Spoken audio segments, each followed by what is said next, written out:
Well, hello there, everyone. Welcome to the AEW Dynasty Watchalong. It's your girl, Denise Salcedo, and it is Sunday, April 6th, and we are 3 minutes away from the main card beginning. The pre-show has been going on. I haven't been watching the pre-show, so let me know if I missed anything major on the pre-show. Please let me know in the chat, because I literally just logged on right now. So I can't wait to see what goes down today on this pay-per-view. This is going to be, I think, an interesting show for the most part. That's what I'm expecting. I'm expecting some good wrestling matches. Of course, the triple threat is the match that I'm personally most looking forward to. I'm really excited about that. I am looking forward to Toni Storm versus Megan Bayne. I think that's another match I'm looking forward to. I'm always looking forward to Will Ospreay's matches. Always looking forward to those. So there's quite a bit on the show that I am looking forward to here tonight. So I can't wait to dive into all of that. But before we do, we're still 2 minutes away from the show starting. And thank you so much to everybody popping in. I want to start off, by the way, by congratulating Desi Baby. Now, I won't put out Desi Baby's personal information unless she wants me to, but congratulations, Desi Baby. She accomplished something really, really major. And so I wanted to make sure to send her some love. So guys, just send some love over to Desi Baby. Congratulations, Desi. I'm a stalker, guys. I stalk people on social media in a nice way. But anyways, I'm so excited to be here with everybody. Thank you so much to everyone who tuned in. It's going to be, okay, Desi Baby says it's okay to share. Guys, give Desi Baby some love because she is officially now a home owner.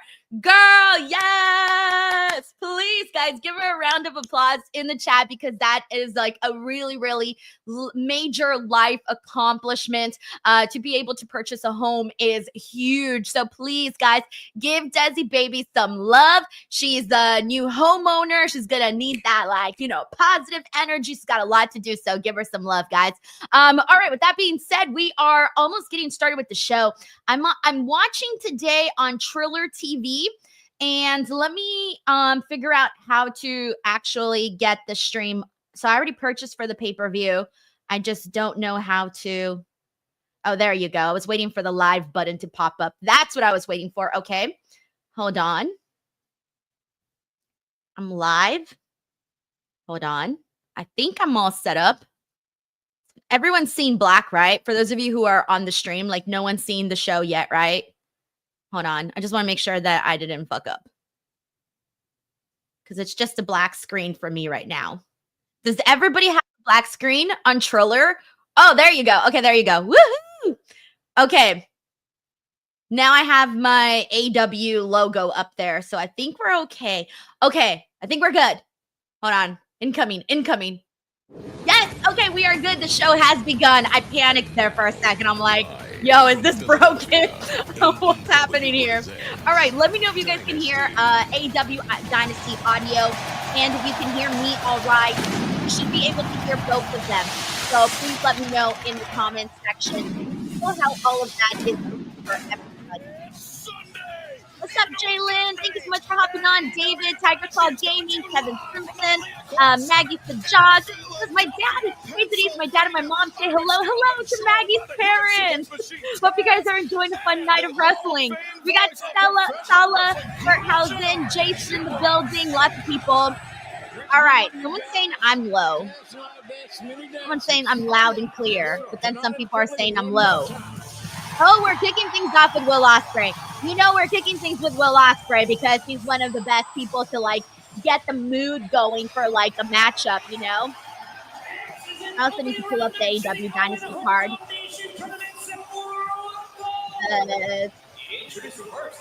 Might forget what I'm doing. I want to make sure I keep track of all the matches. All right, here we go. Cool. All right, so am I coming out good, guys? Can you actually hear me nicely? Okay, Stuart Bridgman says, never mind, my volume is low. Oh, Stuart, you scared me because I literally recently adjusted my audio because on StreamYard, there's two audio settings for my mic. StreamYard either automatically adjusts your audio to whatever they think it should be. And sometimes you can manually adjust, right? And it's up to you. And so for the longest time, I was on automatically adjust. And I realized that it made me a little too low. So now I manually adjust and I made it super loud. So that, not the loudest, but loud enough. Ospreay, Ospreay. And so Ospreay, Ospreay. You cannot not sing the Ospreay, Ospreay.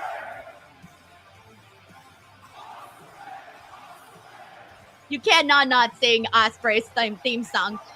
So I was scared because I'm like, it can't go any louder than this.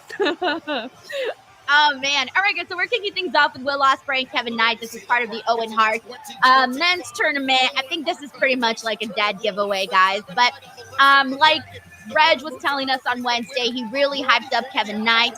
This could be a really great match. Like, I've heard nothing but great things about Kevin Knight.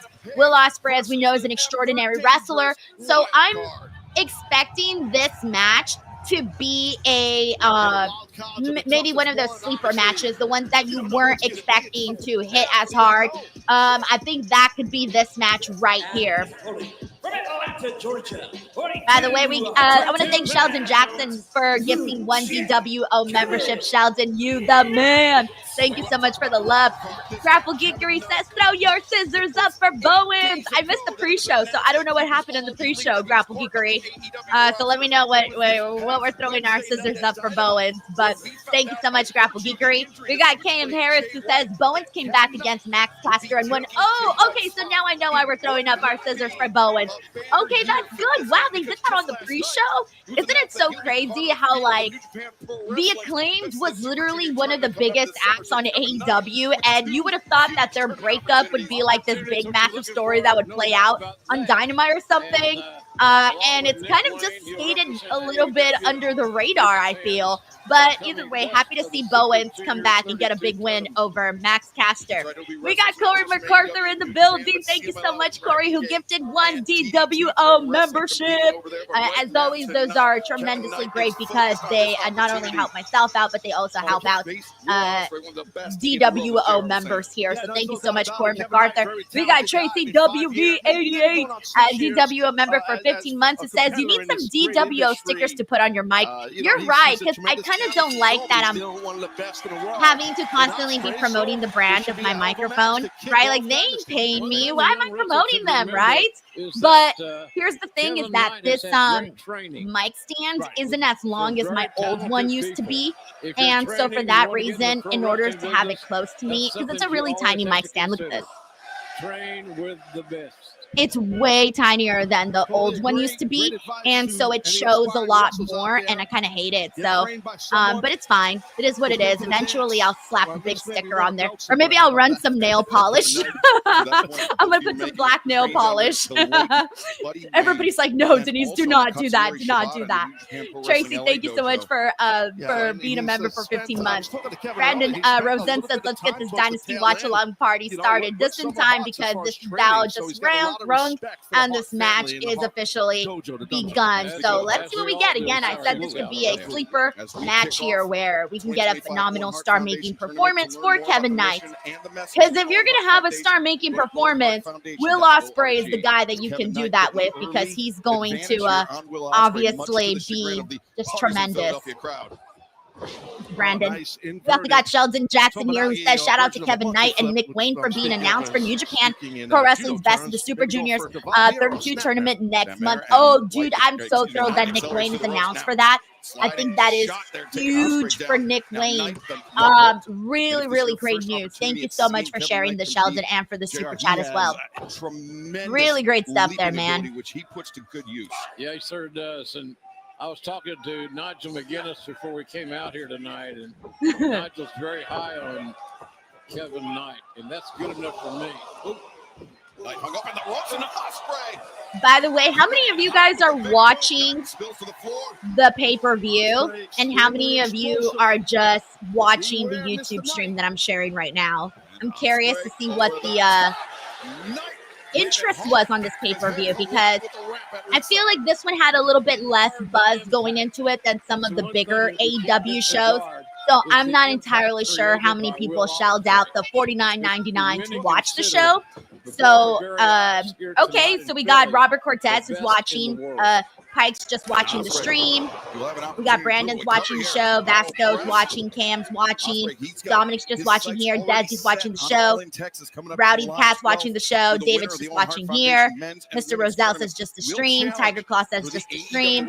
Joe's watching the pay-per-view. So is Kevin. So is Furthausen. Terrence is just watching the stream. Okay, so we got a really good mix here. Steve OJ says watching both. That's what I figured, right? If you're watching the pay-per-view, you're here too. Figured you're watching both. Okay, cool. Just making sure. I'm always curious to see what everybody's situation is, you know, in terms of, hey, were you interested in buying the pay-per-view? Are you just here to get results? You know, what's the deal? Oh, of course not. It shouldn't be. Right now, Knight's caught an abdominal stretch, and now the knuckles, JR, right in the intercostals, the rib area. That hurts. Damn right it does. And I just realized Jim Ross is on commentary. I'm so dumb. I literally just realized it right now that Jim Ross is on. Jim Ross is usually not on until like main events and stuff, so it's interesting that it looks like he may be doing the entire show, or maybe just select matches. Who knows? I guess we'll find out soon. It's been kind of even Steven for the most part. Good quickness by Knight. And Knight accelerates. HWD says, thanks for doing this, Denise. My parents won't let me buy the pay-per-view. I'm sorry, but hey, it's a huge undertaking, so I don't blame your parents. I do not blame your parents. It just be like that sometimes, you know? So thank you so much for tuning in here. Ospreay fires that right shoulder up off the mat. Did that same maneuver on Dynamite, I believe, Excalibur this past Wednesday. So far, it's been a little bit of a slow start, but I can tell that they are working towards having a good little lengthy matchup. That was cool, by the way. That Kevin Knight spot. It's not just the vertical leap, it's the control in the air. It was like I don't even know how to explain it, but he did. I don't even know how to explain it. And then look, they're about to start speeding stuff up here. Knight, though, this time his turn to fire that right shoulder up. Knight showed a lot of toughness there, kicking out of a high impact deal right there by Ospreay. And Ospreay, that big elbow strike, the hidden blade, has won him matches around the world. Jason X Cross says Kevin Knight might be special if they brought out JR to call this match. Yeah, I thought that was interesting. You don't often see Jim Ross at the top of the show. You really, really don't. Before our very eyes, as Will Ospreay. Knight leapfrog up and over the hidden blade. Went for the hidden blade. That wasn't so hidden, so Knight saw it. Ospreay showing his agility and control. That might have got him in the throat. Yeah, that's not fun. Ospreay standing Swiss German suplex. Maintains control. Yeah, I thought he was trying to roll through with the German. Shizzy says, if only AEW would stream their PLEs on Max, they would be able to get new viewers. Well, I mean, there's the Triller option. I'm not sure what the other options are, only because I usually watch on Triller. So, and I like their feed. Their feed's usually pretty smooth. So I usually just watch with them. I never watched on Bleacher Report. I think I only watched on Bleacher Report like once or twice. But I remember people would always complain about Bleacher Report. Like, everyone would say how much it sucks. So, yeah, thankfully I didn't have to watch too often on there. But I was under the assumption that AEW was going to put their pay-per-views on Max. And they had promoted it that way in the beginning when the Max announcement was made. And the first announcement that they had made was that they would, if you were subscribed to Max, you would get the pay-per-views at a discount rate. That was starting match. Remember, we have two more on Hard that you would get the pay-per-view at a discount rate, but nothing really came about that. And I think they might have even said it was going to happen later in the year. But when people say later in the year, you don't really know what that means, right? It could be the 3rd month in, the 4th month in. It could be the 10th month in. So I'm not really too sure. But I do wish that that was an option, though, because given that a lot of people may be used to tuning into match, like for example, right now when I was queuing up the show, I almost went to HBO Max out of habit, and then I remembered, oh no, duh, you're watching on Troller today. He was one of the stars there. I think Owen really got I think his, Kevin Knight also his has a start. really good look. He got his push, shall we say. Yeah, I mean, he and Jushin Thunder Liger really brought out the best in one another as junior heavyweight competitors. But I called some of those matches back in the day, as the kids say. Then the crowd's into it. The crowd's behind it. They're reacting. Especially right now that Ospreay and Kevin Knight were exchanging shots. Ratcheting up the intensity. The wind up in the elbow strike. Hey, Kevin Knight's got some fans in the building, guys. People are rooting for him. This isn't just straightforward. I mean, but they like both guys, obviously, because they're both liked. So he's got a nice little decent size fucking Ospreay. Holy shit. Every time Ospreay does that like walking thing where he walks on people's bodies, no matter how many times I've seen that, it never fails to impress me. By Ospreay and a flat-footed leap into a hurricane run into the seated Will Ospreay on the top. Excalibur, you mentioned earlier the leaping ability of Kevin Knight, and that's proof in the pudding right there. I think you're going to see more of that right now, JR. Oh, maybe not. Yeah, you don't get the moniker of the let's see what Kevin Knight does here. Oh, that was cool. That was cool. A different way to like add a little extra pizzazz to a crossbody. Like, let's add a little extra flair to it. And get him in the ring. Kevin Knight, get Ospreay in the ring and quickly do something or go for a cover. We got Toni here who's clapping for Kevin Knight. Vasco says, I see you, Kevin Knight. Wow. Yeah, I was going to say there's been some interesting movesets from Kevin here tonight so far. Simplistic, but unique. Oh, Ospreay. Looking for powerbomb, but no, wait a second. Oh, Will's going for the Styles Clash. Oh my God, But Kevin's fighting it. He's like crossing his arms, not allowing it to happen. Oh no! DDT on the rampway. And he countered Ospreay trying to do the Styles Clash, so that actually looked pretty damn cool. That was cool. Okay. Good start, Ayo. Clown here says, nice block of the Styles Clash. Yo, for real. Vasco says, damn, that reversal was crazy. Housen also says, nice reversal. Jason here says, Philly's a smart city. They know Knight from New Japan Pro Wrestling. I love that, right? I love that. I haven't been watching New Japan that much at all, really, the last like year, 2 years, I would say. So I'm more out of the loop right now. Kevin Knight, he may advance to the second round. Kevin Simpson says he's impressed by Kevin Knight. Manny Carvalho says very good match so far. Agreed. For Aubrey Edwards, up to 7 now. Ooh, can you please remind me to answer this question in a minute, Stuart? I do want to talk about MLW last night. If I don't get to it in the break, or not break, but when there's some downtime, please remind me, because I do want to talk about that. I have some things to say. But right now, Kevin Knight and Will Ospreay are killing it, though. And he advances, no! Well, shows you how tough Ospreay is to kick out of a second DDT. One on the outside, one here, but you're correct, Excalibur. The sense of urgency was amped up by Kevin Knight at the right time there. But Knight needs to continue that sense of urgency, JR. We know how resilient Ospreay can be. It takes a lot to keep Ospreay down. His resilience and his tenacity are amazing. Knight looking for that springboard lariat inside the ring. Ospreay. Nice. Oh, wow, Ospreay, damn. Powerbomb, no. Okay, he's attempting the Styles Clash again. Chain offensive. But he still hasn't been able. Oh! Oh shit!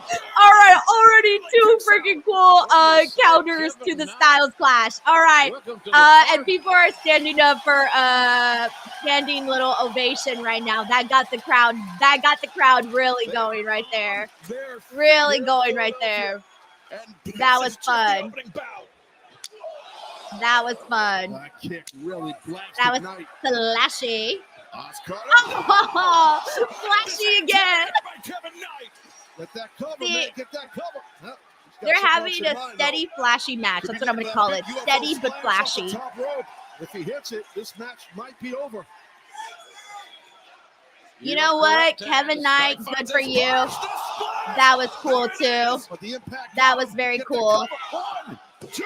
It's almost like a frog splash, but he turns the other direction. And instead of moving his legs like this, he kind of moves them a little bit. Oh my gosh, I can't explain it. And then he does more of a this kind of thing. The arms and the legs are a little bit different than how you normally would with a frog splash, but that's best I could describe it. Deal here. Yeah, he turns. Yeah, he turns and he just puts his he just opens his legs more and then does the hands in between. That sounds wrong, but y'all know what I'm trying to say. Y'all know what I'm trying to say. Oh shit, he caught him! He caught him! He caught him! Yo, they're doing a really good job of teasing that Kevin Knight might win because Will finally got it. He finally got the Stone Splash and he was hella frustrated. 1, 2, 3. Oh no! Yo, Will was angry with that. There's the cutter. That's it. It's over. It's over. It's over. It's over. 1, 2. It's not over. Okay, I love that thought splash that Will got on him because he was angry. He was like, nah, this time you're going to get it. I'm going to put you in this damn Styles Clash. Okay, now it's over. Hidden Blade, it's over. It's over. Now it's over. Then now it's over. Will Ospreay moves on in the tournament of the Owen Hart Cup. And good performance by Kevin Knight. I feel like I think that the fans after this performance will definitely want to see him once again because I thought he did a really good job. And let me know what you guys thought about Kevin Knight in the comment section below. And if you guys also feel like after this you want to see Kevin Knight wrestle on AEW some more.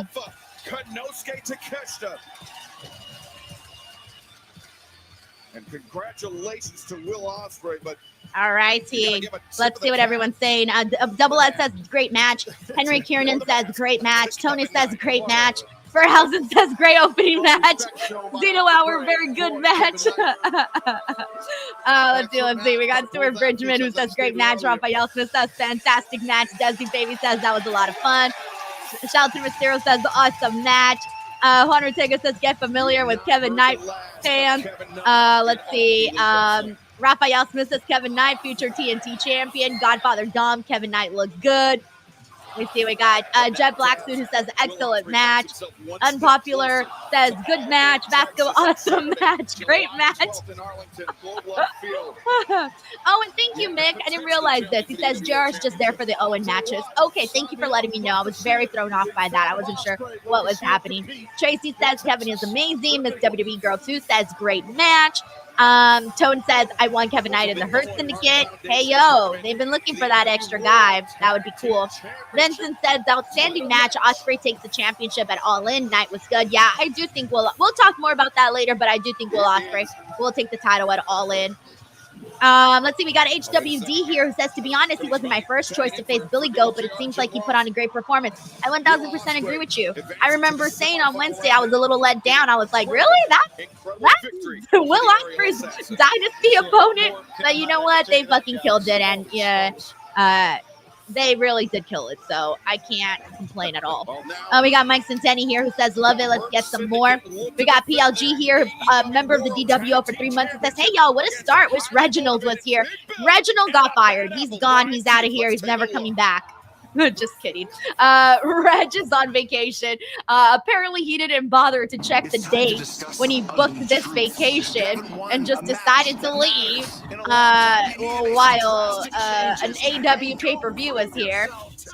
Okay, we got John Taylor here who says, sorry I'm late to the Dynasty party. Glad to catch the end of that match. John, yeah, go back and rewind and when you have the chance and watch the rest of the match. It was a pretty good one. Pretty solid way to start the show. I think a lot of people people really enjoyed what they saw based off of like mid-match. They got a standing ovation. So I feel like that was a pretty good teller of how people felt about it clearly. And let's see what else we got here. Let me go through a couple more. And let's see. Vasquez said Kevin Knight hurts people. I like it. Let's see. Robert McManus says, I feel bad for not caring about Kevin Knight against Ospreay. It was awesome. Hey man, that's fine. I mean, it would have been worse if you felt bad if you weren't pleased afterwards. That's how you make fans. If you don't know someone, then you're just gonna be like, whatever is about them. But if they come out and they impress, then it's one of those things that you're gonna start being, maybe more open-minded, of course, but also not like if he got you, he won you over, and that's a good thing. Like that's really a good thing.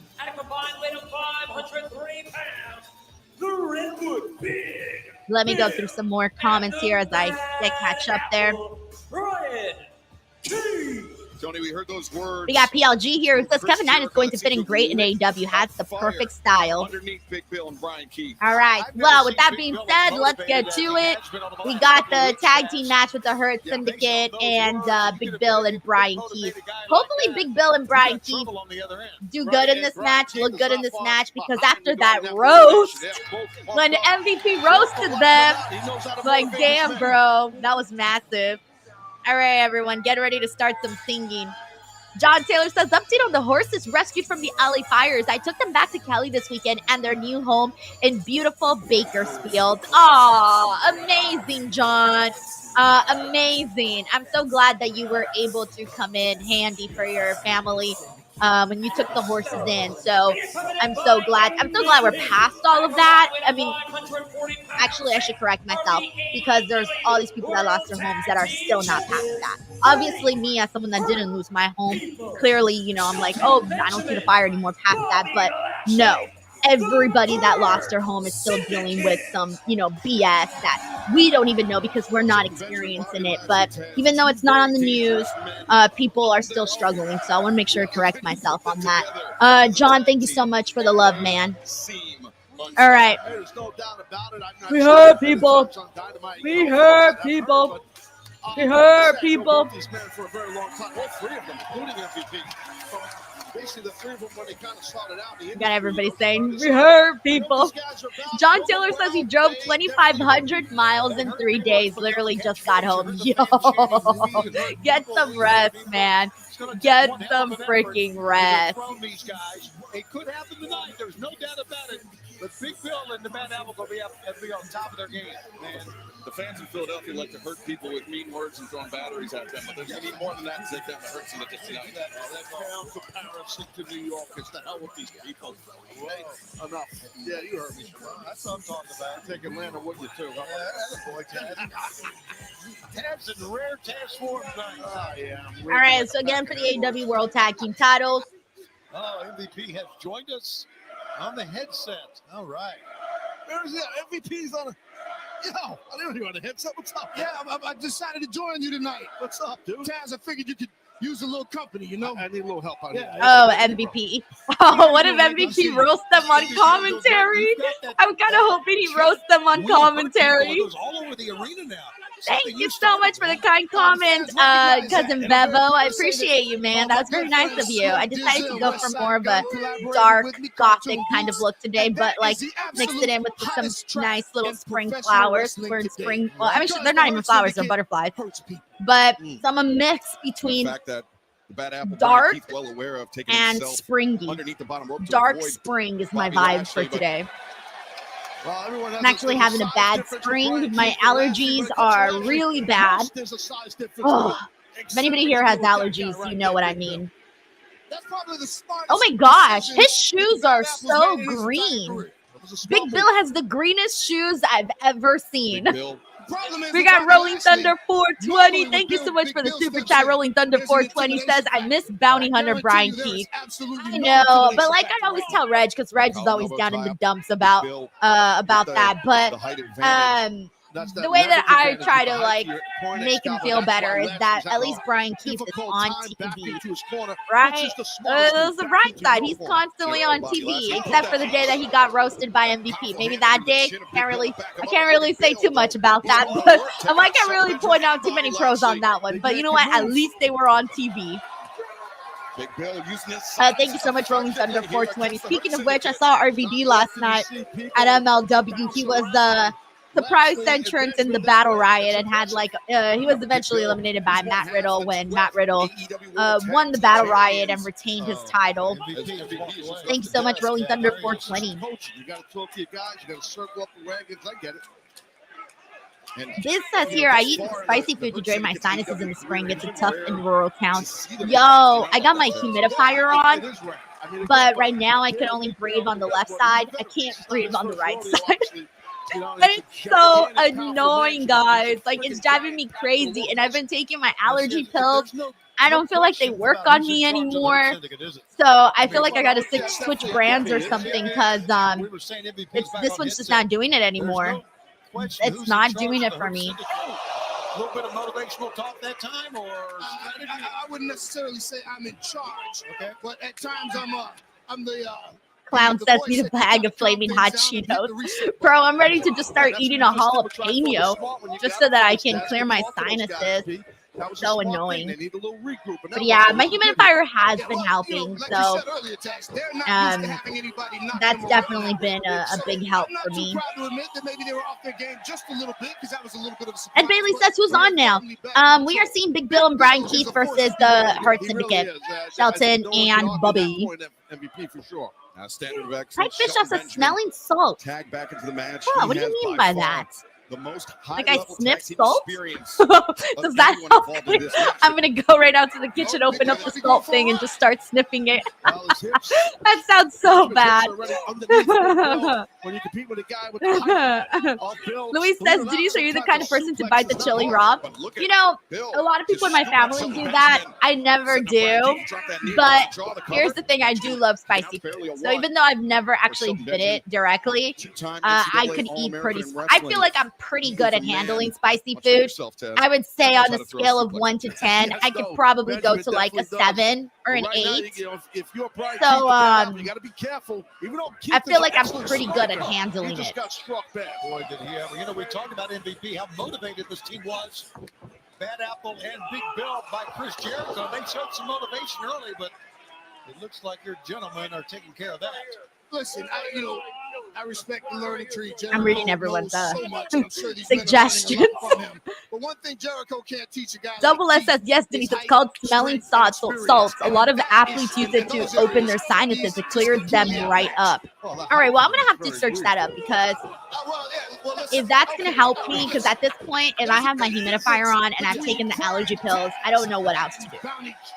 I do not know. And I'm getting really annoying walking around the house with the sniffles. I'm annoying myself. Came back with a thunderous clothesline in the corner. John Saylor says, try not to snort anything on the stream. Be like, I'm going to be out here snorting Skull, and people are going to be like, Denise is doing coke on her streams. Amazing. Thank you, John. Maybe he could. I don't know. Maybe he could. I'll give you that. Man, I thought this match, every time, people always think that the Hurt Syndicate matches are going to be squashes, and they never are. On the pay-per-views, of course. Yeah, man. We heard people. And MVP stands up to direct the crowd. We heard people. Good stuff. I've never actually tried Air Max gum. I've never tried that either. On the Bad Apple, Brian Keith. Telling you. Mike Santeni here says, my girl handles way more heat than me. She never had spicy before me. I think if you, once you get used to eating spicy food, you know, obviously it depends, right? on Look at this, man. But I have to say, a lot of that how comes your from the experience stomach of handles that, but anybody in the tag team and I showing just got how used to the it. fucking My tag grandma team used to was. make some of the spiciest salsas, Great insight by and you, right there. Thanks for that. You're right. she would make salsas for every single meal. So if I wanted salsa, I was just gonna have to take it the way she made it. So I got used to having spicy food. It's been a while though since I've had her salsa, so maybe I should probably test that out and see if I can still handle it. But This is Bobby Lashley's first tag I team put championship jalapenos alongside in Shelton almost Benjamin. everything I eat Oh, because I like drop spice toe. in my food. You gotta give So credit to I Brian always, Keith, 'cause he is I not knew, I felt like I backing down realized from like the I can handle a lot of heat when I would go to the movies and I would order nachos, and I would make sure that every single chip had a jalapeno. So I didn't, you know how some people do like jalapeno, the chip with the jalapeno, and then like 3 chips afterwards, no jalapeno, then another one with the jalapeno. No, I do all of them with the jalapeno, all of them. former AEW World Tag Team Champion Big Bill, who sends Lashley careening into the corner. Now Big Bill, splash of his own in the corner. It's like a boss coming downhill at you. Good Lord. Big Bill's just And the speed, the acceleration, running and the size of Big putting his whole body weight on both of them. He makes Bobby Lashley look small, and it's very hard to make Bobby Lashley look small. That's what I'm talking about. Oh, going for the ride. Don't look at the hard camera. Listen, cover made, lateral press. Big Bill, though, kicks out. We got Ted Russo in the building who says Reg is out chasing waterfalls when TLC said not to. Instead of being here with us watching this great show, we'll catch Grapsity tomorrow. Love you, Denise. Thank you, Ted Russo. Yeah, Reg is on vacation. He's having, you know what's funny? And I'm going to roast Reg for this when I see him on Wednesday. And I need you guys to roast him too, because Reg was gone from Twitter for quite a while, if you guys recall. He wasn't on Twitter. He wasn't tweeting. He wasn't doing anything. And then he says, I'm going to go to vacation. I'm going to go do all these things on vacation, right? And I'm thinking, okay, great. Every single time I go onto Twitter, I see Reg's tweets. He's been tweeting more on vacation than when he's not on vacation. I'm like, bro, you're on vacation. Get off your Twitter account. So I'm going to have to roast Reg when he comes back and let him know that, like, hey, I saw you a little too much on Twitter when you were supposed to be on vacay. And if you don't believe me, go look. Bro's been tweeting more than ever. He was not tweeting that much before at all. Saying that's it. Thank you, Ted Russo. Signal saying we're done here. Now Lashley, Big Bill all hooked up, center of the ring, but wait a second, look at Bill. Picked him up with ease. Bill, Snake eyes.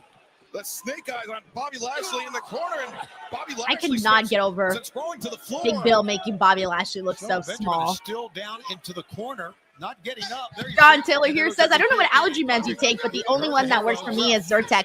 That's the one I'm using right now, Zyrtec. He says the D is important because of, I don't know how to say that, whatever that is. This super chat not brought to you by Zyrtec. Wait, who is that? Wait, what? I missed it. Shit, someone punched Big Bill. Who punched Big Bill? I'm pretty sure that was MJF. Oh, it was MJF. Okay. I forgot about it. I completely forgot that MJF was involved in this storyline. Completely forgot MJF was involved in this. All right, well, there you go. That finally gave them the advantage that they were seeking this match, because for the most part, Big Bill was running wild on them. Yeah. Me and Max are going to have a little conversation. Yeah, in the ring, you can see that the Hurt Syndicate not too happy about that. No, they are not. Yeah, but they don't just seem locked to. Eyes on their prey. There you go. Yeah. The bounty. I think the bounty is about to be cashed in on the bounty hunter.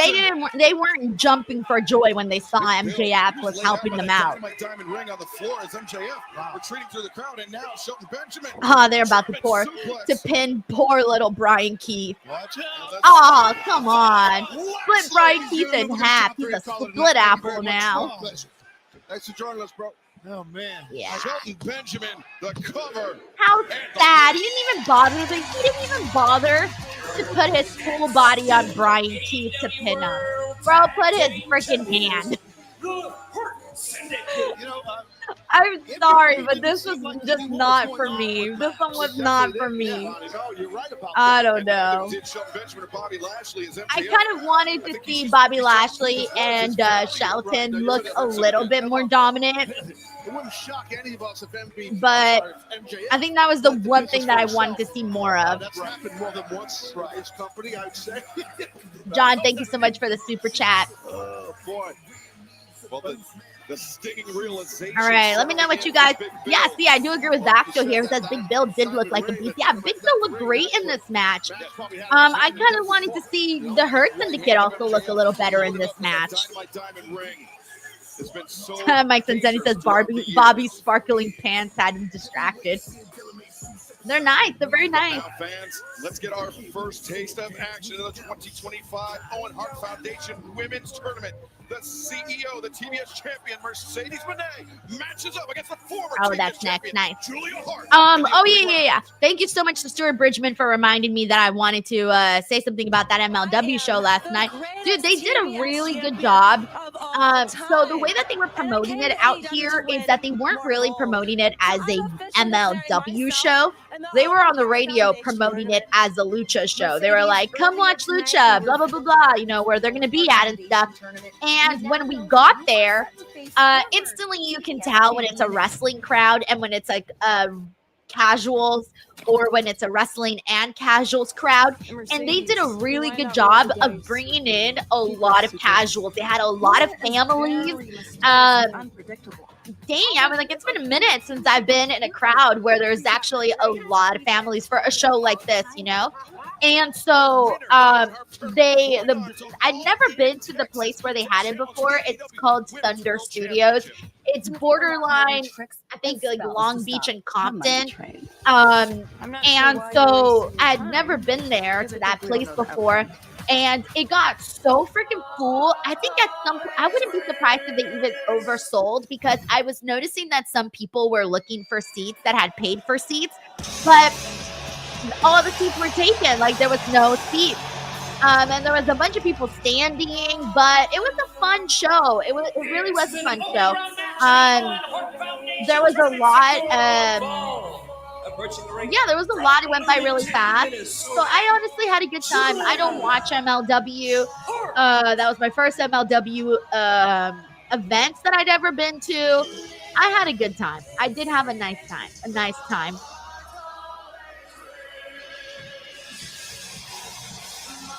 Don't let the youthful appearance of Julia Hart fool you. She is devious. Strong South says, good to hear for MLW. The more wrestling promotion, the better. Yeah, I don't know how much. Someone told me that they were selling tickets for like $10 or something. I'm not really too sure. Don't quote me on that. But the point is that they were selling tickets for like a lower price, which I thought was great because, again, the people in front of me that were sitting, like the people in front of me was mom, dad, and their 2 kids. And, you know, we've been talking a whole lot about wrestling prices and how hard it is to try to get tickets for a whole family. And so, yeah, it was nice. It was nice to see that. It was nice to see a lot more families. It was nice to see a mixture where it wasn't just like a wrestling audience, but a mixture of wrestling audience and locals and whatnot. The winner will face the winner of Harley Cameron and Athena across the brackets. Billy Starks, Jamie Mike Kowinski said you got to see your brother-in-law Journey Fatu. I did see Journey Fatu. I saw Paul Walter Hauser did an elbow drop off the ladder. It was like busted open. Jinder Mahal, Bishop Dyer, Baron Corbin. Who else did I see? I mean, there was Atlantis Jr., Ultimo Guerrero, Blue Panther, who was incredibly just like getting some amazing reactions there. Who else did I see? Who am I forgetting? There's a bunch of people. There was a bunch. I mean, there was 40 alone in that freaking Battle Riot match. Who else was there? Matthew Justice, Star Jr. They had 2 women's matches. Janai Kai, Delmi XO. to be the I'm trying to remember TBS who else. champion, not content to be the defense There was a of bunch of women's people. champion. There was a bunch of people. Yeah, Hammerstone was there too. Hammerstone. John Taylor says, do the wrestlers and personalities come talk to you, or were they off the clock? No, I was sitting down in the crowd, so I wasn't anywhere near like the wrestlers or anything like that. No, I was chilling in the crowd. I think I was like 8th row or something, just hanging out and just chilling. Thank you, John. Because the confidence does her well. Gotta believe in yourself, right, Taz? Yeah, you also shouldn't really wear orange in this city, but that's a whole other topic. Have you seen big flyers? All right, let's see what we got here. I gotta have a chat with her later. I actually think Mercedes Moné, and I know some people are gonna be upset, but I actually think Mercedes Moné is winning the entire thing. I posted my predictions on Instagram, and so many people were so mad. They were like, Mercedes Moné should not be winning. Mercedes Moné is not going to win. And I'm like, y'all guys, I just go where the writing on the wall is. The writing on the wall tells me that the winner of this is going to go on to get an AEW Women's World title shot. With her cockiness and her arrogance. That's why I believe it's going to be Mercedes Moné. Mercedes Moné not going to be an all-in. Come on now, guys. Come on now. About her dark side, obviously. So it's not a matter of who I think should win. It's a matter of like who I believe will be winning. And I think that's Mercedes Moné. You know, But yeah, it was kind of interesting to see how many people were not happy about that. The ins and outs, the dark arts of professional wrestling from Brody King and Buddy Matthews. There's no doubt about that. My Right now, Moné's getting bounced around here, I'm falling apart here. What Julia Hart's doing. Mercedes, though, a little bit overzealous there. I love that Mercedes Moné looks like a hot Cheeto right now. And considering that I love hot Cheetos, Julia crashing into that corner. I'm like, I'm having conflicting feelings. Oh, there's Harley watching along. Oh, I love Harley's dress. Okay, yeah, I'm gonna have to like I'm going to have to like find out where Harley got that dress, because that is stunning. She'll be facing Athena in the opening round. 2025 Owen Hart Randy Foundation Schmidt has like says Mercedes has like 5 titles. Yeah, because she's doing the belt collector gimmick. Like that's what she's doing. Oh no, reversal there by Julia Hart. Why do you think the visual at the end of this, guys, is going to be Mercedes with all the belts she has now, plus the belt that she gets for the Owen, plus the AEW Women's World Championship? Like legit, that is going to be Mercedes. She's just gonna have freaking championships in her ankle. Julia Hart. Mercedes now intertwining the fingers. Oh shit. Mercedes. Well, ropes get a little slippery. That happens. Yes. There's been matches already. There's sweat on there. Oh, Mercedes is pissed. She's like, what? You think you got me? You think you got me just because there was a little minor slip? That's the composure of the TBS. Oh my gosh. All I want is a hot Cheeto now. Thanks, Mercedes. Maybe wasted a little too much time and allowed Julia Hart to get back in this one. Julia Hart, she looks like she's just getting rolling here. Mercedes is gonna have earrings, belt earrings, belt ankle bracelet, belt bracelet, belt here, belt there, belt everywhere. Girl is gonna be a walking belt. Gotta be careful on these ropes, Julia. Showing that excellent balance. As you mentioned, her cheerleading background. I think she was a 2-time high school national champion cheerleader, I believe. And a lariat across the shoulder blades. And now look at this, Julia Hart. That's the vicious side of Julia Hart bouncing. Mercedes head repeatedly off the mat. Cover made. It's definitely not happening at cheerleader tournaments. Maybe some of the moms get mad at the kids that happens. Who knows? That's good. Moms get mad at each other. Yeah. But the competition in national cheerleading is very vicious. Of course it is, yes. By the way, shout out to Super Pro, John Deller, Joshua Bones, James Evans. Who hasn't I said hello to? Vasco, Sask Ryder, Mick, Ender Buckley. Yeah, one side of her, maybe part of her hamstring. Ooh, nice. The CEO getting a running start and driving the knees into Julia Hart. Excalibur on the outside to boot, man. That's a difficult landing That'll knock your head. I see a lot of people constantly saying this. Also, No Strong Style says, no shade at all, but CEO has been boring since she's been in AEW. Another belt won't help. I feel like Mercedes, people love and hate her depending on the week and match she has. I feel like when she has a good match, people are like, yeah, Mercedes, or quiet, right? They're like, yeah, Mercedes, or quiet, or when it's not great, then it's nobody wants to see her like, on top, right, with like all the belts and stuff.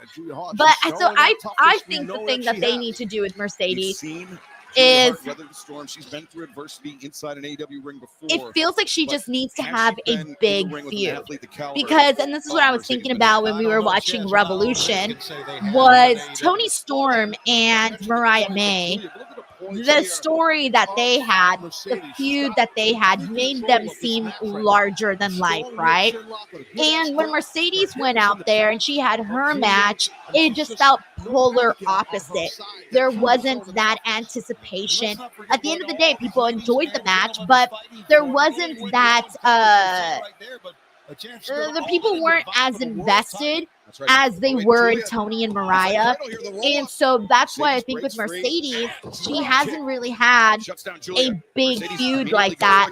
And I think until she does, I mean, the biggest I would say that she had besides Willow, she did the Willow stuff, the Brit stuff, and then her and Harley, they had something a little fun going there for a bit. But after that, like, it's just been, there hasn't been like that big feud for her. And I think that's the thing that they do need to eventually do so that more people can get behind Mercedes. Latino Heat himself, Eddie Guerrero. The Amigos, look at that. Yeah. She's a very big fan of Tracy here says, I hope Athena and Mercedes will spark some interest. Yeah, I mean, I feel like that's the most talked about opponents for Mercedes. I feel like that's the person that most people bring up. So I feel like already that interest and curiosity is there because people keep bringing it up. Yeah, maybe she's lost a little bit of that poise. She's getting a little pissed off here. Yeah, big shriek that time because she thought she had the win. Oh, but Taz, I mean, that's the thing about Julia Hart. We talk about you can't afford to underestimate her because of that blonde hair, because of that smile. We've seen her grow. We've seen her mature before our eyes. I agree. Yeah, no, we definitely have with Julia for sure. How arrogant was that? Yeah, she kind of sat in front of her, mocking her a bit, meaning Julia. Slapped her on the face. Oh, wait, but Julia, look at this. Using that core strength to pull herself upright and drag Mercedes down. It's like an upside down bat or a right side up bat. Whatever bat. Yeah, Julia's face. I don't even know what she's doing. She's just like. I got it right now. Oh, Julia. Ooh, threw Mercedes out the door. She overcommitted. Crashing out to the floor, and now Julia Hart.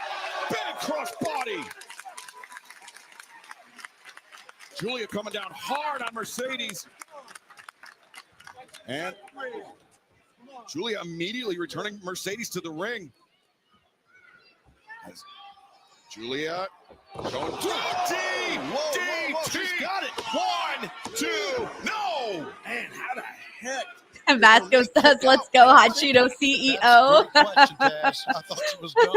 Sick Boy says, go for a crazy booking and let Julia win. Mercedes doesn't need the tournament and would make people question everything. I mean, it would be shocking, but no, guys, like, the winner's going to go up against the AEW Women's World Champion. And Mercedes Moné, Toni Storm, however you feel about Mercedes, however you feel about Mercedes, at the end of the day, I think we all know that Mercedes Moné and Toni Storm, it's pretty big billing. So I feel like that's the direction they're going to aim at. Although I think a lot of fans, based off of like chat, based off of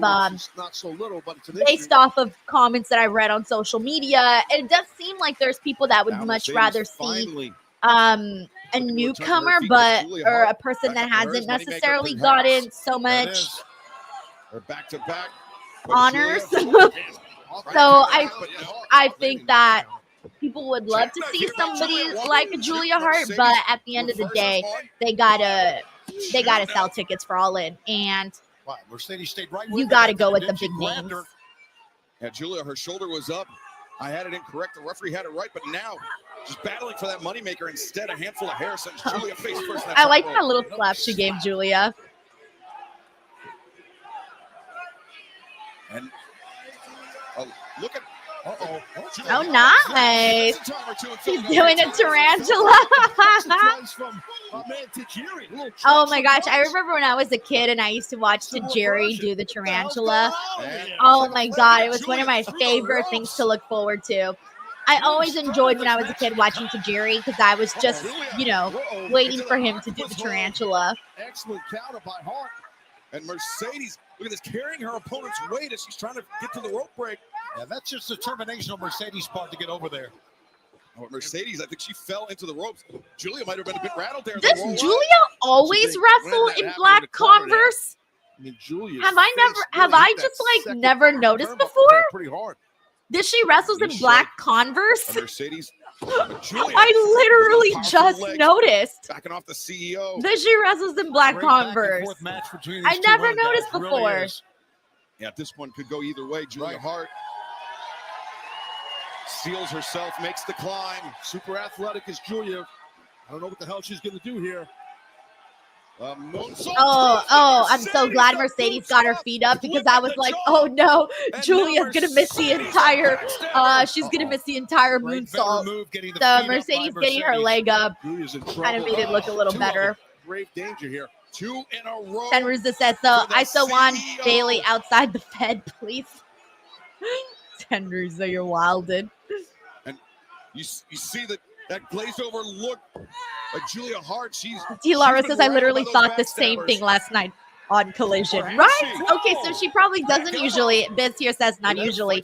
Yeah, it doesn't seem like she, or I don't know again, because truth be told, if you're not really paying close attention to her shoes, they look just like wrestling shoes. But once you take a closer look, you realize that they're black Converse. Got to tip your cap, your mask, your hat, whatever you wear. Juan Ortega says, Denise tonight noticing all the shoes. She channels The Rock. I want your soul. Yo. Now trying to set Mercedes up for Heartless, but instead, the statement maker, Julia. Can she make that crawl? She's grabbing at that grip. You got to break that grip a little bit better than that if you can, but it's hard to do. You got it. Mercedes. Oh, look at this counter. Oh, nice. Nice. Oh, how's Mercedes going to get out of this? Oh, my God. Imagine Mercedes loses. No. Oh, then there goes my whole argument. She's back in there. The statement maker, she doesn't have the arm captured, though, Taz. No, she doesn't. You got to grab that grip, Julia, and break her hands apart. Oh, the fans are like, no, we want Julia. The fans got excited there. When they thought Julia had it, the fans like woke up. They went into a whole other, they got re-energized there. Versus Mercedes. But that made it tighter. That made the hold tighter because of the momentum on the kick out by Mercedes. Bing, bing, bing. You pull your opponent into more of an arch. Yeah, the grip underneath the chin. Wrenching the head, the neck back. Huge Julia chant. Oh my God. Oh my God. People are going to be so pissed when Mercedes wins. Making that crawl, but Mercedes changes sides. Oh my God. Why does this feel like, remember when this happened in the Owen with Ruby? Was it Ruby and Chris? Remember that? Was it Ruby and Chris when the fans were like going cray-cray when Chris lost? I believe so, if I remember correctly. Got the pin there. There's the corner. Got the foot. 2, 3.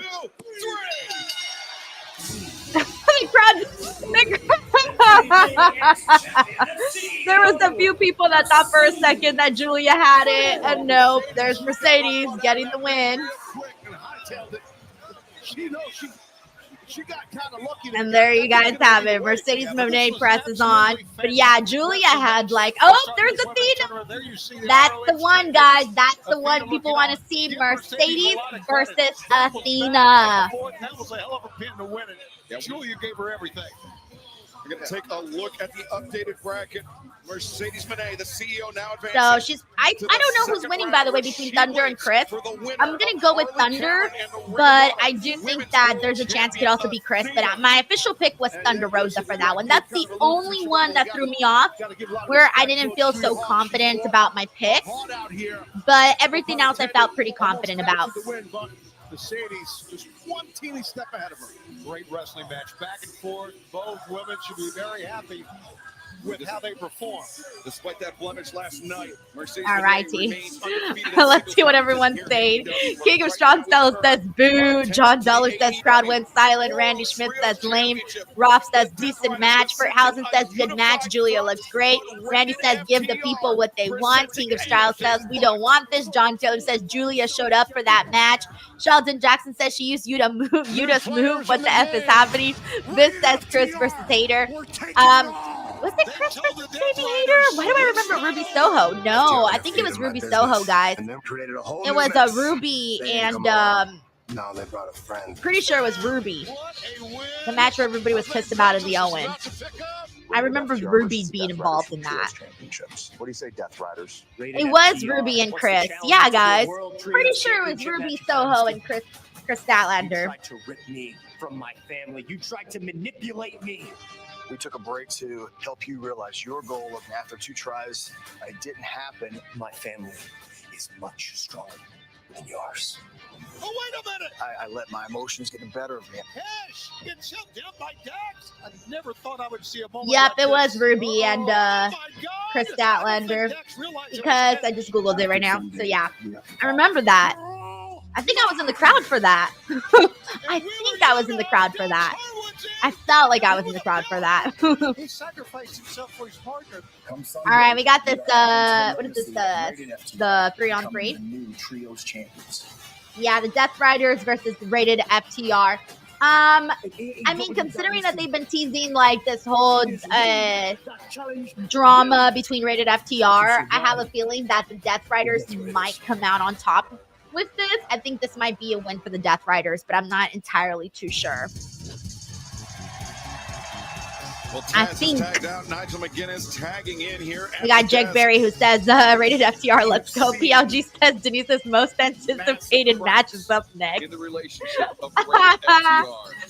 It was funny because someone was asking me today about Wheeler Yuta, and they were like, hey, is Wheeler Yuta popular on AEW? And I was like, hell no, bro. Hell no. Getting the best of him, but he apologized. He paid his fines, Tony. They kissed and made up, so to speak, but I don't believe it. I think there's still trouble in North Carolina. Cass Wheeler said it himself that he is a pro. He will be here for his partners here tonight. But after Dynasty, Dax and Cax are due a very important conversation. It's been a ball is for the AEW World Trios Championship. Introducing the champion, Dax Harwood, Cash Wheeler, the Rated R Superstar Code, Rated FTR. You know, I'm going to take you back to We got Day Day here who says, just watch Super Crazy versus Tajiri ECW YouTube banger. Do they got that up on YouTube? I didn't even realize that was up on YouTube. Let's go after the Trios Championship.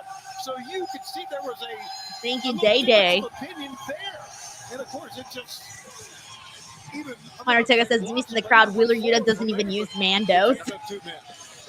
Shopmando.com, guys, promo code Denise. For the entirety I'm just of not a their Wheeler team. Yuta fan. I think it's the hair and the beard. The hair and the beard just really make me angry. And then the fact that they always have Wheeler Yuta coming in to ruin everything. How many times hasn't Wheeler Yuta ran in on a match and just ruined everything? A million times. They successfully managed to get Wheeler Yuta underneath my skin. Just want to note that senior official Paul Turner has drawn the assignment for this match. And there's no question.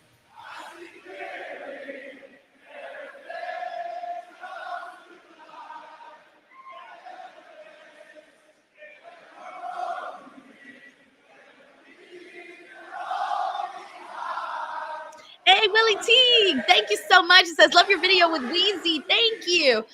Daily content constantly going up on the channel. That was definitely a fun one, a blind ranking video. My first blind ranking video. So I definitely want to do some more blind ranking ones. So keep an eye out. Thank you so much for checking that out, Willie. Who sings that song originally, Excalibur?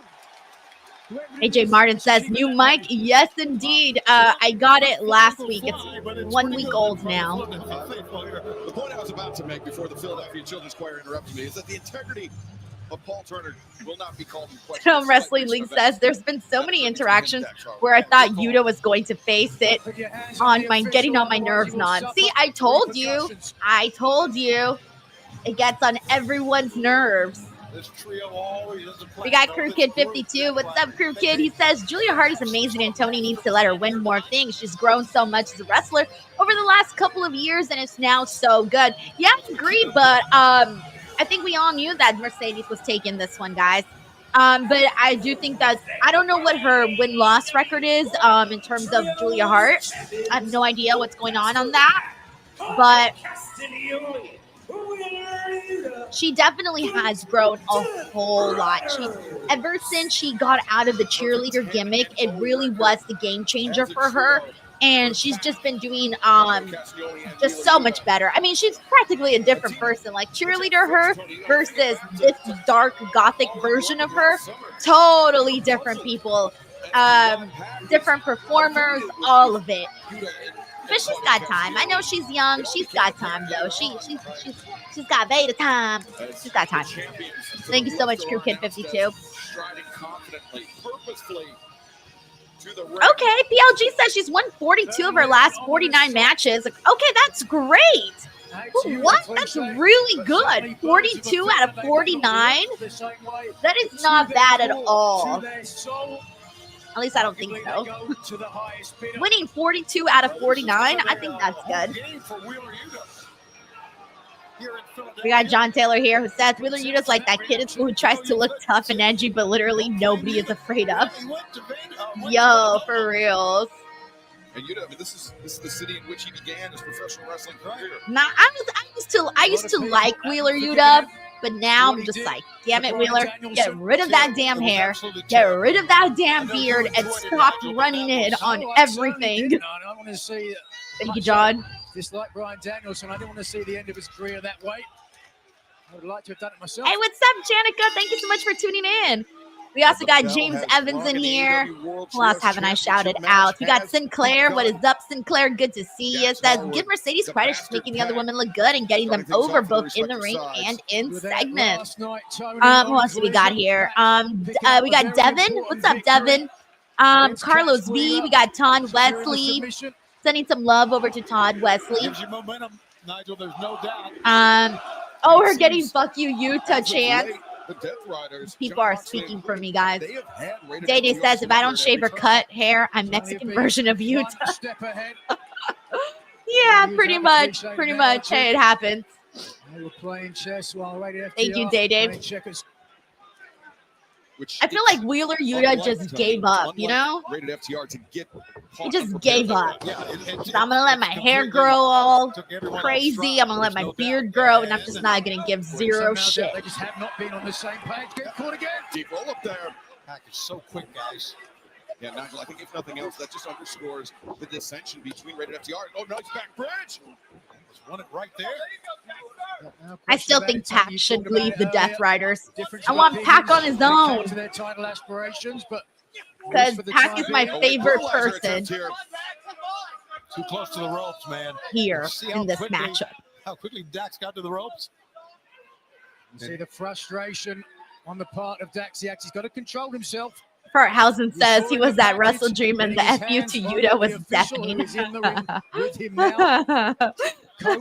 8 of us together says love Yuta. So hot. Get out of here. You're wildin'. You're wildin'. Chuck West says FU Yuta chants in his hometown is real heat. Lol. Are they in his hometown? I didn't even know they were in his hometown. Dax says it's wild. Dax always has in his hometown's like we don't want him. And that's come to play many times, especially as a great.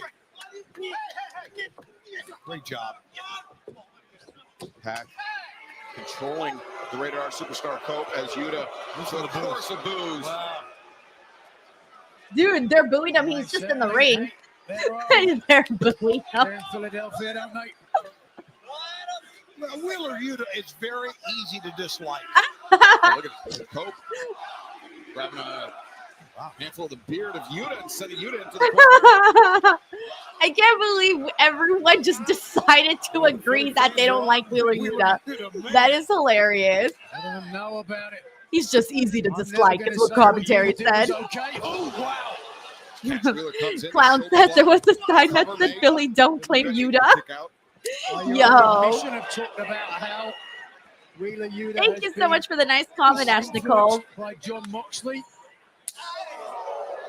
The young man, That's very funny. impressionable. Philly sideways. don't claim Yuta. Now tag made to the Rated R So Superstar funny. Cope. Cash sends Yuta in. Teamwork there. Yes, sir. There you go.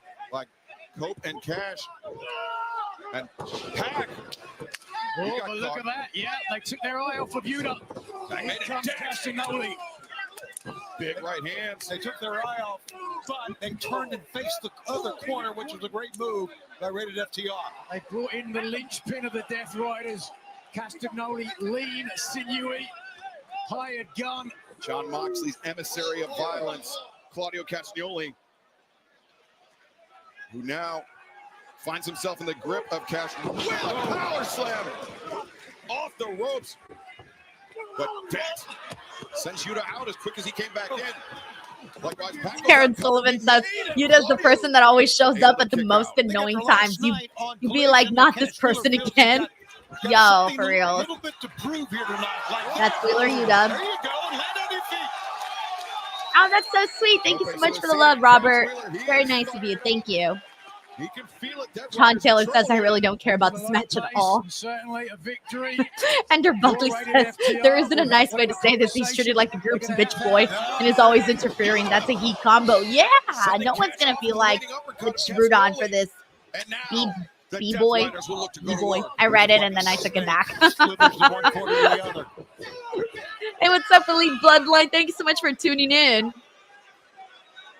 The Death Riders regaining control of this match, and fans just want to give a special hello Tezzy to Baby the says this was my fans go joining get a us in the snack match. United States, Canada, and the UK on Prime Video. Great to have you We here. got John Taylor here with a super chat. Says Wheeler Yuta is the scrappy dude of AEW. Aww. But yeah, I agree. Sorry, Wheeler. 10-course meal. Sorry, Wheeler Yuta. Thank you, John. Frederick Coates says Denise, where's Reg? He's been fired, guys. I was looking the same thing. I was tired of seeing Reg. So many great matches. It was over him. He's gone. I gave him the boot. Castagnoli in and firing off some boots into the midsection of Cash Wheeler. By the way, I'm just kidding. I was like, I'm going to let that sink in for a bit. I'm like, I'm just going to let some people think that happened. No, Reg is on vacation, guys. He's running from the grind.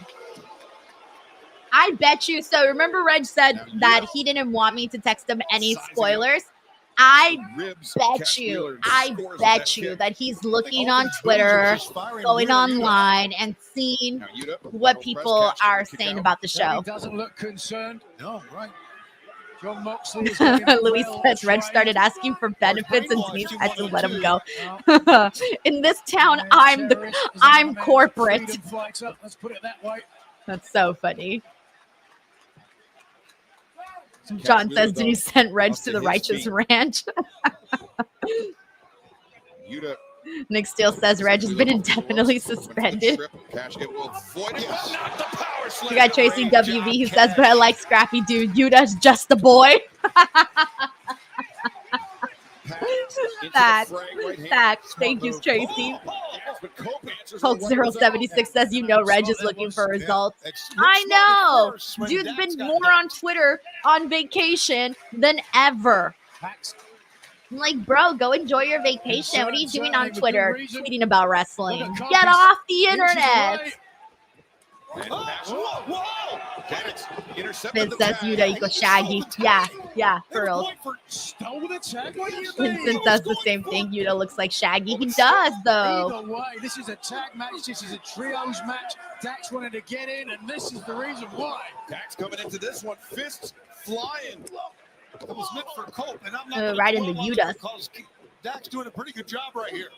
Dax turns things out. Around the lariat. Doing a great job right here. There Dax you go. Yuta. Probably a good decision he made the tag. Dax, short arm lariat. Claudio standing. Claudio just like yelling in his face. Whoa. Hit the And a miss. And Claudio, though. Oh, he got the, he avoided the uppercut. It's in deep, and Claudio That was cool. able to kick out. Dax steps through, looking for sharpshooter. Wait, Cope. Now the grindhouse is cinched in. The Cope's not the legal man. No, it's Dax. Neither is Yuta. Wait a second. Now, Claudio kicks Nolan, and Dax Harwood Claudio sends accidentally sharpshooters. kicked Cash Wheeler in the nuts while he was trying to The lock legal him in. men are in a submission hold right now. The legal men are Literally. they're slapping each other. Oh, yeah, Turner slap unable fest. to call anything. He's just going to sit back and watch and see how this transpires. I always like a Oh, slap this is going fest. on. Yuta, I think, was on the verge of passing out. Get it? Look at this. Claudio trying to cover up. But now the uppercut Yikes. connects. Swing and a miss by Cope. An uppercut for Cope. Wow, Claudio literally clearing house.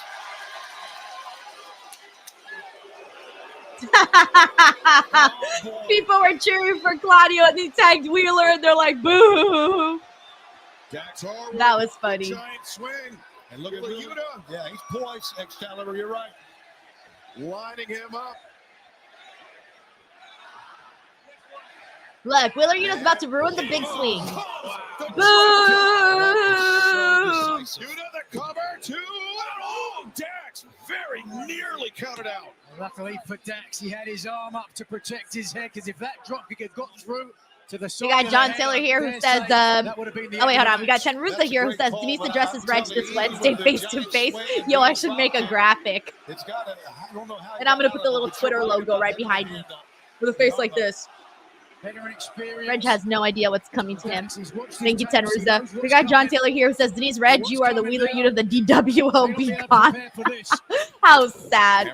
Definitely not the Wheeler Yuta of the DWO. Christopher Marino says, I think Billy is beating Jamie. Why else do you repeat a match you did just a week ago? Otherwise, she could have just faced someone else for a fresh match. Flurry of offense and nothing Dax can do. I think Jamie is winning that one, but they could surprise us. But I do think Jamie's winning that one, Well, Christopher. look at this, would you please? Oh boy. But that's one of the ones that you could switch up, though. There is a chance that Billy could win. I'm not going to outright say there's no chance. I think there's a chance, Claudio for had sure. tried to clear Thank you, the ring Christopher. of the other members of Rated FTR, but Kenny still got back Honestly, this match has not been bad. Unable There's to been some fun exact moments in enough here. Punishment and get the pinfall attempt before Wheeler was able to get back in and save his partner. You see Cope returning to the corner of Rated FTR across the ring as Castagnoli. Oh! Miscalculation by Castagnoli. Tag made. Cope now the legal man. Cope takes down Yuta and Pac, sends Yuta. Whoa! Big back body drop. Oh, clubbing lariat. Cope going to work on Yuta and Pac. What a tremendous And performance. Taylor! Is this going to be it? 1, 2, no! Oh my gosh, that was close. Brandon It Rosen really says, hurt. I this think match that is clubbing awesome. forearm to the side of the jaw has knocked this man loopy. I agree. yeah, Just this so his match has athletic, been though, he fine. can stay right in Honestly, it this really match. has. Now Pac deposited on the top rope. We got by Marcus Rated here R who says, we're getting Superstar. Hayter versus Athena, maybe not in the tournament, but Oh, after boy. Hayter said all that stuff to Billy about keeping an eye on Athena, it's obvious Good that match will Lord, happen Dax at Harwood some is your legal point. man. Thank you for sharing your As thoughts, is Marcus. Pac on the Death Riders. As the And Ruza says, can the Bucks come back already, even with Jack Perry? I think they'll be back. I wouldn't be surprised if they're back tonight. I can see that. I was actually expecting him at Revolution, So since they didn't come back at Revolution, my second guess is Dynasty. Like, they're not going to miss All In, guys. Plenty of power, There's but no way. glory So to I'm going to Lady say FTR Dynasty as this match tonight. continues. Yuta lined up Cope with the drop kick. Oh, wait. Dax Harwood. Oh, that Plus, they got to be here for no Double or sir. Nothing. Like, yeah, they can't miss the next pay-per-view, guys. They just can't. They really can't. Again. And now And Pat TJ with the says his Reg brutalizer. fired. I'm not going to watch anymore There it on is in the Wednesday. center of the He's ring. gone, Day-Day. Gone. Dax Harwood in a world of trouble here, Tony. He needs a save. Just the fingertips clasp, Claudio, as you see, has come. preventing the save. Dax, Wheeler to the back of the screen, and there, Yuta earning his money as well. Dax is so muscular. His shoulders are so tight that Pat can barely get his fingers together. But look at Cash Wheeler. He's almost dragging Yuta over the rope. We got, who do we got here? MCAS Pito says, I say in Boston because Dynamite passes Nitro. I feel like you got to do it on a pay-per-view. It's been such a long time since we've seen the Bucks. It's got to happen in Trios the pay-per-view. titles hanging in the balance, figuratively at least. On the floor, Cope sends Castagnoli into the barricade. What a battle those two men had, Tony.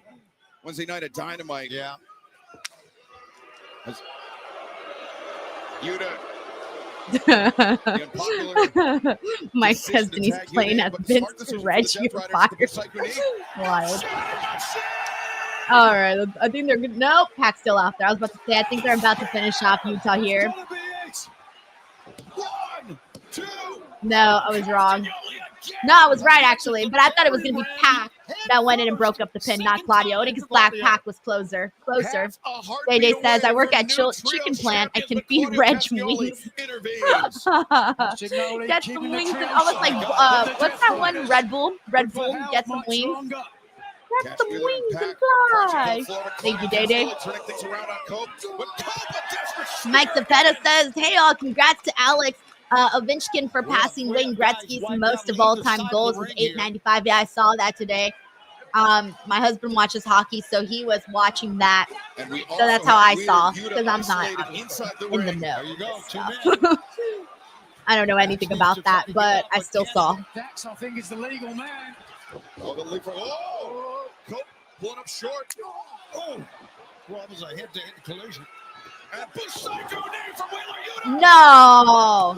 1, 2,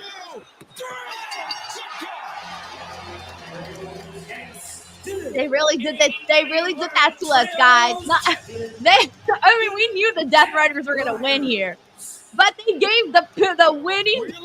They gave the win, the pinfall victory to Wheeler Yuta. To Wheeler Yuta. From Adam Copeland. Yeah, that's funny as hell. That's a rib on all of us, guys. That's a rib on all of us. That's funny. And he won in his hometown. Yeah, that was something that a single blue note, the Panda, just brought up. That is funny. Yo. But the perfect opportunist, as you said, You never really see people win in their hometown. Usually, right? Well, it does happen in more so in AEW, but it's just funny because it's Wheeler Yuta. Yeah, it's a troll, exactly, Pike Bishop. It's a troll. So funny. They really did that. I'm warning you, fans, do not get in the way as the Death Riders leave the arena. Well, heck of an effort, I'm telling you that. I would love to be there tomorrow morning when Dax and Cash have that conversation. They may start it early. Yeah, they may have it tonight. You see Dax the match in the back. He's very radical. All right, now what happens here with Rated FTR? Up with that bicycle knee. Listen, guys, yeah, Dax put in a hell of an effort tonight, I think. Chuck West says that you should interview Wheeler Yuta for real. They're like, why don't you cut your hair? Why don't you cut your hair, Wheeler Yuta? That was a hell of an effort.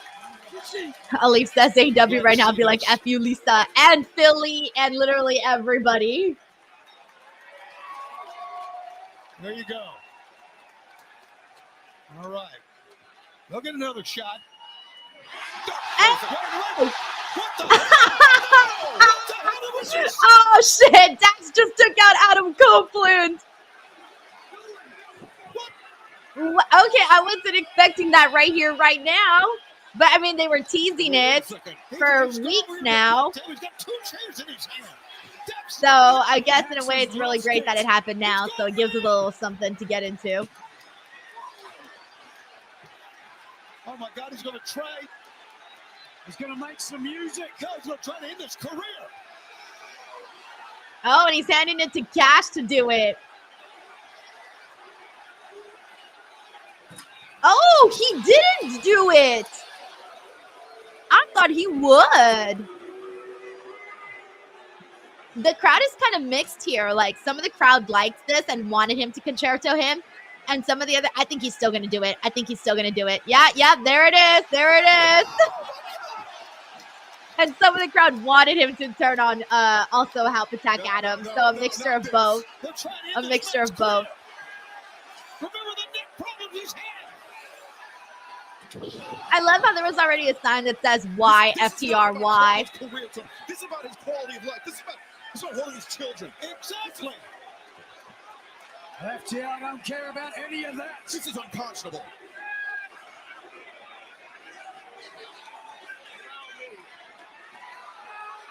Bye, Cope. Just took a concerto. I'm seeing this and I do not believe any of it. Rated FTR, dead. Dead.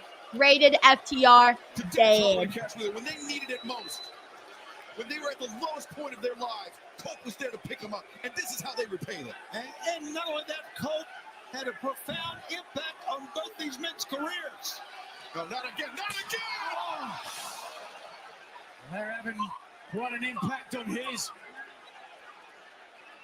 Doc Sampson is in. He's asking for some help. Vincent says FTR needed this. They were getting stale.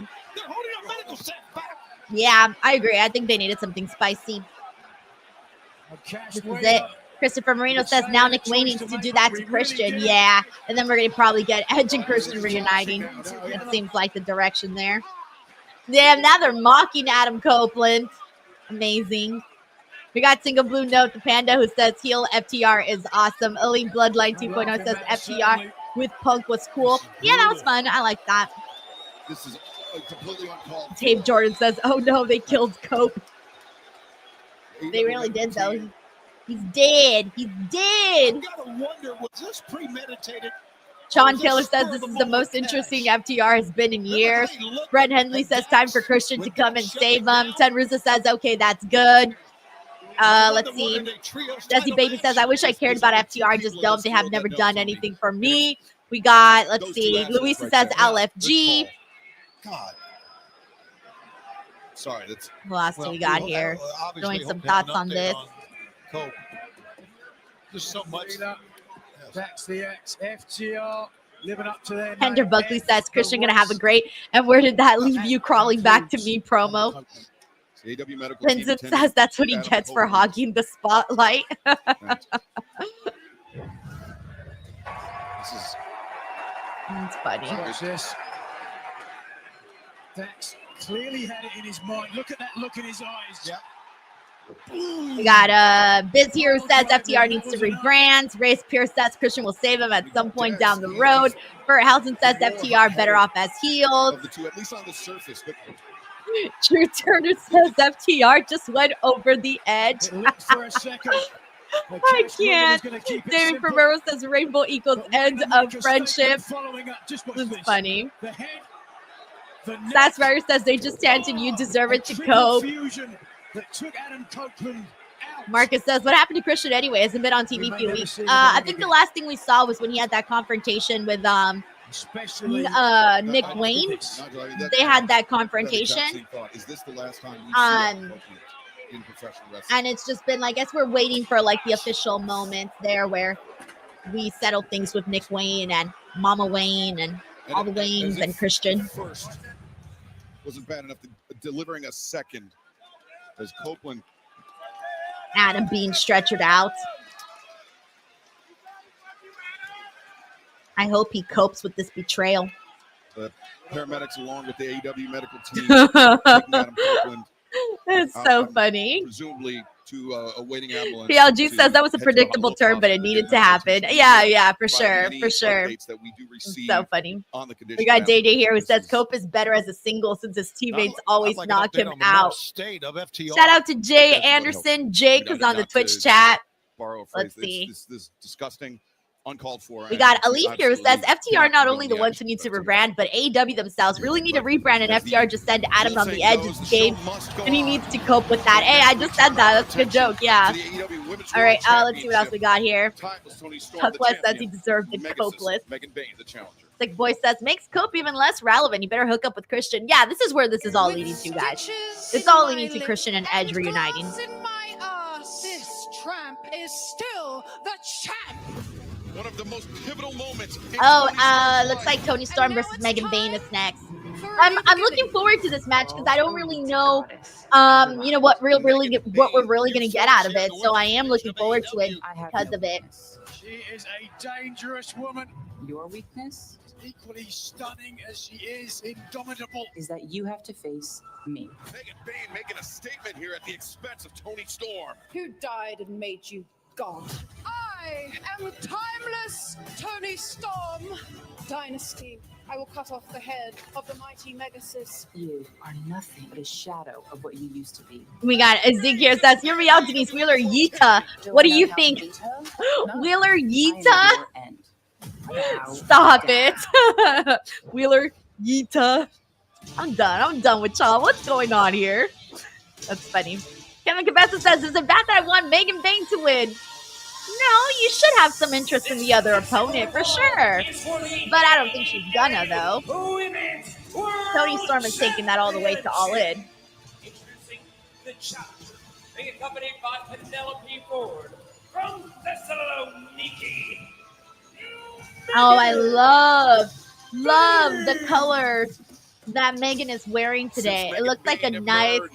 Looks like a maroon. First ever women's casino gauntlet match earlier this year. She has not suffered. You get a closer look. Nice. And has in fact picked up wins. She looks over so former royal. TBS champion Chris Statlander, twice former AEW Women's World Champion Thunder Rosa, and 2 weeks ago at Dynamite, Bane pinned timeless Toni Storm in a tag team match.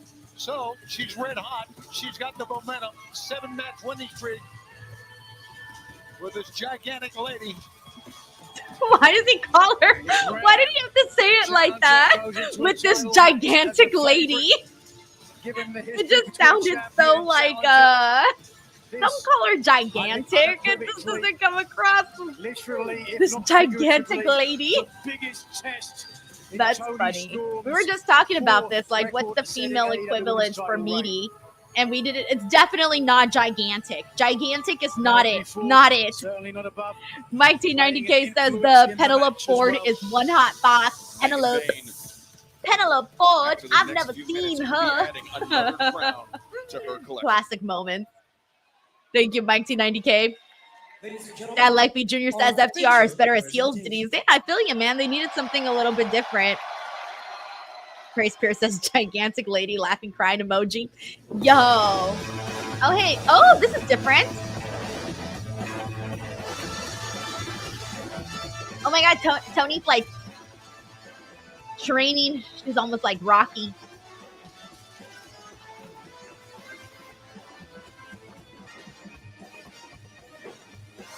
I love this. This is different.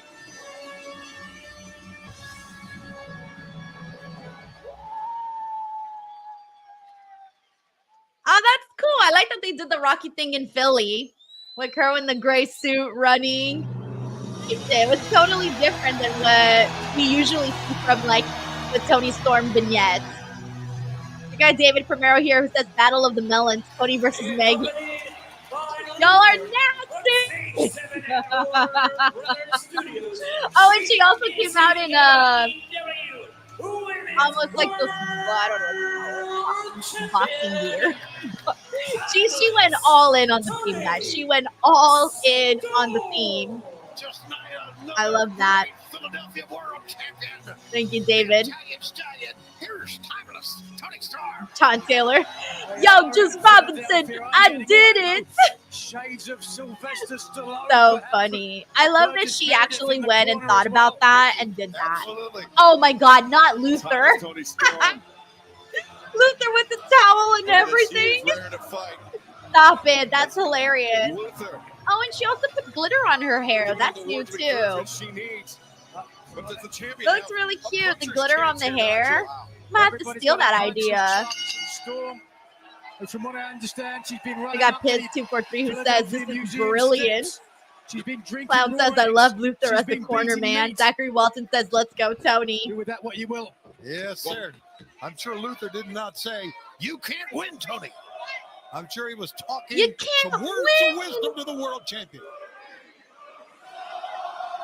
Elbow tie. Oh my gosh, they're doing the exhibiting her power advantage. chant. Bayne, a true Amazonian, certainly has Storm beaten for power and perhaps. I love hearing it leverage from as well. Tony. It's He develops different. some experience. The face of Toni Wasn't Storm expecting it. seemingly a bit rattled by the early displays of power by the challenger. The self-proclaimed whore you all adore has taken the AEW women's title back to the area of polio and rampant infant mortality. Wow. Well, let's Henry says, please pay attention to Nigel on this one. Gonna be fun. I will. The facial expressions we're seeing is just an act. Maybe she's not that concerned. Well, she should be right now. Now Bane snatching the champion out of the air. And now Toni Storm, though, sending Bane hard into the corner.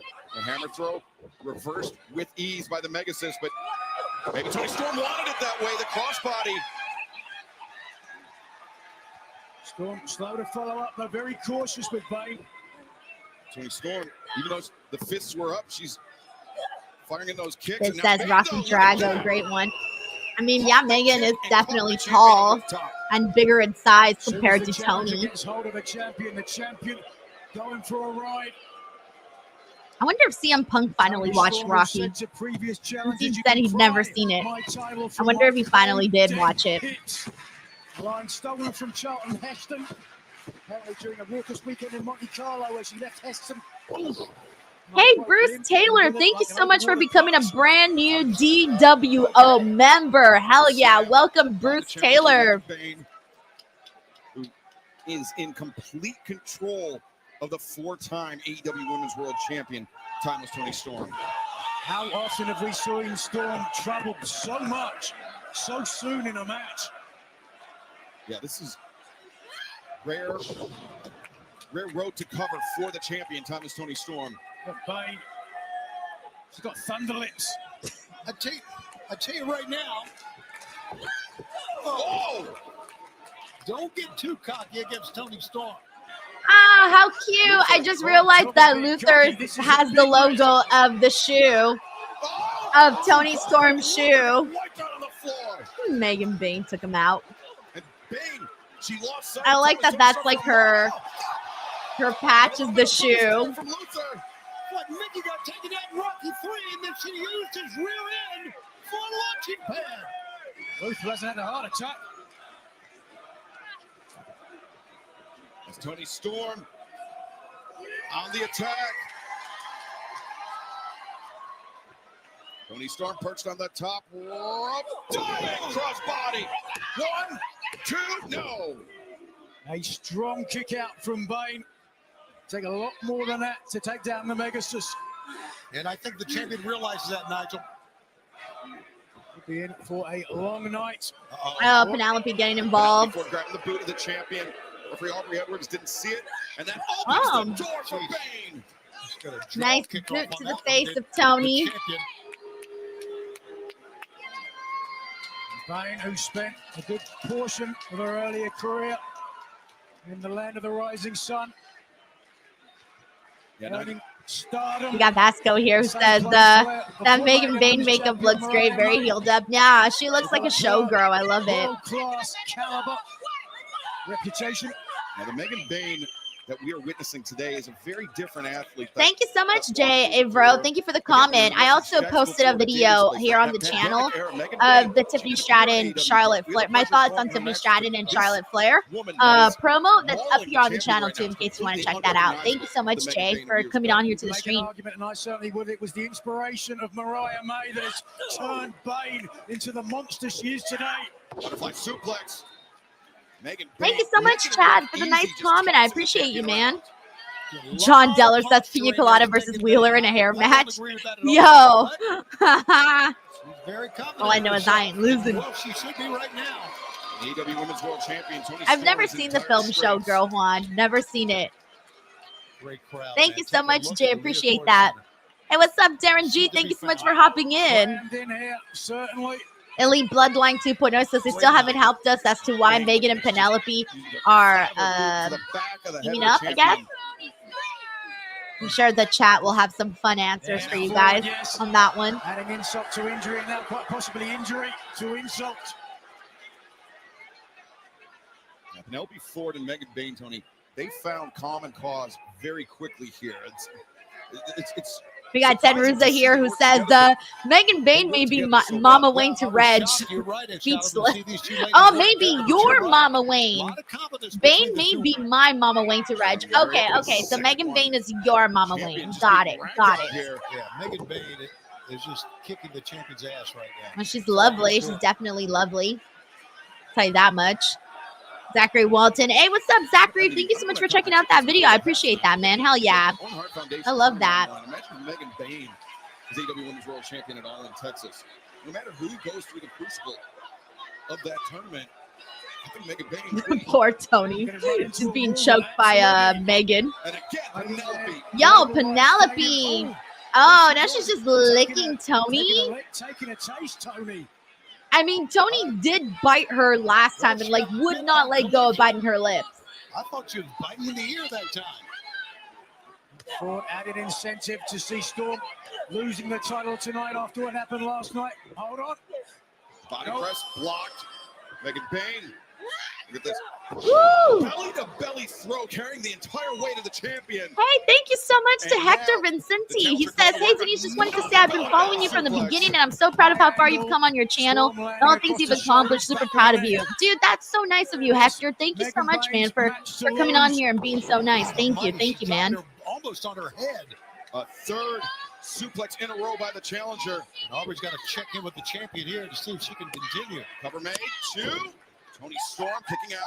All right, how's everyone feeling about this match so far? Megan Bayne's been dominating Toni Storm throughout the entire thing. We got Vasco who here says this match is great so far. Chuck West says Penelope Ford shouldn't be out there. It kind of diminishes Megan. I don't really know if I feel that way. I guess I kind of like Penelope Ford being out there just because we rarely ever this feels like one of the big things that she has going on. So I almost feel like I do kind of like her out there, especially because Megan's a heel. So having that outside help helps her as a heel. Oh no, Luther! Wait, why do I feel like something crazy is gonna happen to Luther? No. Get your hands off of her. Is he taking her away? You retrograde. Poor Penelope. Penelope's being kidnapped. I don't know how to feel about this. Yo, Penelope, free yourself. Look at this, a flurry of shots. All right, well, now she's gone. So for those of you who didn't want Penelope out there, she's gone now. Big elbow strike by the champion. Bayne swinging on a miss. There's the body press. And now the right hand. Says Megan needs to follow her if she's the goddess.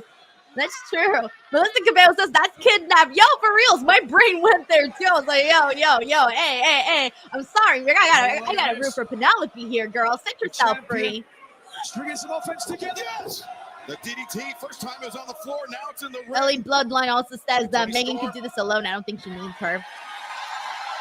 Mike Centeni says not bad, but could be better. Twist in. The legs captured. An Indian Deathlock STF variation and straight in the center. Hector Vicinity says, I definitely think it's a great match. What do you think so far of the pay-per-view? So Megan far, Bayne I unable to get to the enjoyed ropes, but there it is. Kevin Knight and Will Ospreay. I enjoyed the Way to the champion. Death Riders The weight of the versus champion, Rated as you said, FTR. that I also was love the making the post-match crawl, angle even too, though her with legs are Rated tied. FTR turning FTR turning on entire Adam body. Copeland. I liked that. Incredible strength on the part Julia of looked Bayne. great in her match with Mercedes. The wild animal And on the Serengeti. I didn't really like The the champion tag team trying match to with Big contend Bill and with the Brian power Keith versus again. the Hurt Oh, no. Syndicate. That was the thinking only Storm match Zero, that I but Bayne have not. That's probably my not least interested in favorite of the finding out. night so far. Is that match? Now Megan Bayne. Oh, this can't be good. Feet on the bottom. Oh. Back suplex into the ring. Interesting that all the offense that Bayne has had thus far on the champion, she has yet to go for Fate's Descent. A finishing maneuver. We got but Rob here who instead- says that first match won't be top. Well, it's hard to say because you still have that three-way with Speedball, Mike Bailey, Ricochet, and Kenny Omega.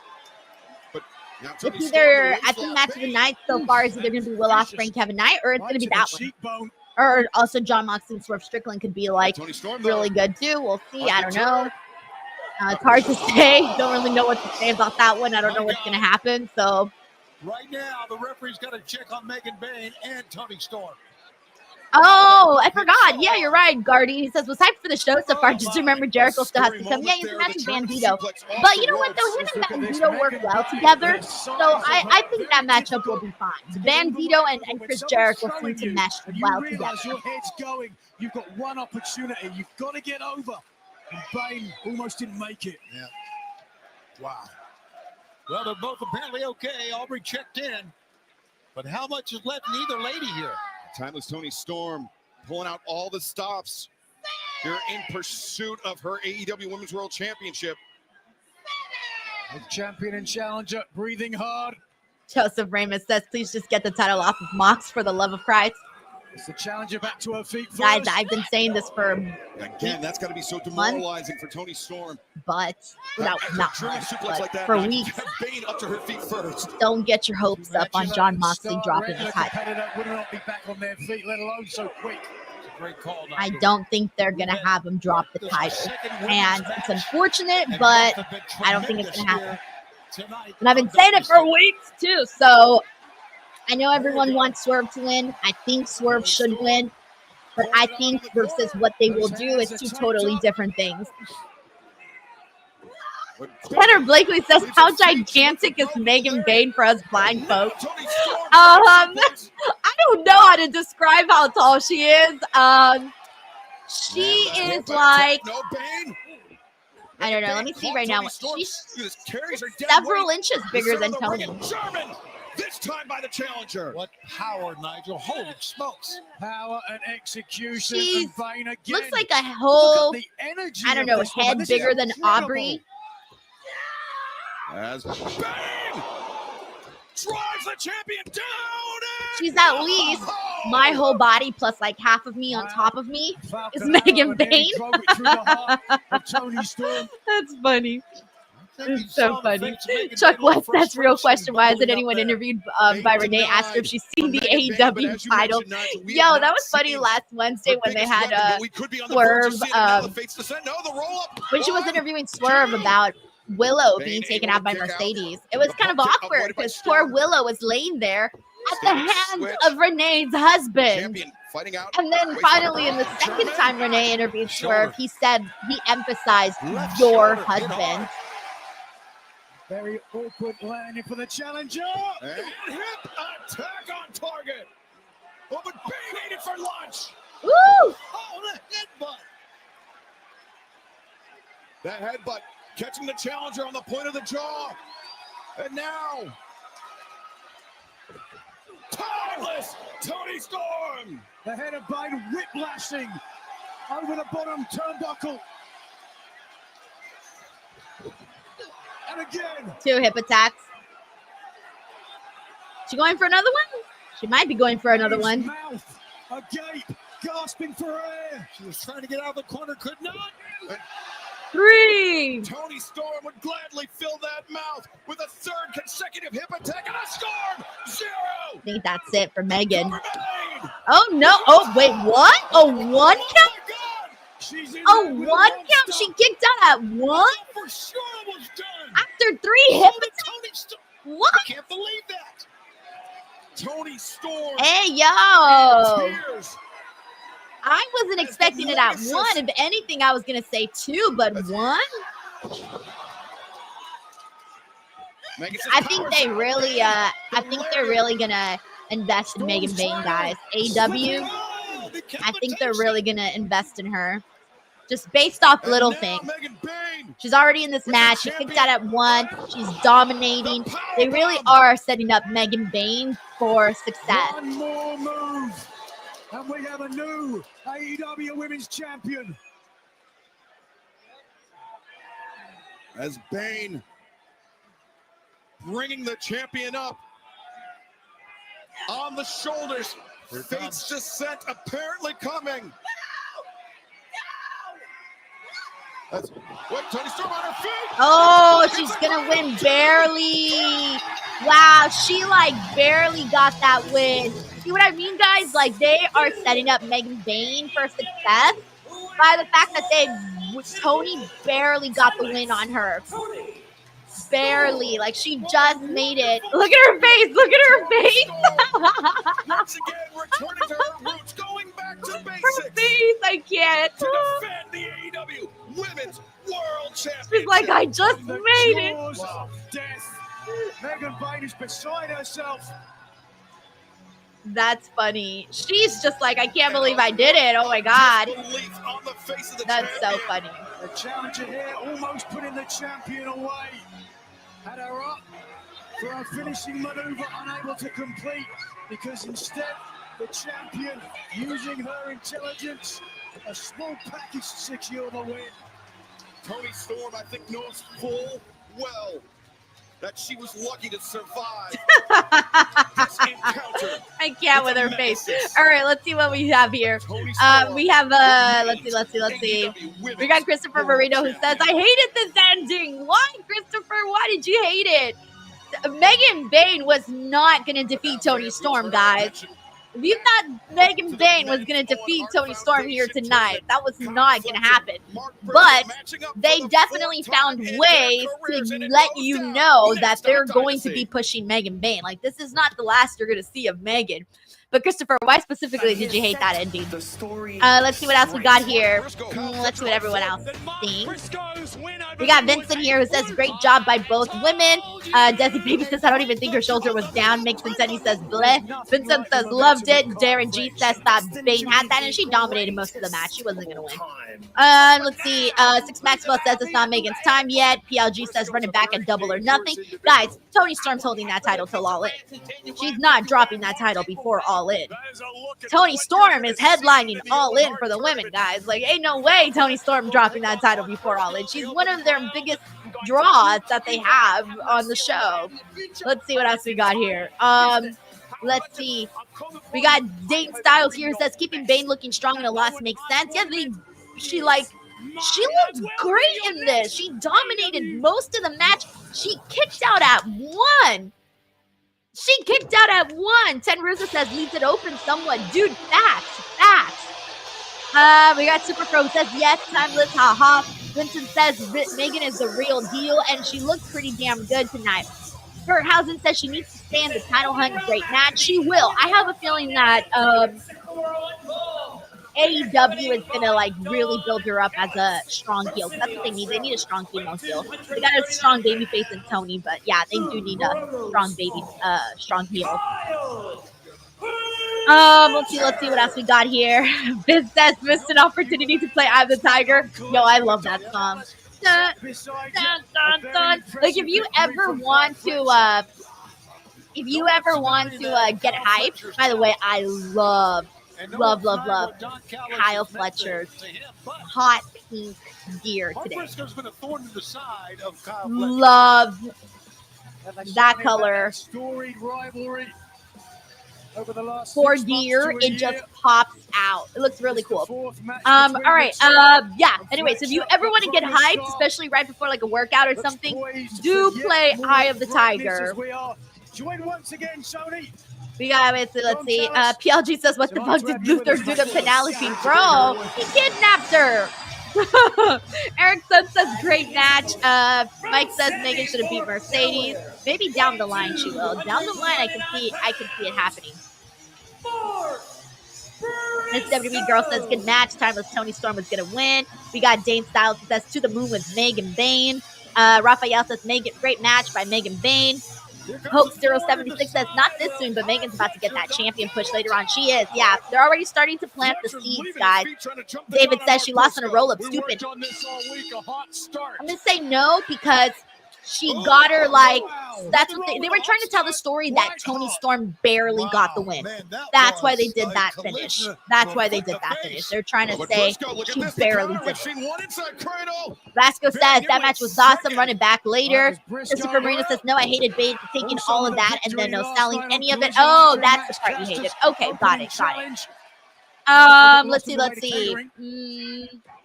Zachary Wilson says Toni was obvious choice, but Megan looks great. Illegal judo chop there. Manny Carvalho says, "I feel like most of Toni's matches always end in roll-up. It's becoming annoying." I haven't noticed, to be honest. Grapple Geek, so you pointing that out has me going back down my Rolodex. Grapple Geeker here says Megan Bayne should have won. Bayne to Vendetta TK. Too soon, Grapple Geeker. Too soon. We got Super 316 who says, "Hola, Denise, saludos desde Dallas, Texas." Yo, thank you so much for watching all the way from Texas, man. All right, let's see. Dan Lefty Jr. says that was one good match. Like says the winner of the Owen faces Toni at All In. Yes, that's why I think it's going to be Mercedes. Referee Rick Knox taking the chair from Mark This man. Stopping the chicken from flying. By the way, I forgot we still have Daniel Garcia versus Adam Cole. I had forgotten about that match. Mark Briscoe almost, I feel like there's a lot of matches that I kind of forgot about for this card specifically. A lot of his career here, a number of his big matches, and anyways, we're watching Kyle Fletcher versus Mark Briscoe right now. His late great brother Jay to become wrestlers here in Philadelphia. Space Cowboy says, "Bro, the third act of the match got me. I thought the Megasis was going to do it." Dude, so far this show has had a lot of the people that really relate with Briscoe. I think people wanted to win lose, but the people you expected to win win. Does that make sense? These people are cut from I don't know if that made sense, but made sense. He is from All right, let's see what else we got here. We got Clown here says, "For a moment, I thought Bane would win. Rocky lost in the first movie. It could have made sense." Boggs Viegas says, "This is important to see what Kyle Fletcher is going to do without Opie and Ospreay. Doesn't really have the crowd yet. He has a lot to prove." He's done a fine job, though. He's done a very fine job. One of my favorites, honestly, on AEW TV. Mark Briscoe and his late brother Jay. I mean, throughout his career, Mark Briscoe said he wants to PLG says, "Yep, here for the Owen tournament." Love that. Greatest tag team of all time. Alongside, wait a second. Tracy says Luther just relocated her. Oh my God. That's funny.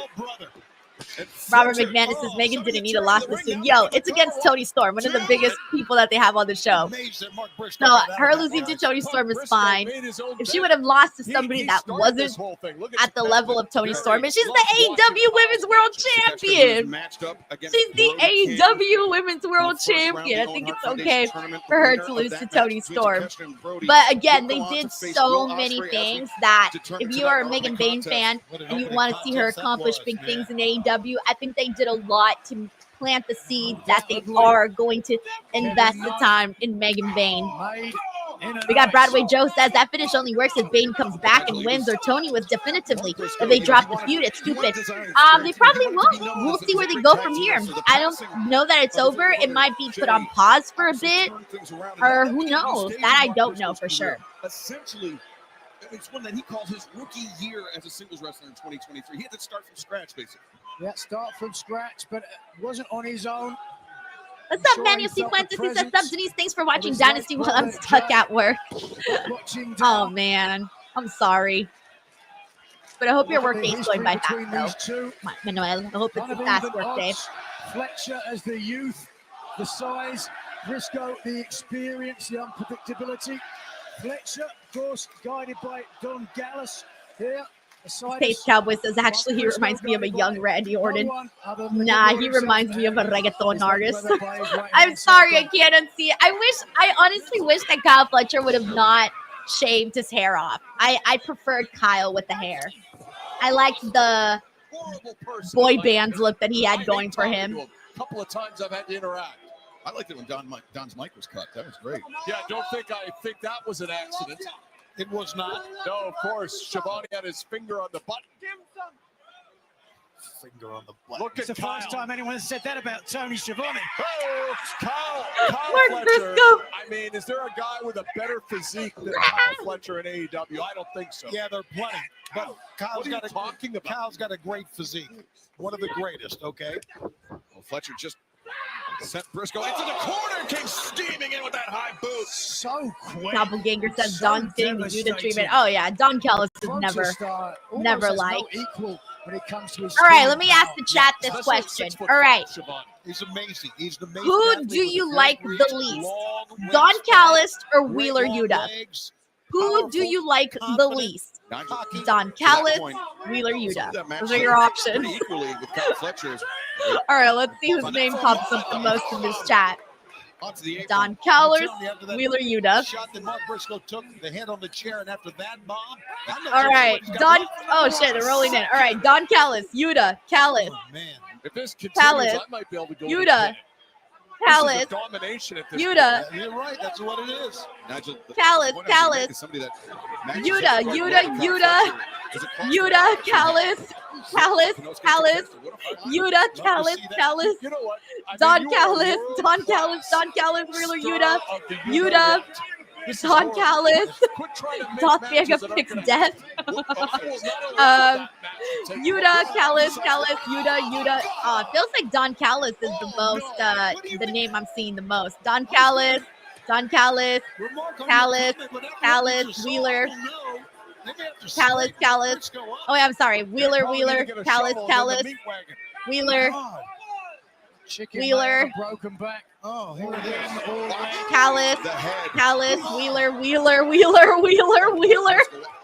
From a different Yo, angle. Look at the I head was gonna and the say, neck it of felt like you Briscoe. guys were picking more Don Callis, but then a bunch of Wheeler ones came in. Rippling I'm through still the gonna body of say Mark I Briscoe. feel like I saw more Don Callis comments, so I'm gonna take it that people hate Don Callis up here and Wheeler Yuta just slightly right be here. That's right, Don never seen Wheeler. Briscoe take such a beating. At some point, like they all just started to like convolute Oh, together. get to his feet. Andrew Reyna says for me, Don is annoying. Barely beating the Oh tap. man, that's Mark so Briscoe, funny. there's no Don question. Callis, He's Wheeler double Yuta. tough. Right. The problem is this is simple physics, simple mathematics. The measurements of Kyle Fletcher, he just can't stand up to the physical force of Kyle Fletcher in this match. Certainly looks that way thus far. Flash again. Oh, what Joshua, speed. Look it's at the actually speed from corner the to corner con. amazing. So Yeah, that acceleration. I was reading your comment on this, Legs of Kyle Fletcher. and I almost feel bad here's for the Mark thing. Briscoe. I Oh, feel you like do from a not. business Sorry standpoint, if I if don't, people but are I still love it. willing to pay He said almost. that kind of price for your pay-per-view, that's why AEW is not going to give you guys, like AEW would lose money Fletcher. doing the giving the pay-per-views like away on Max, for example, the way that they have like Dynasty, I'm sorry, not Dynasty, Dynamite on the show. The fact that they have their pay-per-view model is still a really great thing for the company still. Brody King. Sir. I know because like on the WWE side you get everything for the whatever price you pay for the Peacock, but AEW keeping their pay-per-view model is actually a really good thing for them. Obviously for the fans, you know, we're gonna end up paying more, but business-wise, it's smart for them to keep their pay-per-view model. But thank you so much for setting your thoughts in, Joshua. Digging knees to the midsection. Oh, wow. Do you remember the time, Don, the first moment you realized the potential of Kyle Fletcher? Oh, 100%. And I realized he was wasting his life with Ospreay. Woo! Both men of similar mind, both men going down. Don, to that point, do you remember the two times that Mark Briscoe beat Kyle Fletcher fair and square in the center of the ring? That's a good question. Joshua says having more eyes on the pay-per-view instead of making you have to pay every pay-per-view more exposure. Like in the rearview mirror. Let's live in the moment. Let's live in the now. Talk about the past. Both Briscoe. I'm trying to think of a way to explain this to you. He's beckoning. You Mark Briscoe on. don't want to lose a stream of How income. this match is. And I know what you're saying by like getting eyes and all of that. And I agree, having eyes, the more eyes, the more.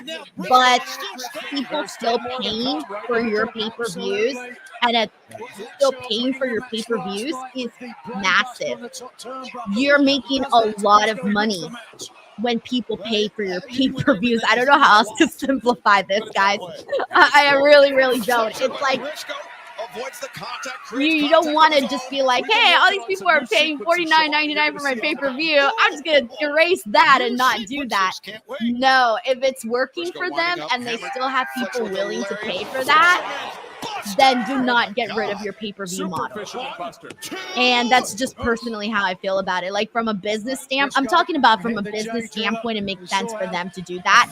For the fans, of course, I'm all here for the cheaper the better, right? That's my standpoint from a fan perspective. But from a business perspective, it's best that they do keep their pay-per-view model. Right now, Briscoe. We got Chuck West here who says you're spot on with PLEs, Denise. The fact that 100K folks are still buying is still too good to stop. Dude, like it's I don't know how to simplify my explanation other than if you got people paying for it, I'm going to keep that, you know? Fletcher. Muscles up Briscoe. We got Grapple G3 who says, I hope she doesn't follow the Taya Deonna Purrazzo route either, but Bane would clearly love her Lang here. I guess Toni Khan never watched Rocky either. She definitely was not. I feel like there was seeds planted that they have plans for Megan Bane. They have plans for her. Would you agree? No, unquestionably. If I was scoring this on points, I'd give it 10-8. If this was one long round to Fletcher. Andrew Reyna says, I get it from a business standpoint because I have a business. Biz 056 said, if it's not broken, why fix it? I think the one thing they should add, though, is discounted rates, though, for people that have the max. Like they had originally said, because they had originally said that. If you have your max subscriber, they had said you would get discounted pay-per-views. Oh, Jesus. Wait, I need to see a replay of that. Saved himself by grabbing the top rope there. I don't think he did. I think he came down. Oh man, I need to see a replay of that. I only caught like a glimpse of it. Fletcher. Oh, shit. Oh, that's it. Buster. It's it. 2.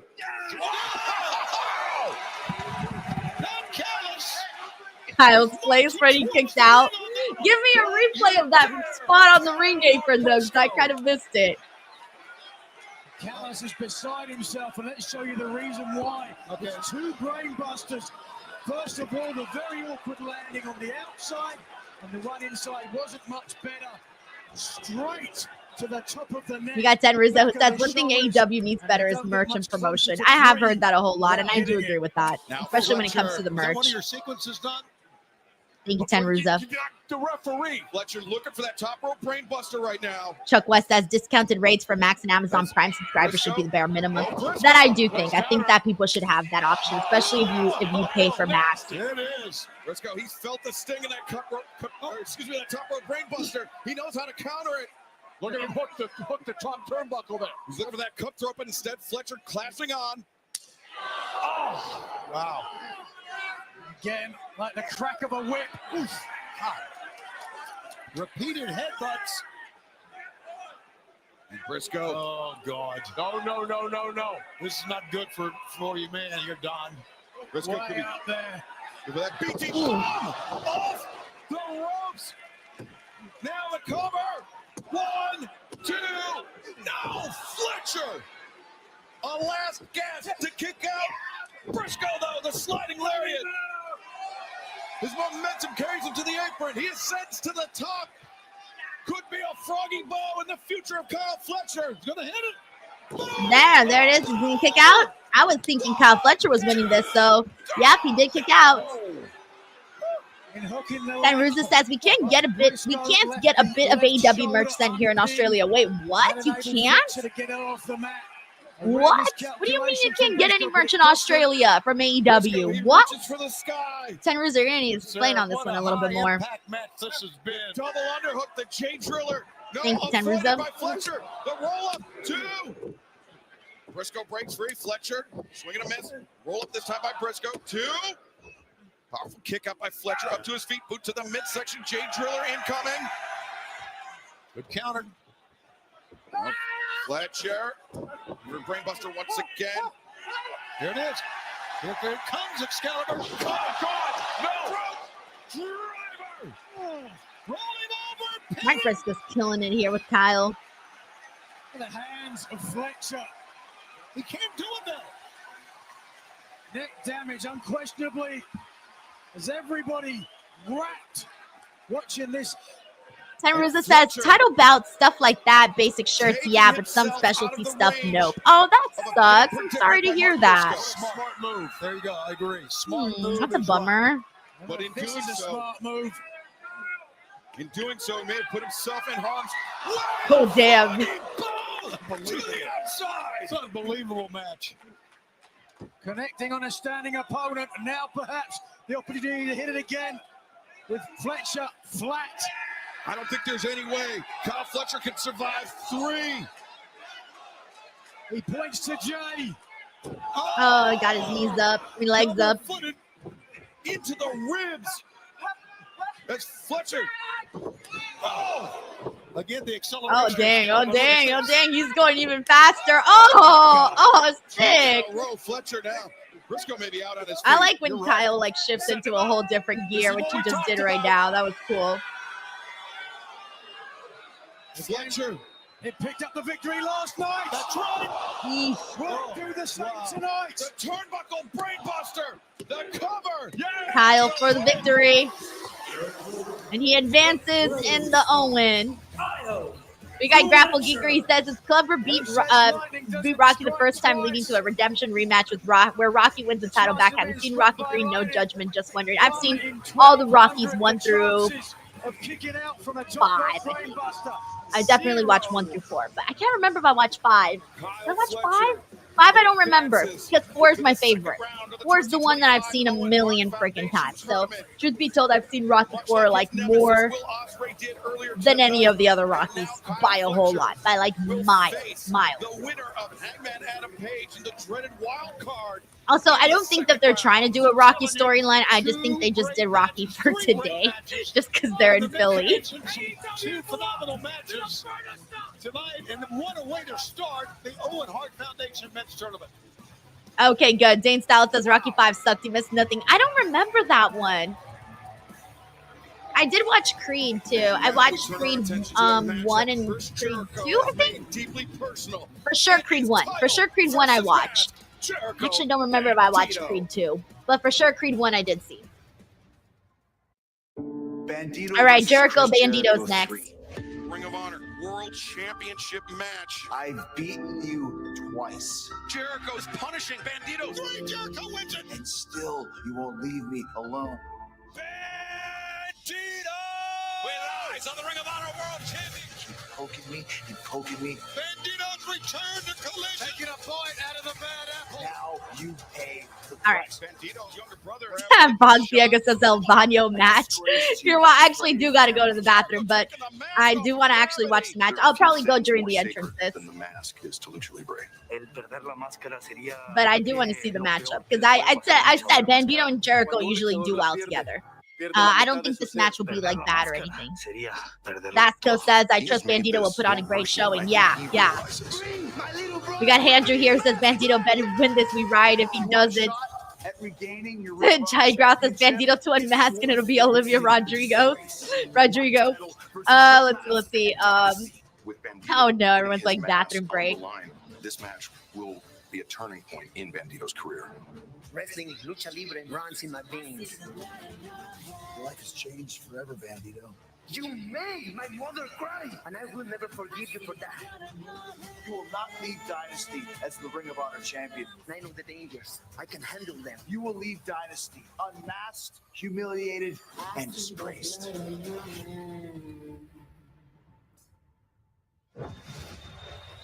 This is a title versus mask match for the Ring of Honor World Championship. Marcus Robinson says, I don't care about this match, but Bandito is awesome. Yeah, I do love me Bandito. Looks great too. The biggest match of Bandito's career. Introducing the challenger from Korea, Mexico. That would lose my shit if Bandito lost. Like, I would be pissed, like rioting pissed. Rioting!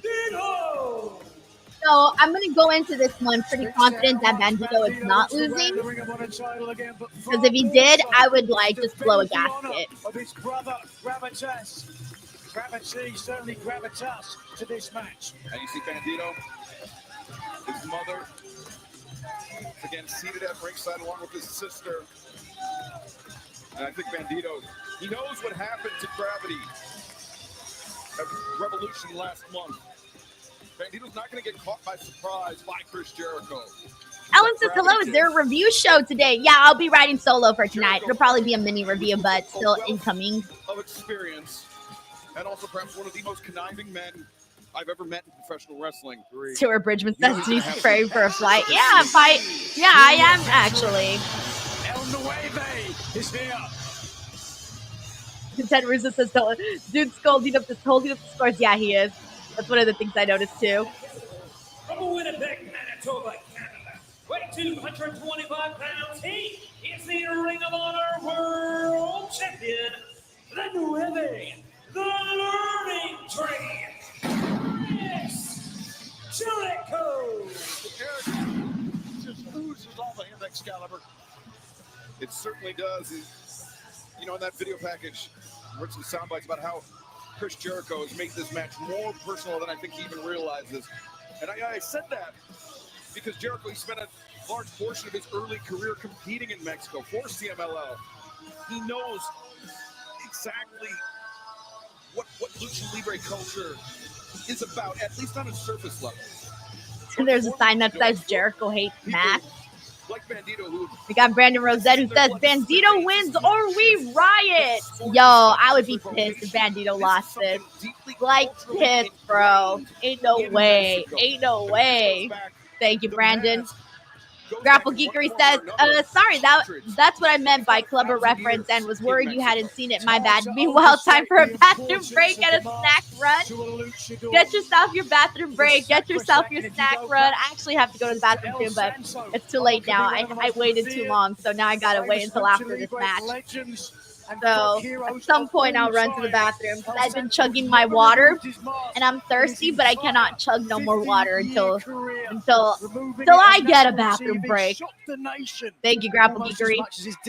2 weeks later. Manuel C. Fuentes says, even I went to the bathroom here at work for this match. No. That's funny. Wow. Jericho was staring down the All right. family of Bandito. Let's see what we get here. And look at this. He wants to not only win, he wants to make an example of this. Jericho knows what it means to take a man's mask.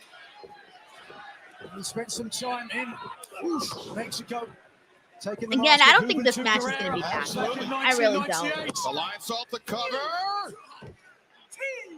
Andrew Reyna says, take your bathroom break now. Yeah, definitely not. Definitely not. If I go, it's like when they're playing video packages or entrances. World champion Bandito. Hey, look at these. Look, he's looking right at his mother, right at his sister. It's going to be so hard for the family of Bandito to realize what is on the line.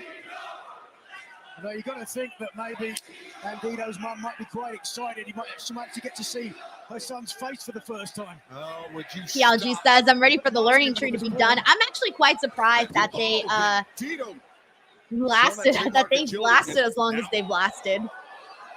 Look at this. Avoiding that kick from Jericho the second time around. to his feet. Bypass Jericho, sent to the floor. Bandito flying through the air, taking out Jericho. Now Bandito moving with speed, moving with purpose.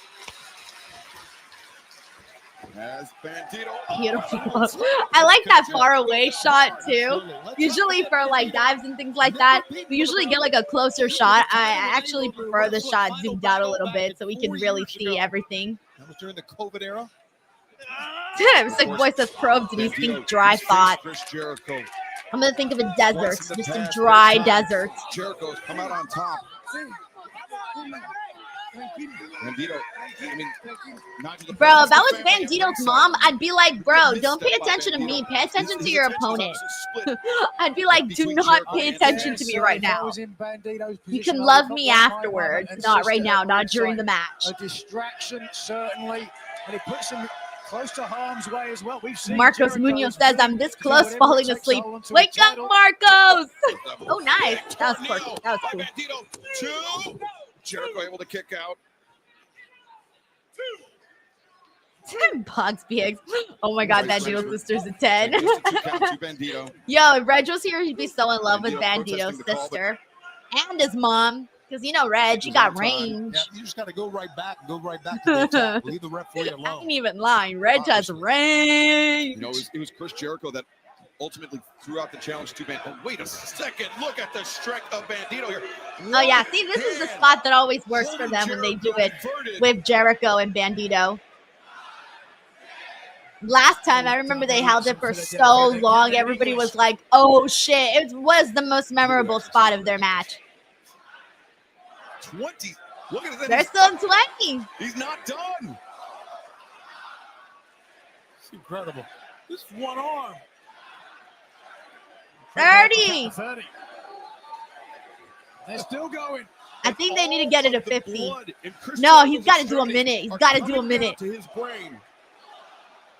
And the fans are standing. Look at him here. Jericho's Oh, shit. What number are they on now? Yo! This is incredible. I think he's going for a minute. He's fuck.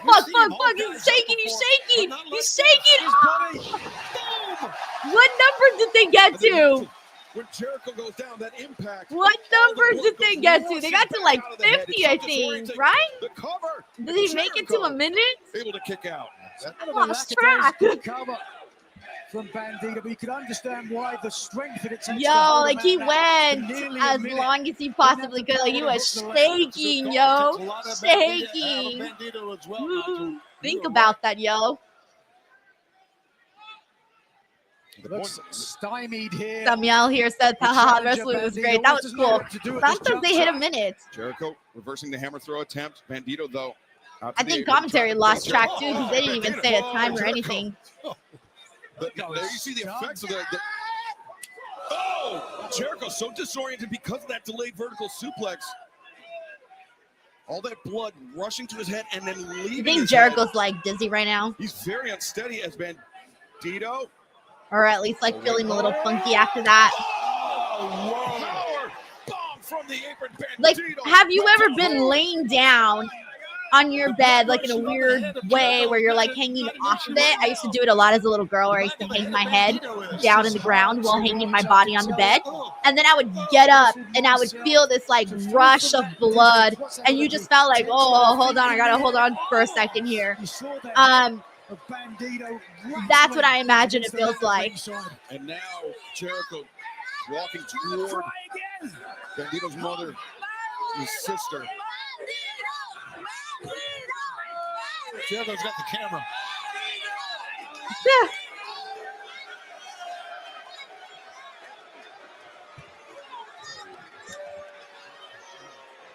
True entertainment. Sick boy says, and this is why Denise doesn't do drugs. Yeah, no thanks. Can he take the mask of Bandito? Yeah, the point I was going to make a few moments ago, Nigel, was that wasn't Bandito that initially offered to wager his mask for Chris Jericho. Biz says that's what getting old feels like as well. Oh no! But Jericho's made this so personal with Bandito, with his family, that I think Bandito felt he had no other choice. It was wager the mask or nothing. Absolutely, he had to accept Otherwise, it would have been a shame on his family. And arguably on Lucha Libre tradition as well as now. It's a count of 20 in Ring of Honor on the outside. 14. As Bandito struggling back into the ring after that power bomb, but Jericho. Hey, Lloyd Rose, good to see you. Says, Denise, what's your favorite candy? Trolleys. I love trolleys. They're my favorite. Love trolleys. Tony Jericho believes he has this well in hand. And I think he does, to be honest with you. Looks like it, a simple belly to back, but with the damage to the head after the powerbomb. No, that's not going to win it. No, that's just arrogance. That's just trying to show him up in front of the family. The only thing it took was just to roll the right shoulder. PLG says the fact Jericho is only 5 years older than Bobby Lashley is insane. Yo, I didn't realize he was only 5 years older than him. Wow. Chuck West says trolleys are lit. Yo, they are. The other day I saw that they had trolley flavored popsicles, by the way. I don't know if you've seen them. I just saw them for the first time like last week. So if you go to the ice cream section, they have trolley popsicles. And you know how the trolleys are split colors? The popsicles are also split colors. I didn't try them, but damn, I really wanted to though. I really wanted to. His ability and his status as one of the greatest sports entertainers of all time. We got Parrot Rooster Jr. here who says, when did you start watching WWE? So I was around 8, 9 years old when I started watching. My mom says that I started watching a lot younger. I don't remember that. So 8, 9 years old is when those are the memories I have. Coming around the corner, the DDT driving Jericho down. I think Jericho. Luis Ace does have a guitar that's older than Denise. Thank God. Thank God. Lay Rose, he says, hey, mine too, especially sour airheads, rainbow stripes. Oh, I love airheads. Airheads are amazing. I love them. I love the, I actually like the white mystery flavor. So good, but I like all of them. Watermelon, cherry, blueberry. Oh, damn. All I want now is some airheads. Jericho once again turning his attention to the family on the floor, but while doing so, Bandito. Oh, out of the corner, Bandito! No, Jericho able to kick out. Yeah, it's not surprising. That's a hell of a move, but that's Chris Jericho on the other end. We talked about the distraction of Bandito's mother and sister at ringside. We didn't know whether it would be Jericho who would be distracted to give the advantage to Bandito. Ten Rooster says, shout out to Hubba Bubba Gum as well. Jericho I like the baseball gum. Bandito coming down awkwardly. The baseball gum is good, but the flavor goes away so fast though. Like you gotta take like the whole bag. I just be grabbing it and like baseball gum, thumbs up. Oh no. Sorry, Bitchman says Denise with the trolley. So Google search it. It's trolley with an I at the end, and they're just little like gummy worms, and they're different colors, and they're really good. They come in a black bag. They're red and blue, green and orange, and red and yellow. And they're so good. Especially if you put them in the refrigerator and you eat them a little bit cold. Oh, so amazing. So good. I personally, I can't eat them warm. I have to eat them cold. Lying in wait. He's feeling good about himself, and he should. That was tremendous. Yep, Bandito lifting up Jericho again with one arm. On full display for all to see. Bandito heading to the top. Love to Eddie. The frog splash, the cover. Wow. And Jericho knows all too well, Nigel, what it's like to be on the receiving end of that. Yeah, a couple of times he's felt. I also love raisinets. I love everything. I love raisinets. I'm probably one of the few people who loves raisinets. I love raisinets. Raisinets are bomb. But I pretty much like every candy. I don't discriminate. I like them all. Hope we don't see the same thing happen again. 21 plex, the German suplex, rebounding off the ropes.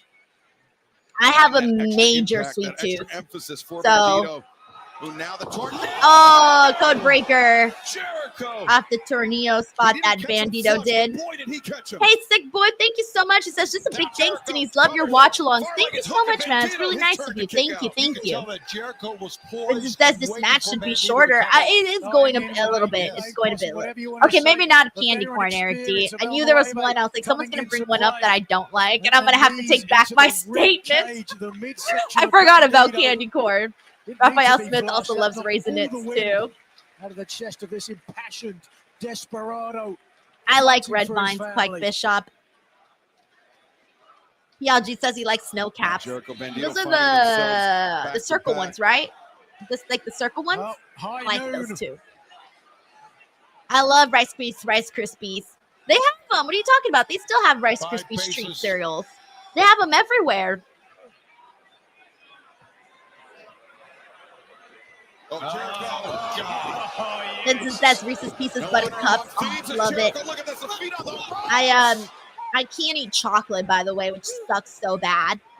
Milk chocolate punishes me from like high gives me- spot. I just develop like Bandito, this doesn't work out for he's me. able to hold him up, but no, Jericho counter. I have to be very careful. If I eat chocolate, Bandito it able to it'll kick out. punish me for at least 3 weeks.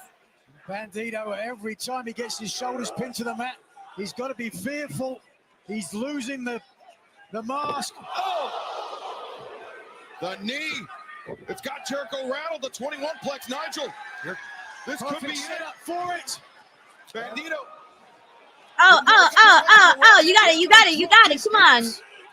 Brilliant. Oh no. Jericho. He No. blocked, then he counters too. Yay. Bandito. That was a phenomenal counter to that 21 place, wasn't Wasn't it? it ever? Is this guy? He's just the best. And Jericho looking to turn the corner. And I agree, he's one of the greatest of all time. Look at this. The walls are locked in, center of the ring.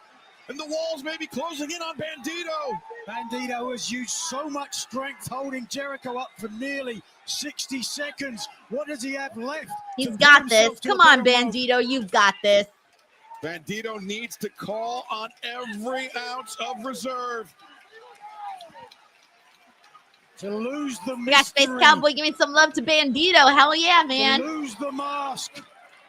Tim says Attempts lifesaver it out to gummies the are a end. weakness for him. I At like least of this the portion regular of this man's lifesavers, like career. the hard ones. Fighting for his I identity, don't know. I fighting don't for love his the family. gummies too much. Like I'll eat them, but I prefer the hard Now, win or lifesavers. lose tonight, Bandito will never be the same. Oh, wait, Jericho, come on. Oh, yeah. Yeah, he doesn't need to do this. Gotta be careful. Oh, brother, right at the chin.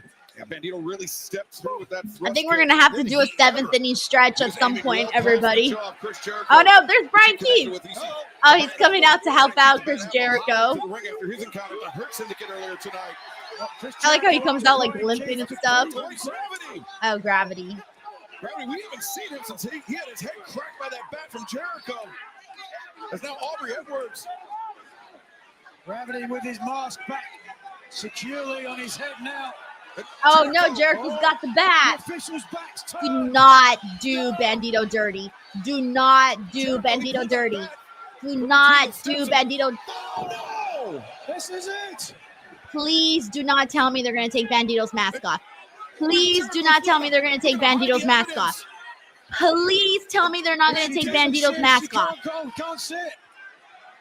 Bryce Rose were completely unawares. Please, Can't no. Yes. Caliber. No. Do not. Nope. Nope. Oh my Nope. God. Nah, he's taking forever. Yes, that's the man's He's, out. but he got hit in the, by a bat, though. Cover the No, mouth. please, no, please, no, please, no, please, no, please, no, please, no, please, no. Oh my God, he loses the mask.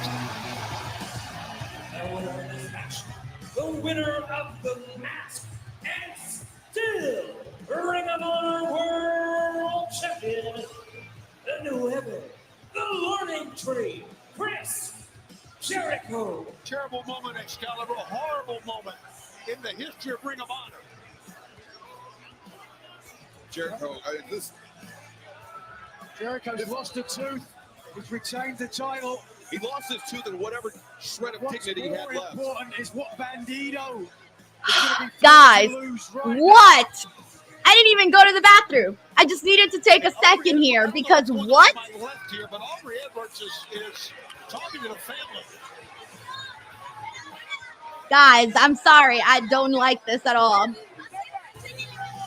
not bilingual, but it looks like Bandito's mother and sister. This pointing to the ring steps, and that's, of course, where the baseball bat was hidden. And while all of this is going on, Chris Jericho demanding that Bandito remove his mask. And, oh, they're walking right over. Second, there's no instant replay.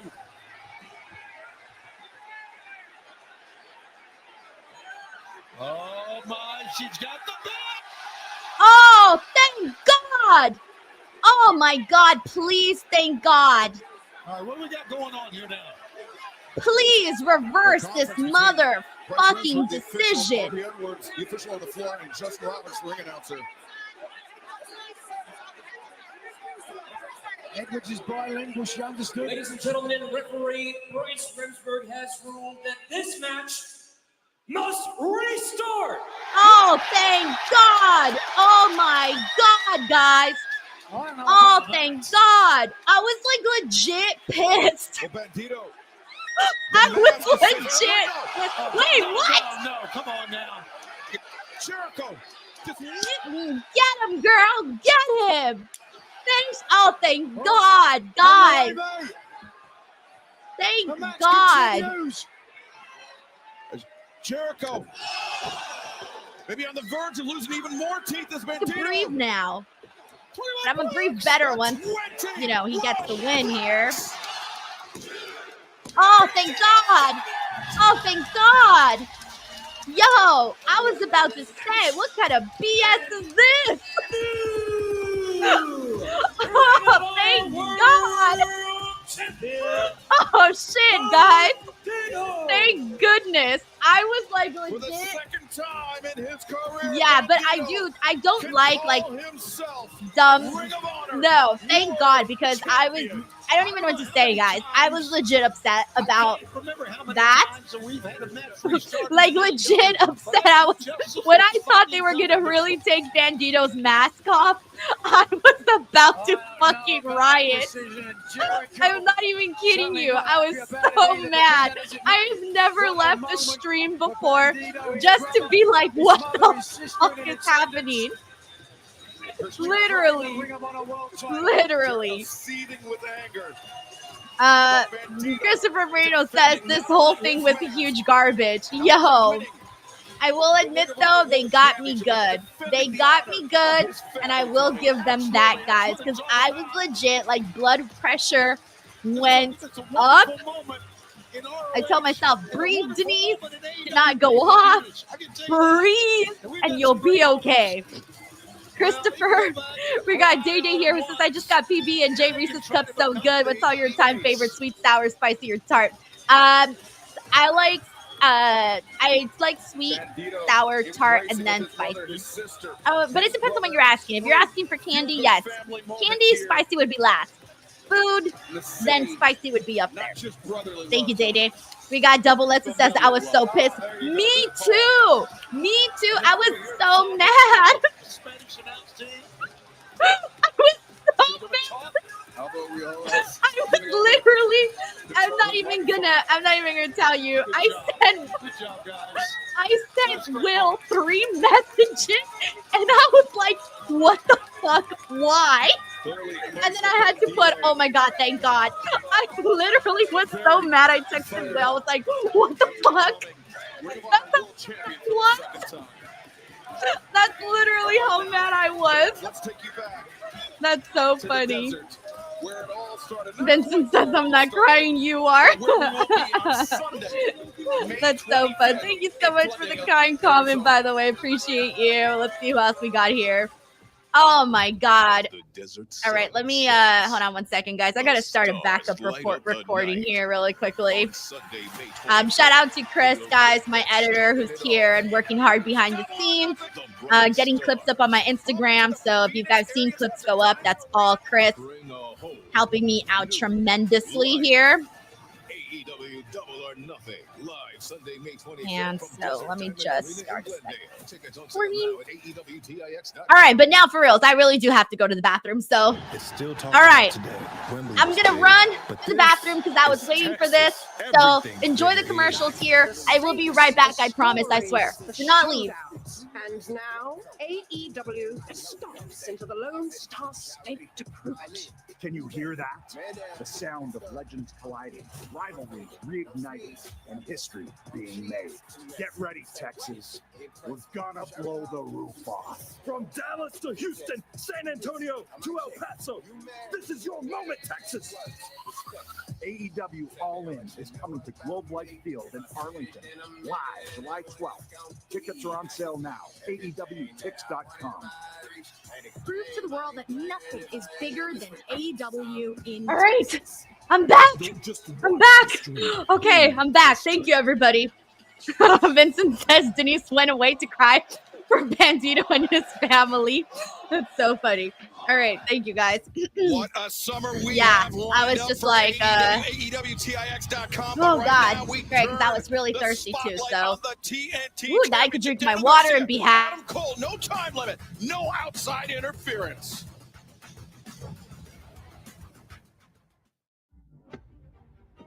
Man, I can't believe they got me though. They really, really got me with that Bandito stuff. Woo!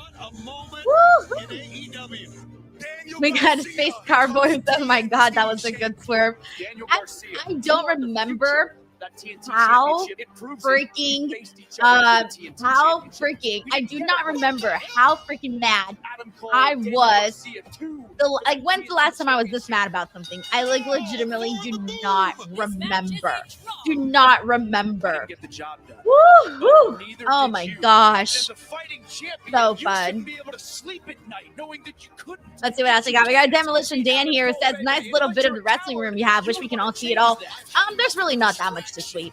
It's really just a small space. It's really just like this area. Like, you're pretty much seeing it all. Like, there's really nothing else. We got David Primero here who says Aubrey Everett is a slow count ref and a snitch. What? No, she needed to snitch in this situation, okay? She 100% needed to snitch here. Let's see what else we got here.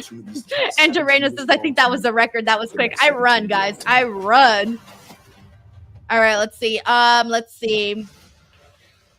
Marcus Robinson Johnson says they got me too. Denise is okay. We got Al Vasco here, says they're booking for Maximum Heat. I gotta tell you, they got me. Outside interference. Let's see. Christian says, Denise, I'm debating going to the TNA show. Thanks for coming to LA.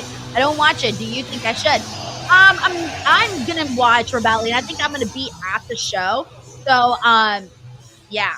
So I'm gonna watch it. So maybe you can watch it. I don't know. It depends on whether or not you're interested in what they got going on. John Jealous says, I'll remind you, Corbin versus Angle. I get mad every time I think about it. Every single time. Adam Cole, who's 7. Marcus Robinson Johnson says, Denise, random question, but do you have any pets? None. 0. Everyone thinks I'm weird for not having any pets. But I legitimately, I'm not really, I wanted to get a cat for a minute, but I just don't have the time to commit to a pet. It wouldn't be cool of me to get a pet and then not give it any love and attention. So yeah, that's literally why. Let me see. We got Sheldon Jackson who says, how was MLW last night in person, Denise? Oh, it was so much fun, actually. I had a great time. The building was completely cool. A good mix of people that went to the show. It was just all good stuff, honestly. Thank you, Sheldon Jackson. Let's see what else we got here. Aaron Kane says, the question is, does Denise still hate Adam Cole? How about I let you know after this match? Let's see if Adam Cole wins me over in this matchup here. Because of an ankle injury. What else we got here? And a surgery, cadaver bones in his Eric D says, what's been your favorite match so far tonight? Will Ospreay and Kevin Knight. That's been the best match for me. I hope he performs well. Let's see. Jonathan says, I don't have pets either. It's okay. And I like animals. Yeah, it's just something, I don't know. I think I didn't grow up with pets. So I never really was a person that felt like I needed pets just because I never grew up with pets. So that's the reason why. Daniel Garcia. I just think Excalibur and Nigel, it would be great to see either guy win. I just hope we have a good match like we've had so far tonight. Oh, you've tried. We got a CM Punk here says, I've actually tried the Charlie ice cream. It was so good. I need to try that. Like, legit. I saw it. Oh, and then you know what else I saw the other day? I think it was Fruity Pebble, Lego My Egos. Was it Fruity Pebble? I think it was Fruity. No, I'm wrong. It was Trix. It was Trix Lego My Egos. So it's the Lego My Eggo brand, Lego, but the flavor of the waffles was Trix, the yogurt, Trix, the cereal. Legit. Oh my God, I couldn't believe it when I saw that. I was like, I need to try those. Oh yeah. Ring attire. All right, and we're here for the TNT Championship match is officially starting tonight to slay some monsters, to slay the dragon that is Daniel Garcia. Remember the first match? STP interrupted, ended it. The second match, time limit draw. Now no outside interference. No time limit. Here we go. Could be here for a long night. Let me see what matches we still have, by the way. It's this match, the triple threat, the main event. He said that out of respect for Adam Cole, and that's it. All right, we got 3 more matches, including this one, so 2 more after this. This one last shot at the TNT Championship. But that's it. That's it, right? Let's be honest, it's not Daniel Garcia's decision tonight. He gets booked against Adam Cole, he's going to have to defend the title, but certainly if Cole is unable to take the TNT title from Garcia tonight, it might be a long time before he gets another opportunity. Nice drop kick there by Garcia, and I do believe it bears mentioning that, thinking of TNT, TBS are great partners at Warner Brothers Discovery. April 6th. Lay Royalty says, Reese's Cup ice cream is good, and I got addicted. I just tried the new S'mores ice cream, too. Ooh, sounds good. Thank you very much. Well, it was good. 85, so you can do the math. Ah, look at you. How about that? Proud of your age. Well, yeah, why would I be with that hair? And look at Garcia. You should be, too. Into the corner, the right hand. Garcia, throughout this rivalry with Cole, these 10 punches in the corner have eluded Garcia, but not tonight. As Garcia exuding confidence. Grant says, I can't be the only guy who gets annoyed by Daniel Garcia's dance. It's kind of all he has, though, so I see why he does it, People like to do it. Super kick that has paid dividends. Kind of like just the thing he has. Again, in his career, and Cole was always known for confidence, that braggadocious. Oh man, we got Vincent here. Says I'm kind of over Garcia, so hope Adam Cole wins. I cannot tell you one defense Daniel Garcia that I don't remember one defense that I saw from Daniel Garcia as champion. Like I don't remember his championship run at all. Like nothing. I do not remember. Yeah, Garcia, he's exhibiting a mean streak. It's been one of those reigns that just nothing happened, at least from what I've seen. Adam Cole kicking at the knee now, the ankle. Yeah, the referee's got to check on Adam Cole here. Very concerned look on the face of Cole, and for good reason. Garcia circling his target, his prey, so to speak. And now, basement dropkick. Garcia, this is a much different tone than their 2 previous clashes. We're going to take a look back. I like the mouth says he defends on Collision. Yeah, that's probably why I haven't seen Collision. So there you go. Straight shooting up from the left. The surgically repaired left ankle of Adam Cole. And that drop kick not helping matters. That ankle was injured, if you'll recall, at Grand Slam New York when he jumped off the staging area. That's how it happened. So it was certainly a freak accident. You watched it back, you have no idea why it happens, but such is the danger of professional wrestling. The seemingly most innocuous things can cause potentially career-ending injuries. Garcia, his game plan is evident. He's targeting. We got Marcus Robinson here. Says I'd rather see Hobbs be in this position to win the TNT title right now instead of Cole. Yeah. If I say it, I'm a hater, so I can't say it. Then I'm a hater. The journey, not the destination. Again, trying to prove that he is a credible challenger, not just to the world, but to himself as well. Following the footsteps of great TNT champions like Brody Lee and, of course, The greatest TNT champion of all time, Christian. Oh, look. The dance is incoming. Huh. There you go. A little bit of the hips. Time to put your singles away. Cover now made. Far leg was hooked. Cole able to kick out. You know, you talked about the braggadocious nature of Adam Cole. See, early in Louis his career Hayes when he's says, known "Don't as be the Panama hating." City Playboy. Look, I said what I said, guys. Adam Cole has not won me over in AEW, guys, at Adam Cole all. swivel his hips like Garcia does At now. all. Oh, brother. But that dragon screw, and then the inverted dragon screw. Danny Garcia is ripping apart that left leg of Adam Cole. Alexa Cabello says, Denise, what are you live streaming this week? Raw, NXT, AEW. Oh, wait, I'm sorry. I'm looking at the wrong week. Oh, Raw, NXT, AEW, WrestleMania Trivia, SmackDown. And then that's pretty much it for next week. So that's what I'll be streaming. Thank you so much for asking, Melissa. Bane had such an advantage. It only took 1 second, or rather 3 seconds, for the champion to retain. Campbell Curious says, I'd like to see Hobbs in there too. You're still a hater. You know what's funny? I was so one of my All Elite Crate boxes that I opened, I got one of those straws. I don't know if you guys saw that. I don't even remember which episode it was, but one of those I got the Jamie Hater straw, and it says keep drinking that Haterade. And I just remembered that I had it because I used the straw the other day, and yeah, it was kind of funny. Sipping my Haterade. Gets the better of it. The amigos of sorts, but nothing friendly about it. Garcia, gritty, capable, and dogged, pursuing. Hey, Gerard. Another Thank title you so much for defense. tuning into the stream. Cole. Louis Day, we got Drew Turner. On the left knee. Says, I hate to say it, but it's true. NXT Ring of Honor Adam Cole seems like a million years ago. A million years ago. A million.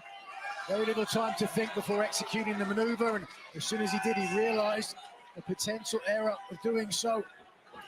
And Daniel Garcia, you mentioned the similarities in terms of suffering through leg injuries, but also Garcia, not so long ago, had a pretty significant neck injury with the Panama. I can't believe tomorrow's Monday already, though. I wish we had like another day for the weekend. It just goes by so fast, guys. Just so fast. Sunrise is not effective. Wow, driving through that lariat. Man, I'd have been proud of that one. Daniel Garcia could be thick and pile driver. Taking a moment to survey the battlefield, as it were, but maybe. Thank you so much, Melissa. Appreciate it. Today's the first day I wear these butterfly clips. To pivot. The first day. For the leg of Garcia. It looks like it. We're doggedly holding onto the left Louis leg, says you work all weekend. I here know. we go. I need an extra day, guys. An extra day. He's going to. Oh, twisting pile driver. Is that going to be it? 2. No. Well, beautiful. Jonathan says, my sister said the same thing. You're right. Like, it does feel like it. Friday, Saturday, Sunday. I mean, pretty much Saturday and Sunday. It's just not enough. This city. It is not enough. Andres Guerra says, not excited about this match. I'm waiting for them to, like, sweep me in. Sweep me up. Come on. I'm here. I'm ready. I'm willing. I'm able. Right now, but they have not yet swept me off my feet. Oh, look at this. Remember, it was. We got Ryan Adams. Ryan, thank you so much for the super chat. Very nice of you, Seth. So can we do a restart of the match when someone cheats? Have the AEW refs not been watching Mox's matches the last few months? I mean, hey, you know how it is in pro wrestling. Sometimes they look the other way, and sometimes they don't look the other way. I have no answer for you, Ryan. No answer, because, yeah, shit like that happens. But in this scenario, I'm glad it did happen because I was not having it with Bandito losing his match. And I figured, like, okay, let's say Bandito did lose his match. I would imagine that would obviously be Bandito being okay with that. But yeah, no, I just did not think that would have been a good idea at all. Like, at all. Powerful overhand chop. A second, a third, 4, peppering the chest of the challenger. But the super kick. We got Ten Ruza here says, Denise, an extra day would mean another pay-per-view day. Yeah, probably. Certain weekends we'd be having so many pay-per-views during the weekend. Thank you, Ten Ruza. It was the ankle, the leg of Adam Cole that gave way, but it was a stratagem. by the challenger. That was very, very well done and almost got a win. I've just been surreptitious. And we got some Adam Cole chants going. Okay. He realized the opportunity that presented itself. Either way, champion and challenger both stood in this contest with a TNT The good thing title is that the next still two alive. matches are going to be interesting. You know, you got the three-way, which is going to be a great wrestling match. Garcia. Now, You got the main event, which is, I'm sure, going to be full of shenanigans. Cannot stand much of this, guys. Espinosa 1989 says, if Mox is champion throughout the whole summer, it's going to be cruel summer. Yeah, I hate to say it, but I think Mox is going to be champ till all in. Just wrenching on that surgically repaired ankle, dragging Cole back towards the deep water. David Romero said Saturday. Another weekend to add. I take it, Saturday. Daniel Garcia. Oh, look at Cole. Agony etched on his face. Fingertips away. And Cole make that crucial call. He can. And he gets the break. He gets the relief. But Garcia hanging on to the last possible moment.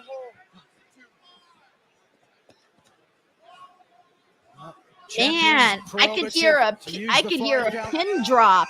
Garcia has to know, cannot lose the title on a count out or a disqualification. Garcia. Oh, wow. Oh. Espinosa, I 100% got the pun. 100%. 100%. But Cole was propelled so fast, nothing he could do. So fast, and I think wedged between the apron and the steps. Now mocking Adam Cole. Not only that, you notice how he walked. Garcia walked up on the steps, stepped on the. I got Christopher Marino says I need Adam Cole to turn heel already. Garcia. A Jobson says I'm predicting 10 kickouts for this one. Yo, that might make it exciting. Cole. Space Cowboy says, yeah, this definitely should have stayed on Collision. This is rough, guys. I'm sorry, but now body shots from Adam Cole. Come on. Oh boy. Like what? Almost strike. I mean, I'm pretty sure they're setting up a 6 spot right now on the steel steps. Oh, what the hell? Dude, the crowd is dead for this match. Dead. Like, I feel like I can easily hear people's conversations. Either way, it's a disastrous landing for Daniel Garcia. Legit. Get another chance to take a look. Yes, just watch The this. Beach Kevin says this one is definitely not a winner. Nope. Ben Fossey says I prefer shows on Saturdays over. I'm assuming you meant to say I prefer shows over on Saturday over Sunday. I prefer pay-per-views on Saturdays too. I do, because I personally like to have Sunday as my day where I just do nothing. So that's the reason. That's the reason. Durable enough to hit the Panama Sunrise on the floor. I think Cole was willing to sacrifice a little more damage to himself to inflict a lot more damage to his opponent. Oh, he's dropping the knee pad, guys. Cole dropped the knee pad and looks at smart. Deliver the boom, but Garcia, whether it's out of exhaustion or self-preservation, he drops flat. We got let's see. Data here says Black and Gold Bebe needs to come back. I know. I used to like Adam Cole so much on NXT. I used to love Adam Cole on NXT. Garcia wants to hold on to the TNT title. Hold on.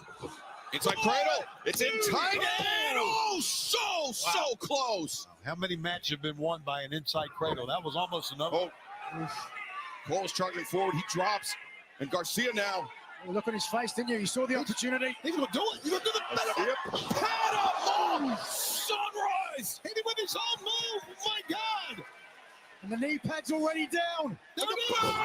Wow. Garcia. 1, 2. Oh, I was about to say, there's no way Daniel Garcia is retaining. Lowered the boom. We got HWD who says, I love watching Collision late night on Saturdays. I love the vibe of weekend wrestling.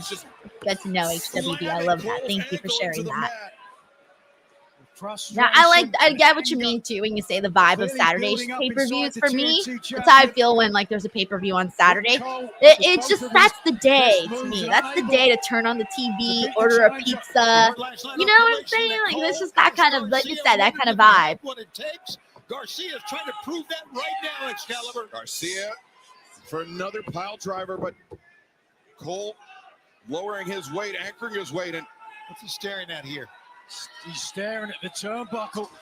Tim Biotti says 11 p.m. and 4 more matches. No, there's only 2 more matches left. Just the 3-way and the mains. Unless I forgot something. No. Let me see. Let me double check. When he landed that pile driver on MJF, it took him out of action for months. Well, no, just the 2. Perhaps the champion. He wants to hurt Cole rather than winning the match. Hey, thank you so much to Single Blue Note the Panda for sending in a super chat saying the Anthony Bowens versus the Best Wrestler Alive squash match on 0 Hour was more exciting than this. I didn't even see it. I didn't watch the pre-show, but everyone in the chat when I came in to start to watch along was talking about it. So I'm like, all right, I guess it seems pretty exciting. I don't know. I haven't seen it, but yeah, no, this is rough. I think this one already had like a tall, the crowd got into it with that spot, but this one had a tall glass to fill because there was already no interest going into it. And I think they could have won us over with the actual matchup, but it just didn't happen that way. Thank you so much, though, for the super chat. Single Blue Note, the Panda. Very nice of you. Thank you. Space Cowboy or Papa John's for the show. Dang, I haven't had Papa John's in a while. His feet accelerates. Adam Cole, no champion. All right, Adam Cole wins. All right, I'm just glad. I'm sorry. I'm just glad we're on to the next thing, to be honest. I'm ready. The next match is the match that I was most looking forward to. So, like, I'm ready. I am ready for the 3-way. Do not take that out of context. Really has been good to Adam Cole, to Daniel Garcia, not so much. And one could make the argument that instead of trying to win the match, all right, trying to hurt his opponent, the champion suffers. Well, he's still doing the boom is fun. Garcia losing the TNT title. Great call. You are right about that, Nigel. 17 years after beginning. Craig Bishop says, I'm always ready for a 3-way. 37 Ray says LMAO, Denise. Oh, man.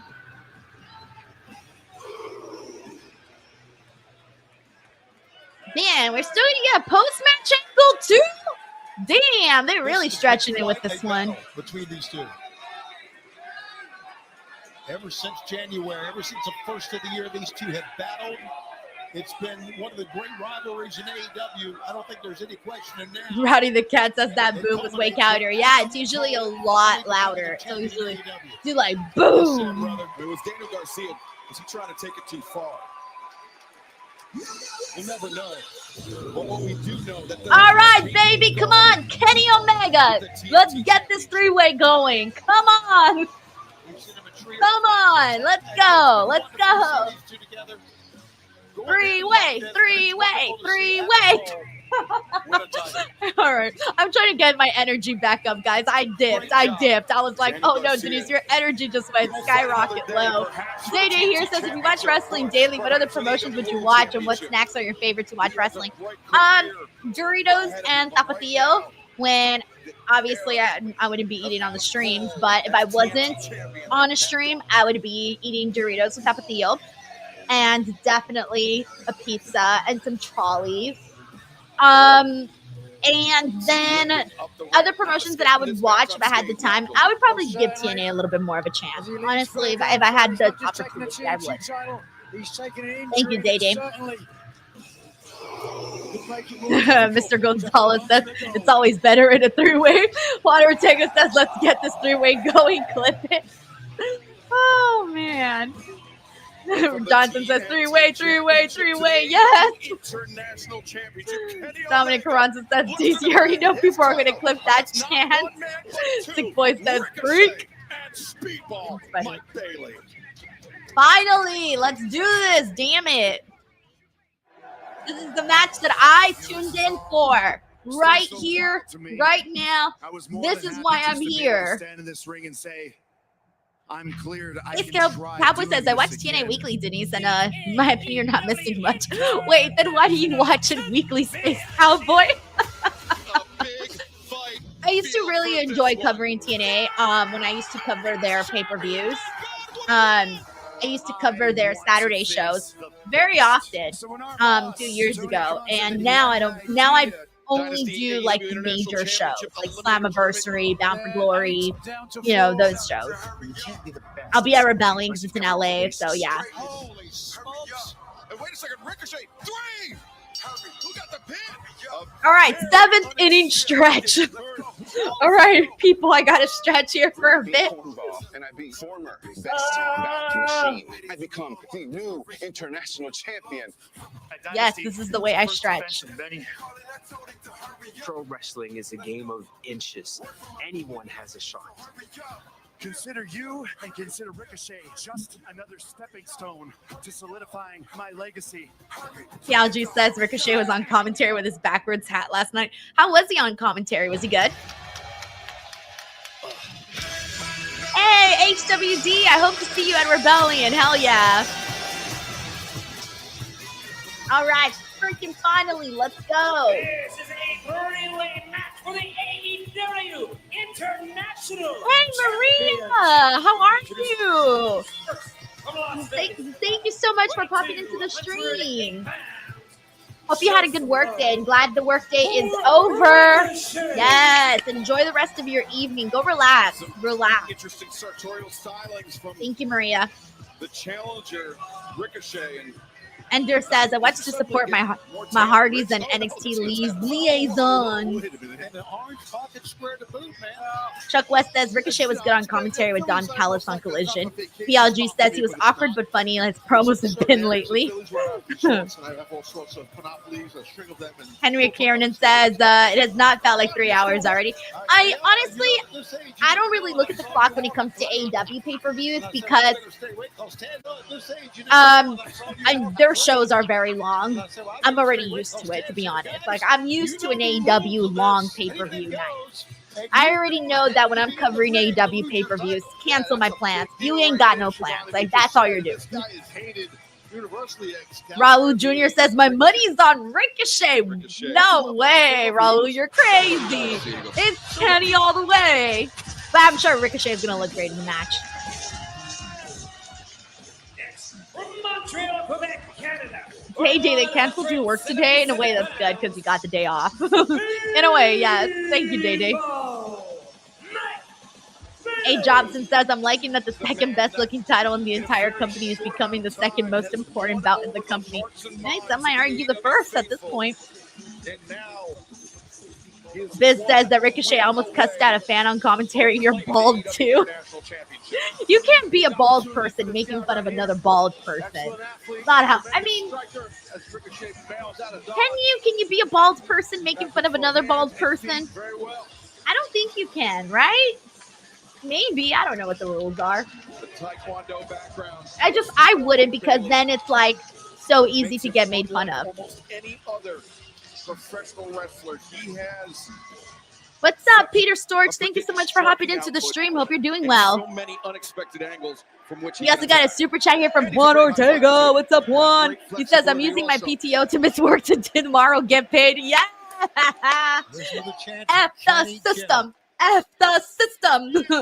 Thank you, Juan, for the super chat. And hell yeah, man, we work too hard, man. Most of our life is work. Like, we gotta have some fun too, you know? You know what I'm saying? Have some fun. Thank you, Juan. Charles here says, I'm with you. Denise Kenny will retain the title tonight. Facts. All right, let's see what else we got here. We got Vincent. Well, thank you so much, Vincent, for the super chat. He says, Lisa, the final boss of the media scrums. I was sitting a few seats away from Chris Van Vliet on Friday SmackDown. This was a watch-along. Is way better. Thank you so much, Vincent, for tuning into the watch-along. Thank you, thank you, thank you. Hope you had a good time at SmackDown. I think you went to the best SmackDown of the 3-hour era of SmackDown. You had a good show. And it sounds to me like you also had really great seats. So, hell yeah, man. Thank you, Vincent. Thank you for the love. HWD says, I always represent LA when I call into Busted Open Saturdays. Yes. Yes.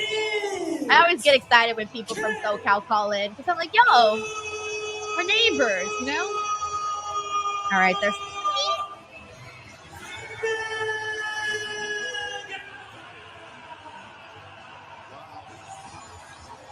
got Day Day here who says, what's your favorite past and present champion belt? And your favorite champion of all time? Ooh, my favorite past. Ooh, that's hard. I always liked,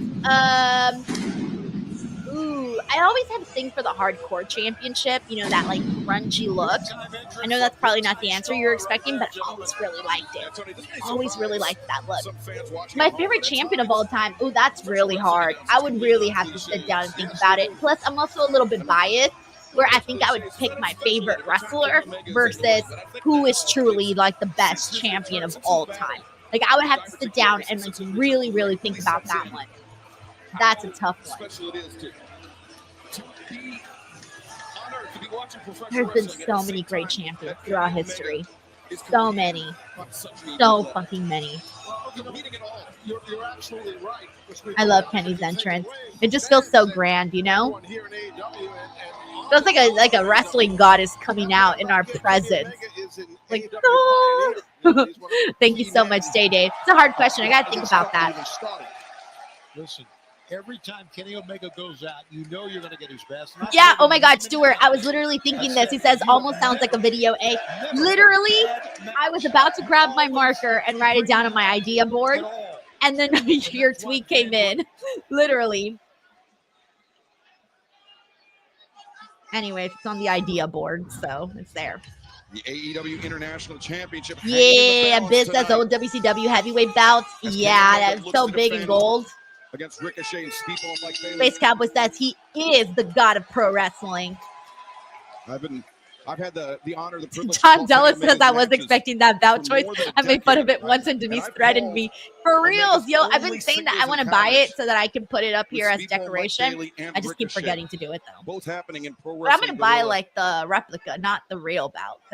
I don't like to be investing that much in belts. It was a win. I got bills to pay, damn it. I can't afford no $300, $500 belt. Ain't no way. All right, come on, here we go. This is the match I was waiting for. Come on, baby. Has shared a ring with either of these two men. Do not disappoint me because I have high hopes. In fact, the bar is like sky high for me on this match. My expectations are very, very high. James Irving says Mike Bailey's only in the match to eat the pin. Yeah, I think so too. But I don't care because he's fun to watch. That's what I would do. Aggressive collar elbow tie up. Ricochet, get your ass in there. Canadians in this match.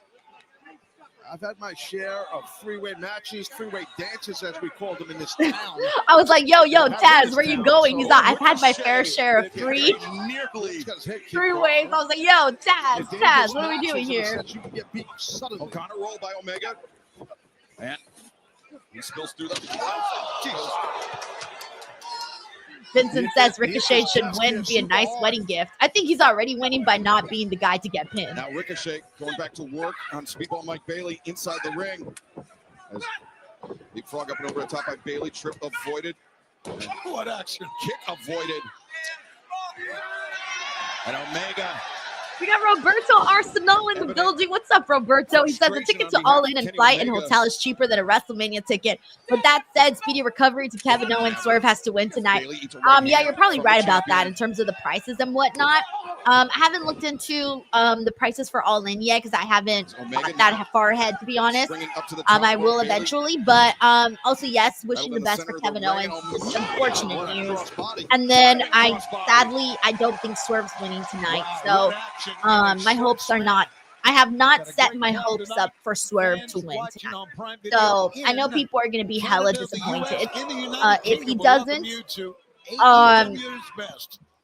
Right hand. I can't blame them, but that's why I'm like, nah, don't get your hopes up. Sorry, Roberto. Sorry, Roberto's like, damn, Denise just brought down the mood. Leaping over the back of the 8 of us together says, can't you write it off for your taxes? It's work related. That's true. I could do that. You're right. Seizing on the opportunity. It's set design, right? You could have set design. Juji Katami, excellent transition by Omega. Interesting wrinkle from Kenny Omega. Marcus Robinson's Debbie Downer. I'm sorry, but don't be mad at me. Don't be mad at me when John Moxley retains. I'm just gonna be sitting here like I told y'all. He is just a hybrid in the sense he's got so many different I'll be the bad guy. high flyer to a striker to submissions, everything. The rapid fire kicks were interrupted at first by Ricochet, but Ricochet was sent packing to the I floor. love those Now rapid Bayley. fire kicks that Mike Bailey does. Oh, he's getting ready to fly, I They're think. calling speedball. Those were speed kicks, brother. Rapid fire. What the hell is Ricochet doing? Oh, Ricochet has a plan of his own. Wait a second, Ricochet coming in. Nobody home for Ricochet, swinging a miss. And look at this, Bayley through the ropes into a Hurricane Rana. That was impressive by Speedball right there. King of Blue Note Panda says Ricochet getting heat and playing into it is fun. Yeah, he is having fun on it. Oh, that's going on the outside. Ricochet looking to take advantage. Fans love, yes!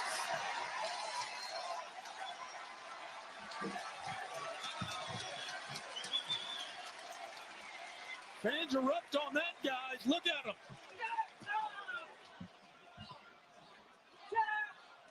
Bayley reversed by Omega. Oh, chin for Don Callis. Oh, good counter right there by Speedball. Yeah. Wriggling free of the grip of Kenny Omega. Now Omega over the barricade, and Bayley, look at this, kicking the chest. Kenny's trapped over there. Yes, he is. Now Bayley is up to here. Right, he's footing on the barricade. Ricochet grabbing the leg. Ricochet, he's Come on up by the ears, brother.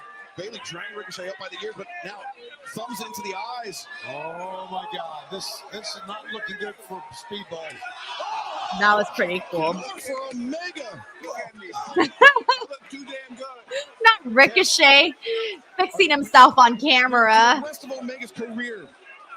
We're going to talk about his battle with diverticulators, having 2 feet of his intestine removed, and now he just had another. Hey, Lou S, good to have you on here. We're on the triple threat at the moment. Quick recap for you. I would say go back and watch Kevin Knight and Will Ospreay. Toni Storm retained. Like a wrecking ball on top. The Bandito Chris Jericho finish was different. You can check that out. Let me see, what else should I mention? Oh, the 3-on-3 with the rated FTR turn at the end was fun. Check that out. Because Ricochet, were he to pin, let me think. What else do I need to mention? New international champion. Right. Well, I was talking about that before. It's Calvin about. Yeah, I would say those are the biggest things. You interrupted me. And the thing is, thank you, Lou. That dangerous. I'd like to say I would never interrupt you. We got PLG here. PLG, thank you so much for the super chat. He says, do you think they would have Swerve lose tonight and then enter the Owen as the wild card and set up another program with Hangman? Cover made. It's possible. It's not out of the realm of possibility because, again, there is that spot for the wild card. I don't know if that's what they have planned or if there's already someone set in stone to be the wild card. That I do not know. I don't know if they're if that spot's already pre-booked for somebody else or if there's a possibility to Swerve. I don't know. I don't know. But I do feel like, given all of the teases and everything that's happened with Hangman and Swerve, I feel like we're getting closer and closer to the change in that story, especially after that moment with Hangman and Swerve backstage, where Swerve basically revealed that he did feel like he was in the wrong. That was definitely unexpected. So I feel like there's going to be a change in their relationship somehow. So we'll see how they go about it. Thank you, PLG, for the super chat. A deadlift brainbuster. No, Omega brings Bayley down to earth and a boot to the midsection. Just a straight toe kick to Ricochet. Yeah, Kenny, it's not like he's trying to save Speedball. We got E-Money Shoes that says, I think Josh Alexander is the wild card. That's who my assumption was, too, because I really could not think about anybody else, to be honest. I really could not. Slap him upside the head, chops. See that? Never seen Temuera do that quite like that, but it's pretty funny. Over goes Ricochet. Bayley. Ricochet caught up, but Ricochet sends Bayley to the arms of Omega. A neck breaker for Omega. A punishing DDT for Bayley. Great move. I tell you, Ricochet's looked really, really good in this match. He has. Bayley definitely got the worst.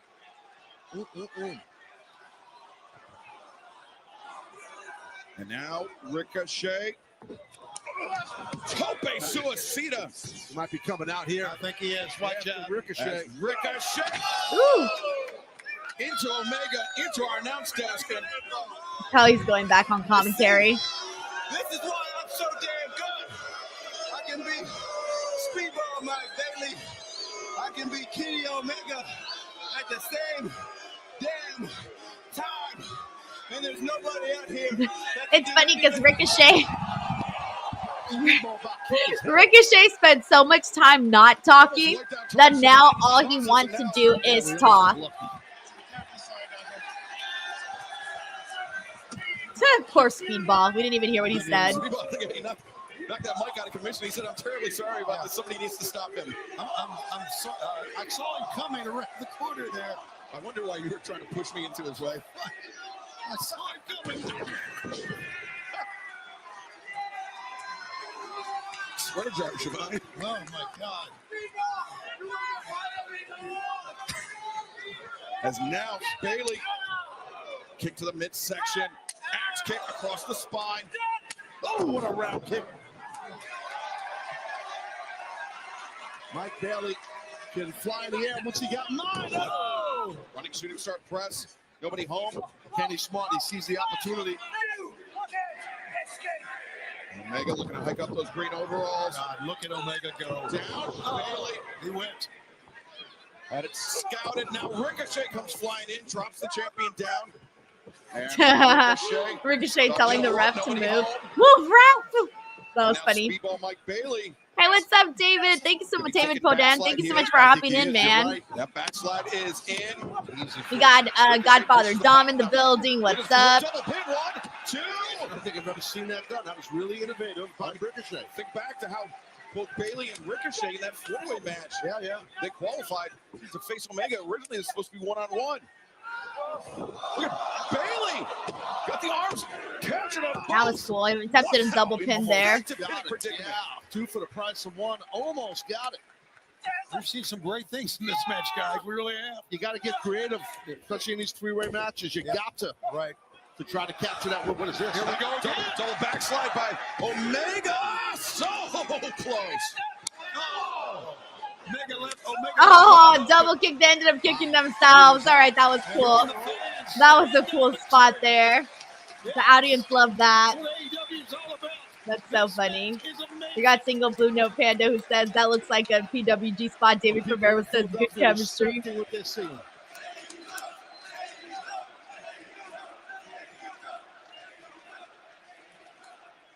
You see referee Rick Knox.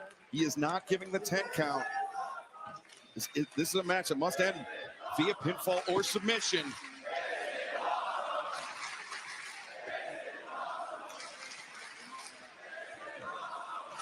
Is now Kenny Omega, the champion, beginning to stir, as are his challengers, Mike Bailey and Ricochet.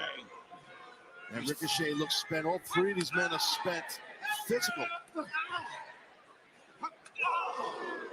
Well, a match like this, a reminder of why we love pro wrestling so much. Guys are punching it out. No kidding. They're doing everything. Intense. Talk about the mentality that it takes of a challenger for challenging in a title, but having to wait all day to get this opportunity. It's a good point. It's stuff that people don't talk about when you're working in this deep on the show. You know, it's you have to stay focused. You have to stay locked in. It's hard, and you're dealing with not 1 but 2 opponents. 2 great opponents, by the way. All right, let's see some more exchanges here with Speedball and Kenny.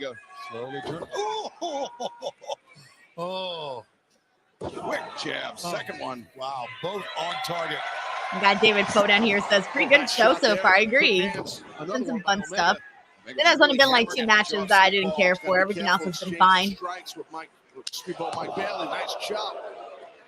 Omega, though, with the weight advantage, the size advantage, able to drop Speedball with that chop, but Bailey will not be denied, up to his feet. And now Omega, this is a dangerous game for Omega to play. Kenny just challenged those round kicks. Tell you what, Speedball's got the heart of a fighter, brother. He is. Damn, Kenny's just taking all of those kicks from Speedball. With that taekwondo background, right?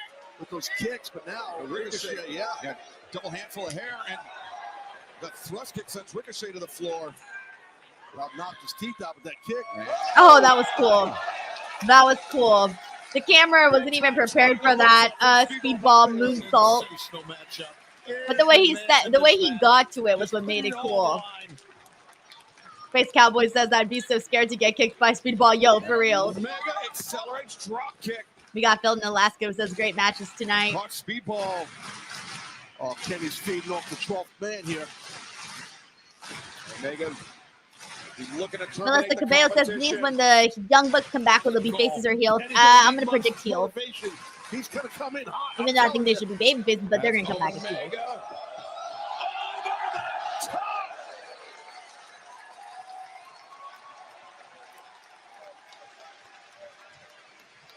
Kenny, his whole career has taken a plethora of chances. Watch, well, that's my. Yeah, see, I love that they showed that replay of Speedball because that was pretty cool. But that's an all or nothing move, Taz. Yeah. If Bayley and Ricochet, if they part, Omega crashes and burns on the ramp. Yeah, and that could be career ending, to be frank.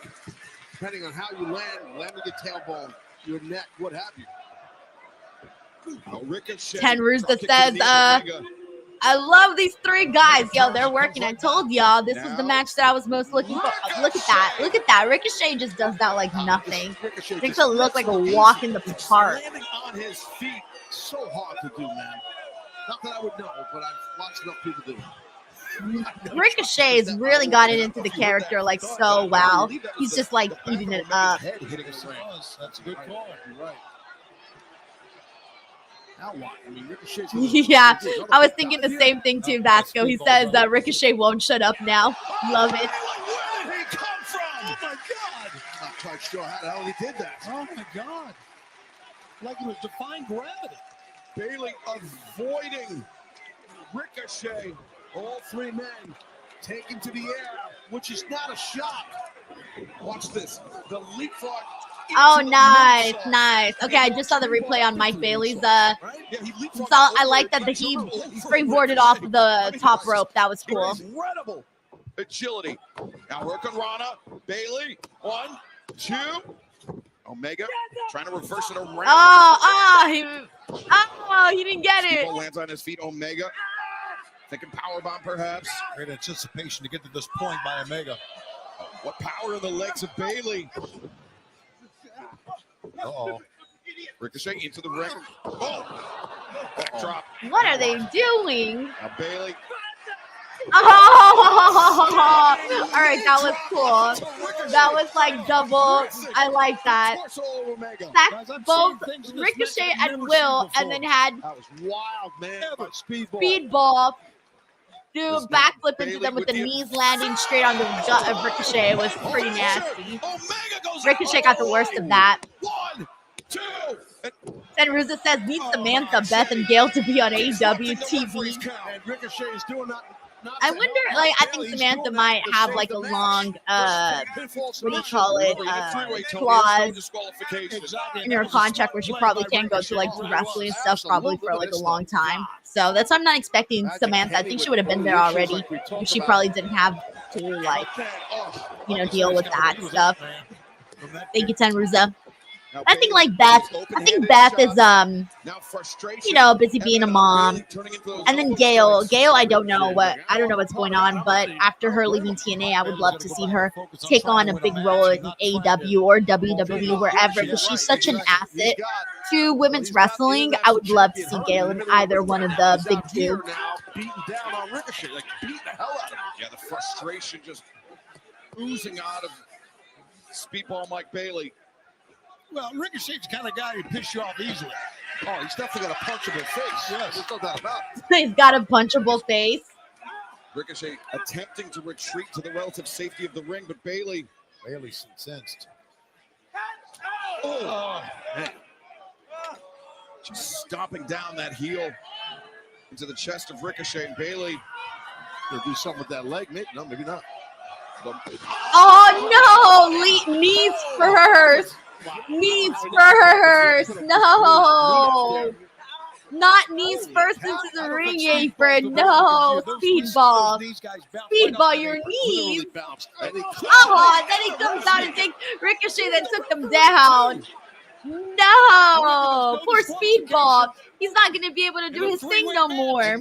Bailey, his leg bent at that grotesque angle. Yeah, Vasco says he killed his knees. Yo, he really, really did. Didn't receive all the contact from Ricochet. He's back in the ring, but yeah, I think Knox, the referee, got a grazing blow on that clip. But look at this.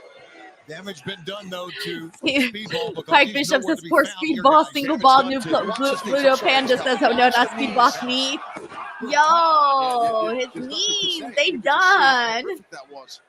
Back to live action. Kenny Omega still trying to fight his way back into this match after Bailey connected with that corkscrew kick, that time adventure. Right?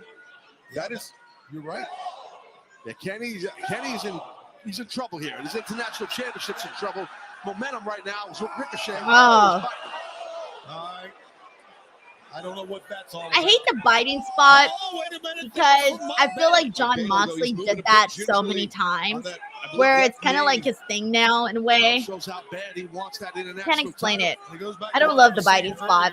Fighting spirit that Mike Bailey has, man. What a fighter. Oh, nice. Yo, Speedball has been really spectacular in this match. I don't know. It's really hard to pick who's been the most spectacular, but I think it may be Speedball. I think Speedball has been the most, given us the more oohs and ahs kind of moments have been involving Speedball. But man, he should have went. And he paid for it. He definitely should have went to Ricochet. Yeah. And now Omega into action. Snapdragon suplex. Snapdragon City. You can see the eyes of Omega, international champ. He is focused and intense at the moment. He usually doesn't come with just one Excalibur. No, he's got one lined up for Ricochet here. Here we go. Down goes Ricochet. Such torque. It's all footwork and hips. We got Fernando Zayas who says Speedball is the MVP of this match. Marky Dark says they've all been killing it, but this is an amazing AEW pay-per-view for Speedball. That's what I'm thinking too. That's how I've been feeling. I think he's had just a bigger moment so far. The undisputed international champion, he has to pin Kenny Omega in the center of the ring. Well, right now Kenny Omega is kicking everybody's ass. I mean, that's pretty apparent. Yeah, he's strongly at the moment defending his international championship. We're going for another. Here we go. Bailey trying to fight it. Doing a good job. Trying to lower his shoulder. With the half Nelson there on Ricochet by Bailey. And those ridge hand chops and shots. Oh, he's trying to take down both. Oh, is he going to do it? Is he going to do it? It's the first ever. Is he going to do it? Yeah, he did. Yo, and you can do that with Speedball and Ricochet because they are, they're not bulky guys. Like they're pretty, they're not pretty bulky. So I feel like you can easily get them in that position to do both. Oh, that sounds really bad. Get them in the position to do both. You did not hear that from me, guys. I'm exhausted. I'm just speaking crazy now.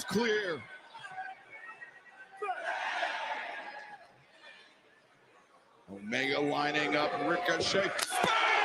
The V-trigger! Good gosh. Got another one on the other side. Second. Got both of them. Jesus. He just got knocked out, I'm telling you. We have seen Kenny Omega at his very best right now. Finish it off, Kenny. Omega, one way. Ricochet escapes. A little premature, Counter by Ricochet. Ricochet looking for vertigo. Omega finds his feet. Back elbow by Ricochet. Omega in pursuit. Underneath.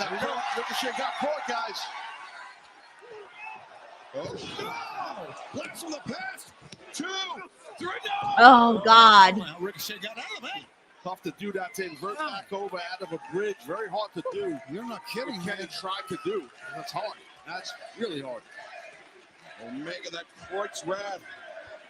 Ricochet was fully expecting the one-winged angel, but Omega's got so many weapons in his arsenal. And now, no, Bailey Escapes Ricochet and Omega. Collide. Dude, to the back of Kenny. Just fucking kicked him right in the back. Looking for the backslide. Wait a second, Ricochet. This is how he got to this match in the first No. place. I'm like, wait, no. Come on, refs. Y'all need to do better. Y'all need to have eyes in the back of your head. How many matches left? We only got one more match left after this is the main. Afterwards is the main event. We got Super Pro who says this is a good match. Well, agree. Right there. That'll cool off those kicks of Speedball for sure. Space Cowboys does every time Speedball kicks. I have to close my eyes like a horror movie. Knee got ripped up with that dragon screw. This is funny. And now the focus is Ricochet on Omega. You supposed to be the best bout machine, huh? You supposed to I don't care what they say. Charles Cradle says, I got a feeling the main event will be short tonight. I mean, maybe the show will end around 9 o'clock. We still got 30 minutes, so maybe not. I don't know if they normally end on the dot or not. I don't feel like they end on the dot, so it could go a little longer. Sent over the top. Crashes on the floor, and now Bayley. Oh, my goodness. Oh, Bayley measured him, brother. Playing possum for a second. A Speedball Mike Bayley. Perhaps on the verge of claiming his first AEW championship. Got to be knocked out, Omega. What a shot across the jaw. Bayley. He's used this shooting star knee drop, this ultimate weapon in the past. Oh, no, Kenny move. To that knee issue. That is the knee that came down on the apron. Poor Speedball, bro. Kenny sees as an His knees are just taking a beating tonight. On Speedball here. Nice switch. The switch holds it to a knee bar. Yeah, Omega, the knee bar is cinched in. And knee bar. That killer knee up. Yeah, killer instinct, man. Marcus says, I love how the crowd chants bald. Every time Ricochet does anything good, it's like, yeah, you're good, but you're still bald. Oh, dang. Turn around. Oh, I was like telling Speedball to turn around, bro. Guy's being pinned out there. For this international championship. Unbelievable. Oh, no. His slow ball. He went from Speedball to slow ball. You got to go for the kill, Ricochet. You don't need to beat Omega. That's right. Reversal. Ooh. Bayley very nearly got it there, but Ricochet, the sidestep, the kick of the leg. Kenny's on the floor, guys. Yeah, Kenny's hurting. He's got to try to get in and defend his own champion. Where'd it go? Sudden center of the ring. Oh, no. Oh, my God. I thought it slipped by Kenny right 6 Maxwell 99 says this character is really working for Ricochet. He's like really gone, like really in with it. This has been the best thing for Ricochet. I didn't even know he had all this personality in him. Truly did not realize it. These guys are going crazy. We got Piss 243 says this match, man, holy moly. Tanner Blakely says hilarious hearing the crowd chant bald. But he just snatched them out. Drags Ricochet out to the floor, and now Omega. Nobody home. Bayley rolls him up. High stack and over leverage. He almost got him, guys. He stacked him super high. This Speedball. Ten Ruza says, yay, Denise, thanks for getting rid of that clown. I try to give people chances, guys. I give people multiple chances in the chat, but when people get crazy, I'm just like, oh, now I gotta delete them and block them. Sorry. I've been giving people so many freaking chances, but eventually, you gotta go. Yeah, you can hear him scream. Shooting star press from Ricochet. 1, 2. He flipped them off. He flipped them off. It's so funny. Could not. Got flipped the bird by. And then just didn't get there. But this kid. And now Ricochet. Oh, man. Just leaping drop kick in the corner. This international title's up for grabs. This is anyone's match here. This kid Bayley is hung in there, man, and he could be at the end of his rope here. Kenny, look at this. Let's go. Ricochet. It's his maybe moment. Another shooting star press. Maybe that 630 cents. I know it's a shooting star press. Bayley, the knees were up. The cradle is Turn around, Kenny. Oh my gosh. Close right there because Ricochet Lou S. The stream came back. Good. We got Raul Jr. who says this match is awesome. Yo, for real. That's why I'm like super Speedball as much as it did. locked in here. This is the match I was most looking forward to. Marcus Robinson says, Denise, do you have mods for your live streams now? I mod all my own streams. Of Omega. We don't know that. That's one of the Ricochet begging off. He's begging. one of the greatest three-way matches I've ever seen. I mean, slapping him. Jeez. Oh, Ricochet catches the boot. That's that left leg, the compromised left leg, and he hammered down. Very smart right there of Ricochet. Dude, I don't care if you Ricochet's attacking the knee of Speedball now, so it's just like, dude, I don't know how Speedball's still standing up. We got Saeed Den Super. Saeed, thank you so much for the super chat. He says, hi, great pay-per-view. 2 things. I hope Mark Briscoe can get a world title run. He's awesome. FTR was justified. I'd be pissed too if a dork like you'd have pinned me. All right, well, I 100% agree with your last comment. And then Mark Briscoe, dude, I mean, he's always incredible. And he did have his Ring of Honor world title run not too long ago. So, like, he always delivers in all his matches. And he's always given, like, pretty cool, you know, matches and moments and whatnot. Thank you so much, Saeed Done Super.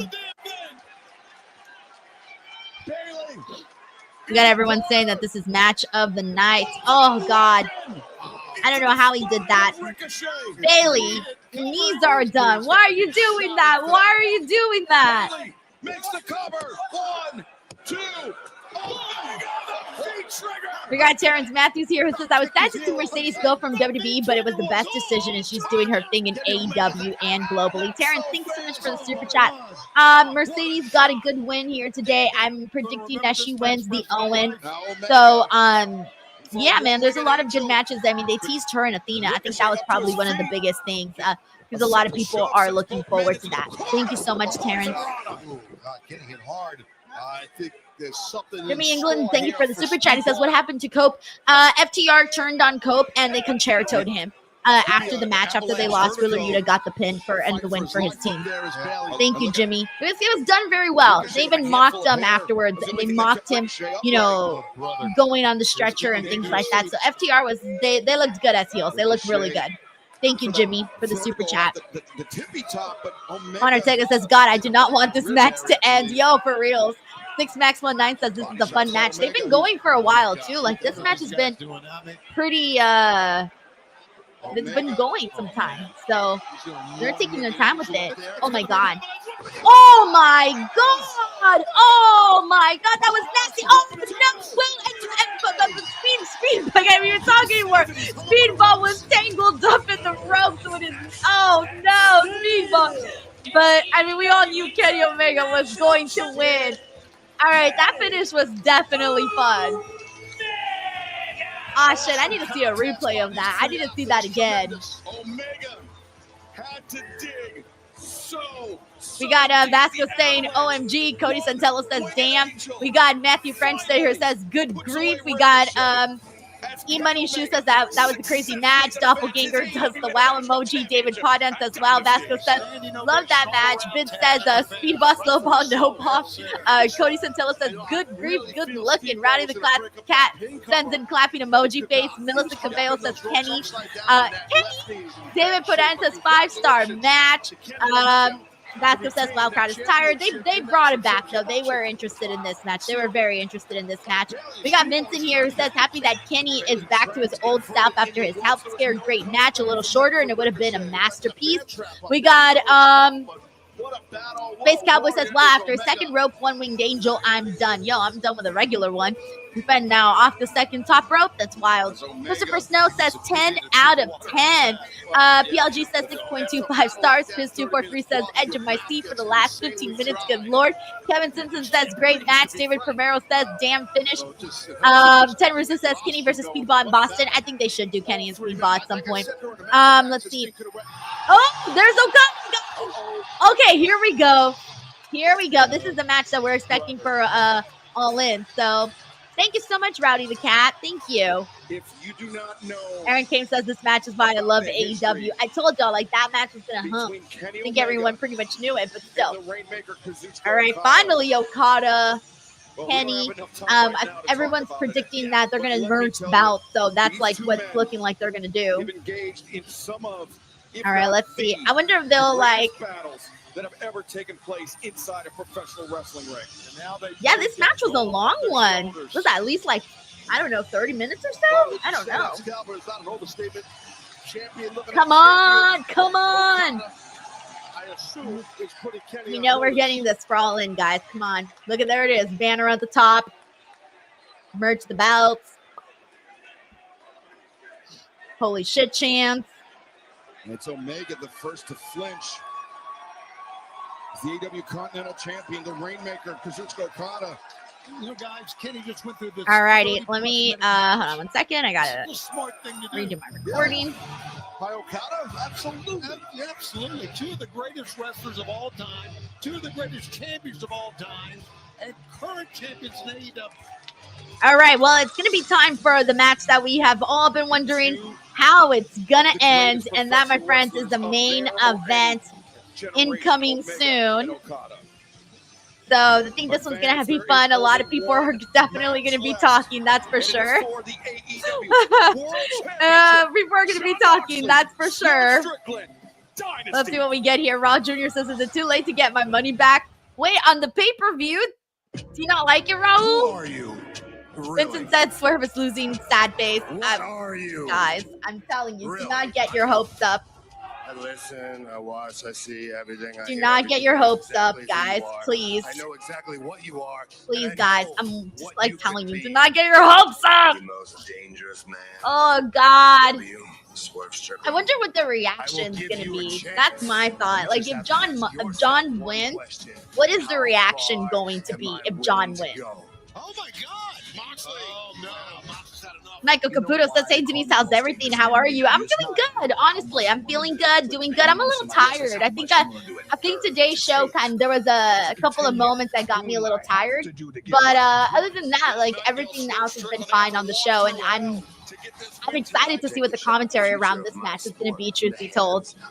Louis says, I don't think Swerve is going to win. Melissa Cabello says, well, will there be blood in the main event? It's Mox. There probably will be. There will probably definitely be blood. E-Money Shoe says, this is the only match that has true unpredictability.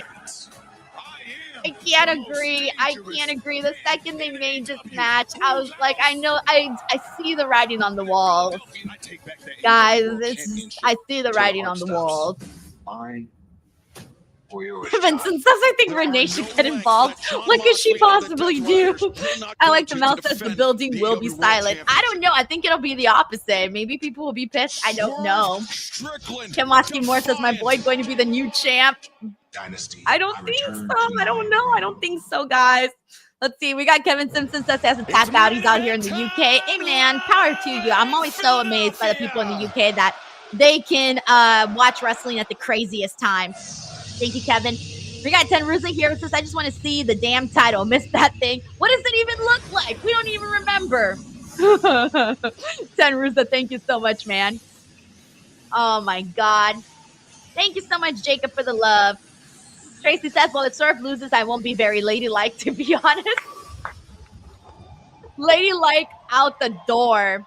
Oh, my gosh. Oh, look, at Swerve's entrance. It looks pretty cool. With the gear and the... Does he have an eye patch? Oh, no, wait, sorry. What did I say? There's sunglasses. I was like, is that an eye patch? What does he have on? It's funny. Vincent here says, has anyone here had Nana's coffee? I haven't had it. I've been curious about it, though. Everyone's saying that he's dressed like Static Shock.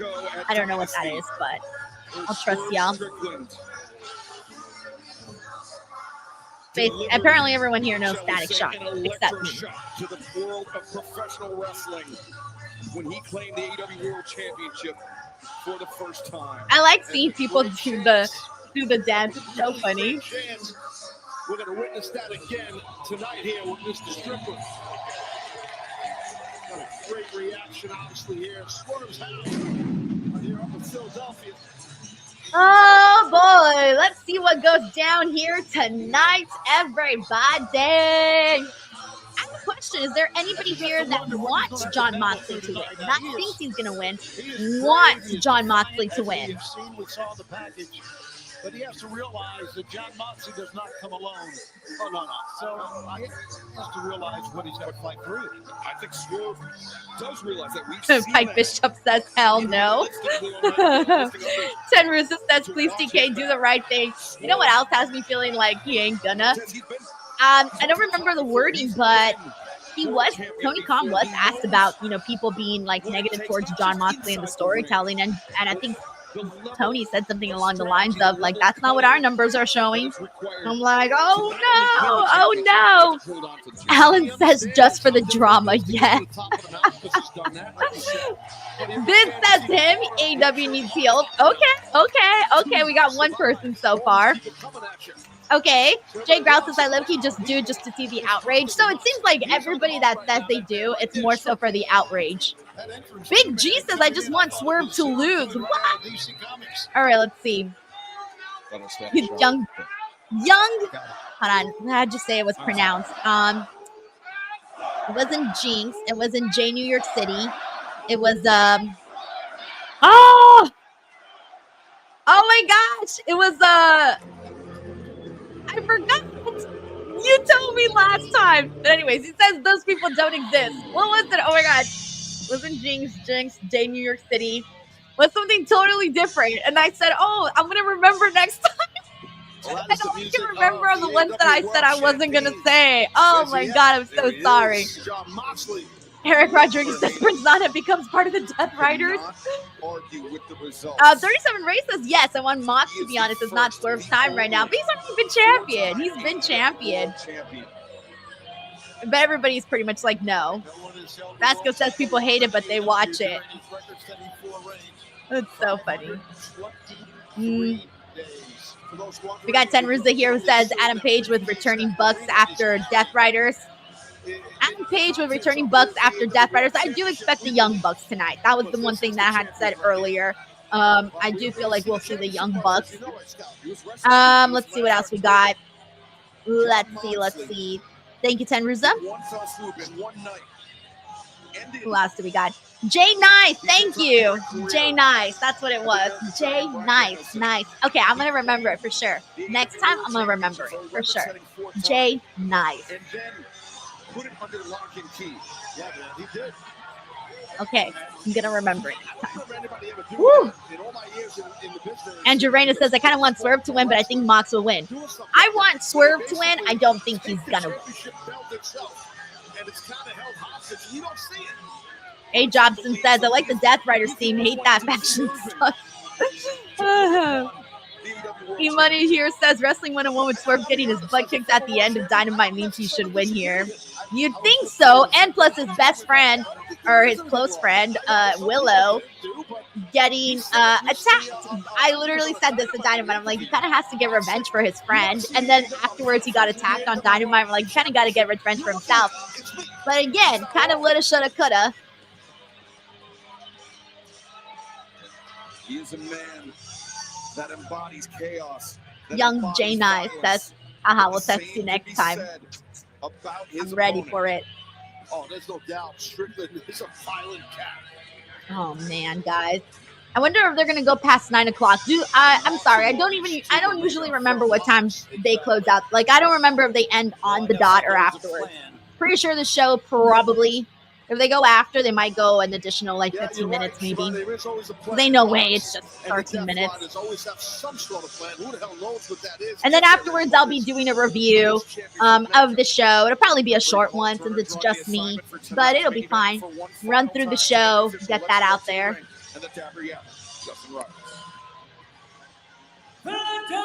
Here we go. Thank you, Maddie. He says they have gone past 12 Eastern time. Okay, thank you. I kind of just forgot. Sometimes things just get muddied. Dan Legby Jr. says all of us fans want Swerve to win. Macho Dan says that fan run. Wow, I can't speak. That fan front row is brave wearing a Montreal Canadian shirt in Philly. Oh, I wish I knew more about sports that I could comment on that. We got Anthony Hitzman who says, hey, what's up, Anthony?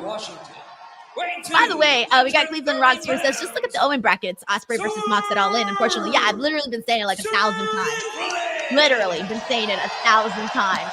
We even spoke about it, me and Reg, this Wednesday, but... And I don't want to see that one, but it's gonna be Ospreay Mox at All In. It's gonna be. Jay Grouse says, post-show review better have a 25-minute Wheeler Yuta talk. Hell no, it's gonna be like 25 seconds.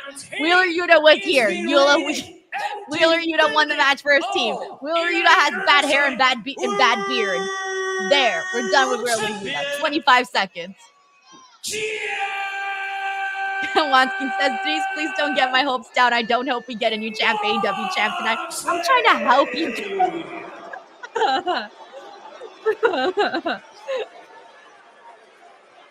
Someone should check to see if the AEW championship's even in there. Young Jay Nice says, Reg running from the guy, or is he on vacation? He's on vacation. He clearly didn't plan, though. Nah, he's better off on vacation. Aisho Sigma says, what does the AEW championship look like? Oh, yeah. And no idea. I'm not seeing the picture on the screen. About what they're about to see. Yeah, but seriously, we haven't seen it in forever. Both have that in common in their style. They're also similar in size. Hey, Jobson says, let's see how Swerve gets screwed here. Is a real thing with these two guys. They're dangerous. Here we go. Let's have some fun. I mean, yeah, and we're probably going to see it tonight. What these two guys will, and they're speaking of. I do not need to see the back again. Moxley still bearing the scars, the wounds of his encounter with Adam Copeland and Spike. Big G says, if Swerve wins, then Hangman wins the Owen. If Mox wins, then Ospreay wins the Owen. Owen wants to make that first You're on it, move. Big G. You're on it. So important if you make that first move and miss. You could be behind the 8 ball the rest of the match. So Lewis A says Johns wins by DQ. His wounds won't interfere. But Beach Kevin says, why wouldn't they take it out of the case? Copeland tried and failed. Absolutely. You're right. Super Fro says, I'm thinking of that Karate Kid from Speedball. That was a great match. That was fun. Yeah. Broke him down. Did Strickland trying to get the legs in there. And are you surprised? I thought they'd come out slugging. I did too. I mean, Howie Potter says needs to go to the media scrum afterwards. By Mox, now he's in a mount I should just tune in virtually. Be like, yo, what up? I have a question right over here. His shoulders keeping him up, but he put his arm in jeopardy. Now, Moxley, a quick Chuchikatame, but Swerve slips free. He's going for a Juji. He was going to go for a Juji, but Mox was smart and kept his belly down. This is not as effective. Ten Ruza says the building is so nervous. I can't tell what they're strangely quiet for the start of this match. It says next time Denise covers AEW in the press, Wheeler Yuta will be the only wrestler available. Dude, that would be the biggest rib ever. The biggest rib ever. I saw that too. Rowdy the Cap says lady in the audience had a disposable camera. I haven't seen one of those in like 15 years. I noticed that that's like the trend now, like bringing back the disposable cameras. To see him on the map to begin things. Unexpected. Which is cool because obviously, you know, the pictures come out so differently. But I feel like nowadays you can just pick a filter and it'll probably come out similar. But you know, I like when people bring back like nostalgic pieces. Yes. That was freaking Kodak cameras are now nostalgic. We're doing a good job of taking away the vertical base of the AEW. Mike Bishop says he can ask Yuta about his grooming routine. Oh no, Jay Grouse says Denise's dream match, fatal 4-way, Yuta versus Andre Chase versus Cross versus Eddie Thorpe. Unfortunately for Moxley, kill me. Into the ropes. Referee Paul Turner demanding the clean break. Double wrist locks are brutal. The hold has been around for decades. It's a nasty old school hold. That's why it's been around for decades, right? Hey, Andrea, thank you so much for hopping in. Says, hi, Denise, I would love to see Kenny Omega versus Okada. How about you? 1,000%. It feels like they're definitely doing that. Yeah, there's some bombs being traded. Challenge is not playing around. The guy Grapple Geekery here says they're quietly waiting to ride if Mox wins. Yo, I feel like the crowd's just waiting for the outcome. Like I don't even know if they care about the actual physical matchup. They're just like, what's the outcome? Just tell us. Like fast forwarding, tell us what's gonna happen. I don't know. That's what it feels like. But okay, they're getting some energy. I don't blame them though, because I was feeling tired too at some point. size advantage on Swerve Strickland. Yeah, slightest. Living Kevin says, remember that most of the crowd has been there since before the pre-show, so they have been there 6+ hours. They're probably pretty exhausted. Yo, I'm feeling it, man. I wasn't even here for the pre-show, and I was getting tired earlier in the night. Moxley manipulating the Grant says if Mox retains, someone's dying tonight. Initially, Mox kept his body close to Strickland, like his midsection. You want to do that for a leverage. Mox instead started talking trash. He backed up. Next thing you know, your opponent can stand up. Lewis says, I think Walmart still develops film. Yeah, like where do you go to develop the film? A second into the That's chest. so wild. I remember I used to go develop my film too back in the day and be so excited to see what my pictures came out like. That was pretty fun. Coming through, Tijeras Waiting for the reveal. Moxley sent to the floor. Swerve in pursuit. Swerve. Strickland just coming down hard with that kick. Yeah, great speed to get to the point of attack that time. He didn't waste any motion at all to get there. Did Swerve. Yeah, Strickland's got a lot of experience in this sport, as does Mox. So you're witnessing two guys that know what the hell they're doing. That's why they're battling for the biggest prize in the game, AEW World Championship. PLG says, I think this crowd has been great, but to be fair, most of these crowds die out for Death Riders and Chris Jericho. Yeah, I mean, this wasn't going into it, this wasn't the hottest card, guys. Like, we spoke about this.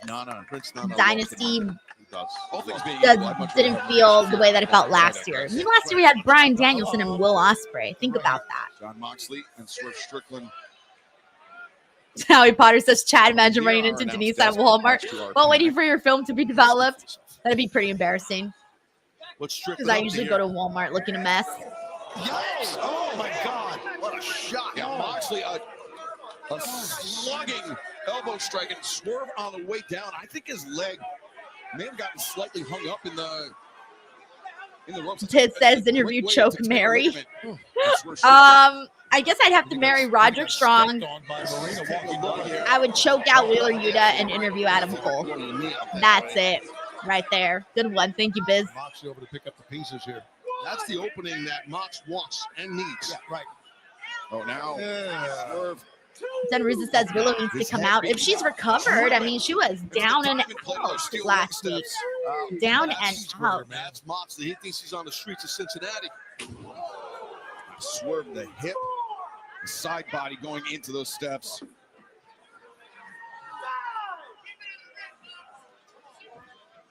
Moxley into the ring, but I think we'll need to break the count now. And arguing with Paul Turner is Marina Shafir, the cheap shot on the outside. Well, she has been one of the greatest cheap shot artists we've seen in a long time. I think she's frustrations. an opportunist. Let's say that's a nicer way to say it. Frustrations on behalf of Moxley and Shafir still evident from what went down this past Wednesday, Tony. Right. And Swerve and Willow Nightingale picked up a win. Sure. But I want to see Prince Nana versus Marina. Moxley. Prince Nana versus Marina. Just driving that forearm. Coffee versus hair bun. And now If Marina wins, Prince Nana could never have half coffee. If Prince Nana wins, Marina could never wear a bun again. That's what I really want. The ultimate booking of a match. It's not a bad strategy, right? Shut his eye. We got Eric Rodriguez who says, is it already written in stone that Mox will lose against whoever he faces at All In? I would hope so. If he's facing Will Ospreay, give that belt to Will Ospreay. I'm going to say it should be, Eric. Thank you, Eric. Here we go. Shit.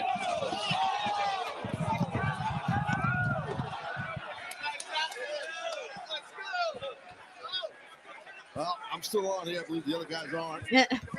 I'm looking at every time we get these commentary shots and we get to look at the commentators' papers, I always like to look at their rundowns just to see what they were seeing the whole time. Biz, Denise Strong going to be like, Reg, how was your vacation? Reg. That's how I'm going to be all day. Reg. Plus, Ultron Agent says if Mox wins, the IWC will be more upset than Nintendo fans upset about the Switch 2 prices. I saw that, by the way. I'm not really in that world, so I'm not really sure what's going on, but it did come across on my timeline. You know when random things that you don't follow pop up on your timeline? So I put two and two together that something was up. Okay. You all right? Yeah. All right. God almighty. Moxley's nuts. Wait, what is he doing? ripping apart. Ew. See what I mean, though? Like, Ricochet just did the biting earlier. Don't do the biting if John Moxley's going to do it right after. World championship he's got. That's the issue. He's desperate.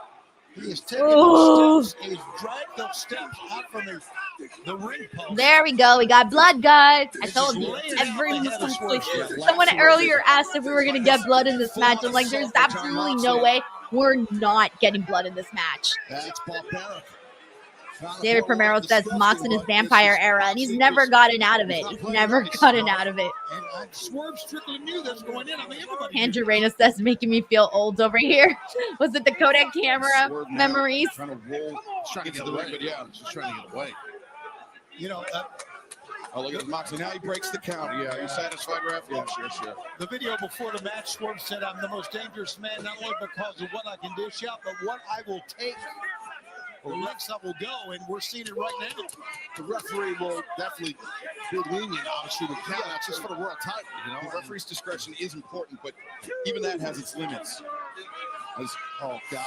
Oh man, Strickland's in a lot of trouble here. This is how he. God Almighty! It's what he did to Willow Nightingale Wednesday night. It wasn't on the steps, but now. What he did to Willow Nightingale should tell you all you need to know about John Moxley. You got Big G who says it'd be weird if Moxley's match didn't have blood. Super dangerous man. E-Money Shoe says you knew blood was coming when Mox kept giving forearms above the eye. Last Joe says Mox as a heel doesn't bleed that much. Bro, I feel like Mox is always bleeding. I don't know. When I picture Mox, I don't even picture him just normally. I picture him with blood. Now 9. Like in there, Strickland. Just makes the dive and under the bottom rope to beat the count, but I think the damage has been done at this point. He's got to go in the cage here with the Lion. He just flopped himself in the ring, man. You're going right into harm's way, obviously. Oh, God. Stalling pile driver. That might be it. By the champion, the cover's been made. 2. Swerve kicking out, but not a lot on that kick out. Look at that hematoma, that big lump on the right. I think it was the right side of his head. You know, I don't think John Moxley minded that kick up by Swerve. I think he wants to damage him more. I think he wants to torture him. He's fixing to Got do that Curtis right and tell him says Moxley being vicious. He's putting his knuckle, that knuckle up. He's targeting the wound. Oh, he's like trying to open Swerve's. Oh, that's nasty. He's trying to open Swerve's wound. Disgusting. Yeah, John Moxley is another level. He's like, this is not big enough. We gotta spread the skin open. Yeah, look at there it is. He goes from that. Tenruz that says Denise text Reg false spoilers for tonight. You know what I should do? If John Moxley wins, I'm gonna send him a text. Dude, Swerve won. Violence. Oh, that would be so fucked up. If I message Reg saying, dude, Swerve won, if John Moxley wins, that would be so messed up, but I kind of want to do it. I kind of want to do it. Maybe with the toe of the boot. Those thick-soled combat boots, too. Yeah, Marcus says, Reg is never going to talk to you again. Plus, Ultra Agent says, that's evil. I might do it. I might do it. Because he's going to get up and be like, oh my God. Like, let's say he's by the pool, relaxing, right? Then he gets my text. Oh my God. I got to turn the TV on. There's Moxley. I got to go into it. Full panic mode. The audience here in Philadelphia. That would be so funny. Harry Potter says, Denise, you're a sicko. Charles says, oh, Denise, please do it to Reg. I might. Oh, you know what I should tell him? Dude. That's actually a good one. Jay Nice, by the way. I'm going to tell him that Keith Lee came back. I'm going to be like, dude, Keith Lee helped Swerve Strickland. It's impossible. I'm going to tell him Keith Lee came out, helped Swerve Strickland, and Swerve Strickland won. Swerve Strickland called himself the most dangerous man in AEW. Yeah. You think so? He's eating his blows right now from the challenger, though.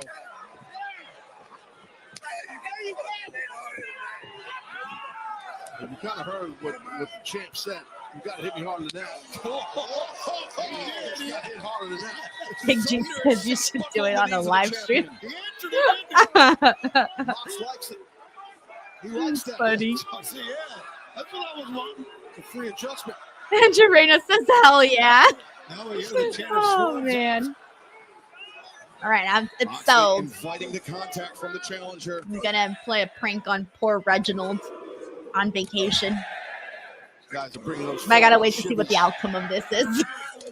Old school like Bill Berge from the Philadelphia Eagles. Those that remember. Great linebacker.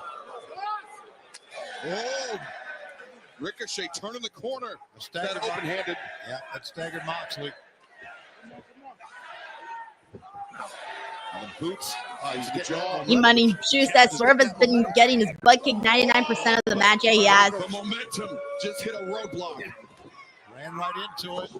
Oh, a Moxley transition into the Kimura. He sure did. Kimura, double wrist lock. That double wrist lock takedown is what he did. Meaning that Mox. Big G says, or give him a call. He won't answer. Reg never answers. Liam here says, why Mox look more like Walter White every time I see him? Dude, if he dressed like Walter White, he would literally look like him. Plus, Ultra Adrian says YouTube would ban you for being so cruel. Oh, Reg will be so mad. Be amazing. Rolling into Moxley. T. Lara says, poor Reg can't enjoy his vacation without getting trolled. Nope.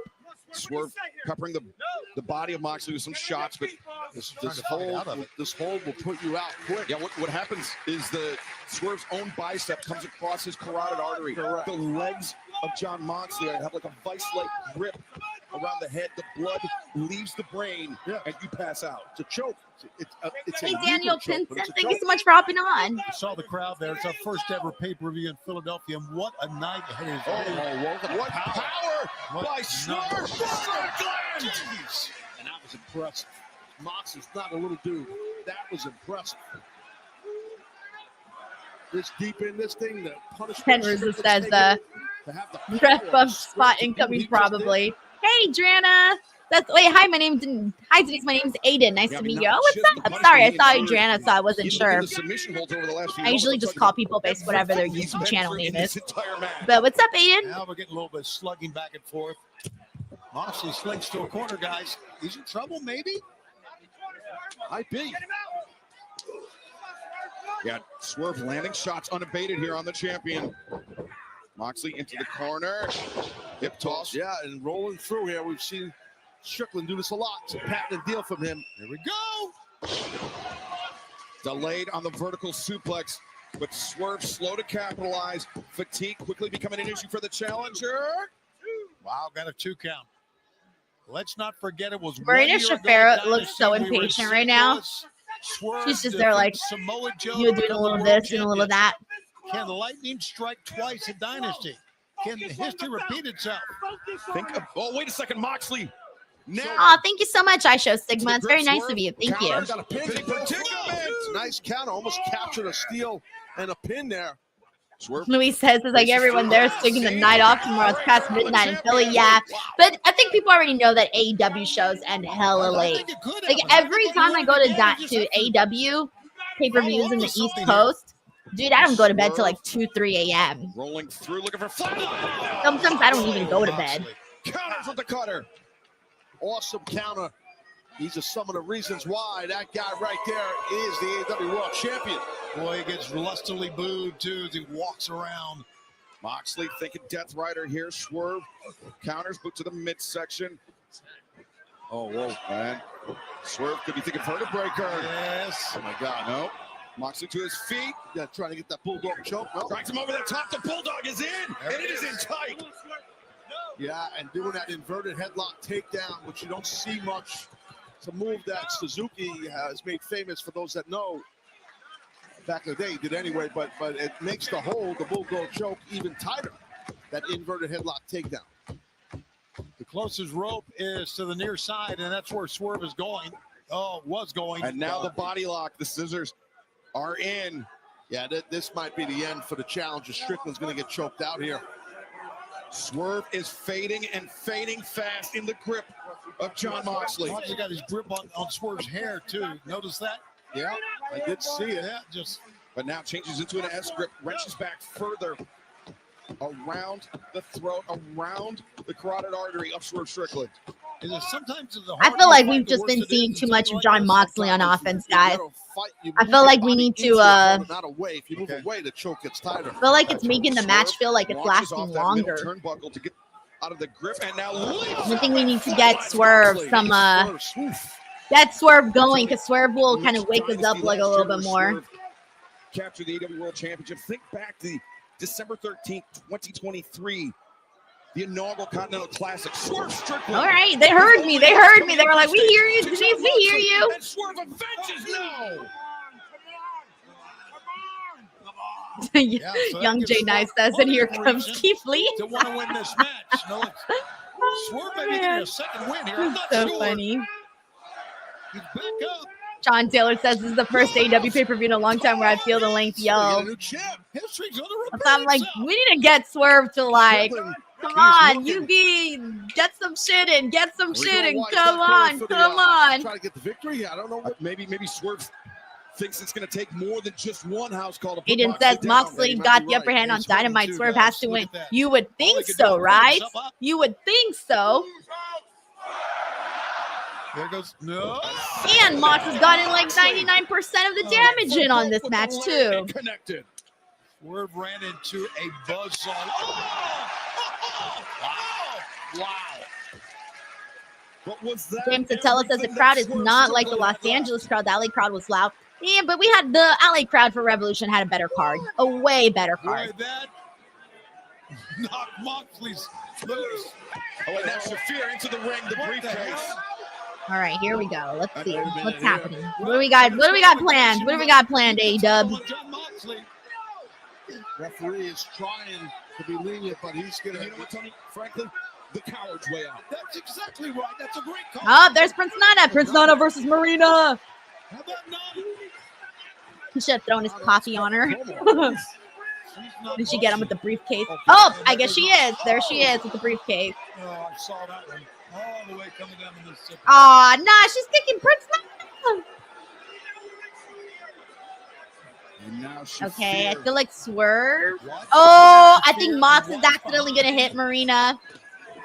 Yep, there it is. Mox accidentally hits Marina. Super telegraphed, but fine. Whatever. Paradigm shift from Swerve. 2 count. Plus, Ultra Agent says, I can't watch the show, but the stream is helping me keep up with the action. Thank you for all you do, Denise. Oh, Adrian, thank you so much, man. I mean, obviously, I wish I could put up the video for you guys, but you know how it is with copyright rules. But I hope the audio at least helps you guys envision it a little bit if you can't watch. So thank you so much, Adrian. Swerve. Perched on top, maybe thinking Swerve stomp, but no! Oh, God. Sent crashing to the floor. That was a really bad landing the challenger just took. It was a bad landing for the challenger, but it was fuck you, Moxley Chan. Saving move by John Moxley. Dream says audio helps great. Oh, good. I've never done that before, like where I just listen to wrestling on audio. So I think I need to give it a try because I don't know like if how much I can envision it without the video. So I wasn't really sure how much it did or didn't help for people. So that's good to know. I got E-Money Shoes here. It says match is picking up. That's what I feel like. Yeah. Pike Bishop says it's like the good old radio days. Yeah, for real. That's funny. John's got in mind here, but it's definitely not good. Undertaker says Denise praised this match as before Yuta makes an appearance. No, they can't send Yuta out there. Nah. I think I would riot again. Strickland is in trouble here. Dream says, I work at night, so audio helps when I can't watch. Amazing. Glad to help you out. Thank you, PLG. Tony Burgess says, this reminds me of radio play-by-play. Thanks for this. You're welcome, Tony. Moxley with Swerve. Trying to crawl to his feet. The ladder raised. He's got a front headlock on. Simply front choke, front face lock, whatever you want to call it. Referee is trying his best here, but man, you can just feel something bad is going to happen. Oh shit, they're about to do a crazy spot here. I feel ladder by the commentary table. what crazy shit we got Moxley planned. looked over his shoulder. He wants to drive Swerve Strickland through that announce table. He wants to, but will he? Oh, this is, Ooh, this is ooh, and at that angle, ooh. I mean, it's only so much offense. What's up, Bella Acosta? Thank you so much for hopping in. And at what point does referee Paul Turner have to make a very difficult decision? Oh man, oh, Swerve's probably about to take a nasty ass bump right now. Oof. Oy. Swerve. Some shots to the body of Moxley. Or will he reverse it? He's scratching the back of Mox. Ripping the skin off the back. Although it doesn't look like Swerve has nails, so I don't know if that hurt Mox too badly. Desperate, I don't blame him. And now Swerve. Swerve doesn't look like he has like long nails. Fight for his life. He's turning the tables. As Moxley backing down the ladder. Yeah, Imani Shu says stomp off the ladder. It's looking like it now. Swerve setting up for it. Yeah, stomp off the ladder. Yeah, that's what he is. I wasn't sure what they were going to do. I actually thought that they were going to successfully attempt a suplex off the ladder or something. Ah, someone's Sprite. You know, if someone opens that Sprite, that shit's bursting. Laid to waste. Young Jay Nice says Swerve just giving Mox a massage. Yo, with no nails, that's a nice massage. Be like, ooh, do it again. Jimmy English says this audio thing reminds me of back in the day watching a scrambled video to listen to the audio. I'm DJ Denise. What up? Welcome to the AEW Dynasty Watchalong. Have significantly damaged his own knee. Yeah, well, I was going to add more, but I couldn't think of anything. I choked. I was like, what else do I got? I don't got anything else. Wow. I don't even know how these two men are even moving. I agree. Well, look, Swerve is just dragging himself towards the ring now. As is Moxley. Thank you for tuning in to 101.3. Limping. Very obviously rolled out. Sick Boy says I said the same thing. Oh, who's Sprite? Okay. Yeah, for real. Brian Dunlop says, do you swerve when you jive, Denise? Definitely not. Luchu says he was just obeying his thirst. That's the amazing thing. He's on his feet, Excalibur. I think so far the stomp has been the best part of the match. And our main event. The stomp off the ladder. Yo, this has gone like 30 minutes already, by the way. This started around like 9:45-ish. I mean, sorry, 8:45-ish. It's now 9:16. Obviously, I'm in the West Coast. Oh, no, Sheldon. He's like, good night, beautiful people. I start work at 6:30 a.m. EST. Yo. Yeah, you're not going to get much sleep, Sheldon. Even though it looks like this match will almost be over, I'm guessing they're going to take it to 9:30. Thank you, Andrew. Glad to hear it helps. Well, listen, I tell you what. DJ Denise. Thank you, Eric. Whose house? DJ Denise. No one's left. No one's left this arena. No one's left. They've stayed with us the entire time. All right, chop exchange. You gotta love these AEW fans. Those chops, Taz. Those chops are coming up high by Swerve. They are. They're going on the throat of Moxley. They're going fast. And by the way, everybody watching our pay-per-view, we appreciate the love and watching this battle for the world title. Absolutely. Fans on pay-per-view, fans here. Oh, Moxley changes levels and goes after the injured knee of Swerve Strickland. Yeah, that's good smart. That's some street fighting stuff right there. I like it. As Marina Shafir sending the chair into the ring. Paul Turner didn't see it. As Moxley punches out. Oh! Ref bump. There it is. John accidentally hits the ref with the chair. Takes him out.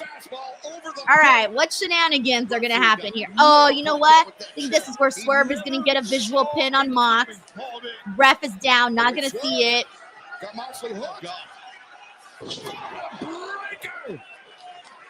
Saif Dunn Super says, I could really use a break from former Shield members dominating the main event scene in wrestling. Thank you, Saif Dunn Super. Oh, the crowd's cheering for him. There's Hangman. All right, Hangman's out there. What's he going to do? What's he going to do? Okay, he's queuing up for the buckshot lariat, but both men are standing up. Is he going to hit Swerve or is he going to hit Mox?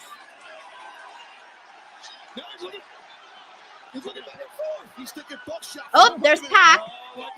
Pac takes out Hangman. There's Claudio and Wheeler Yuta. Yay. Okay. Death Rider's attacking Hangman. Referee never saw what hit him.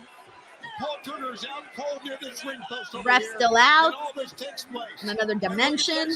Oh, they're focusing on Hangman. And Yuta, Hangman put Claudio into the path of a psycho knee. And now, Hangman turn the Hangman Deadeye on Mox. Claudio, he grabbed that leg, snatched Hangman out here. Oh my God. Hold on. There's Shibata and Samoa Joe and Hook attacking the Death Riders. Jesus Christ. Everyone and their mother's coming out. The Ops taking out the Death Riders, getting rid of them.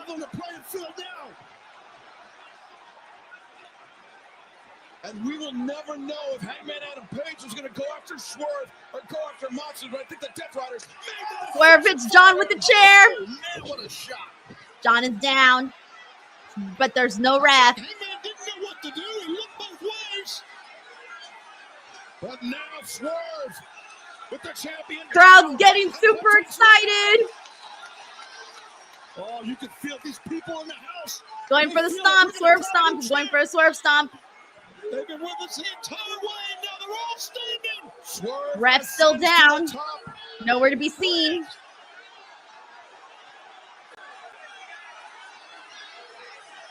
Swerve stomp. Ref still got. Still no ref. Still no ref. It don't even matter yet.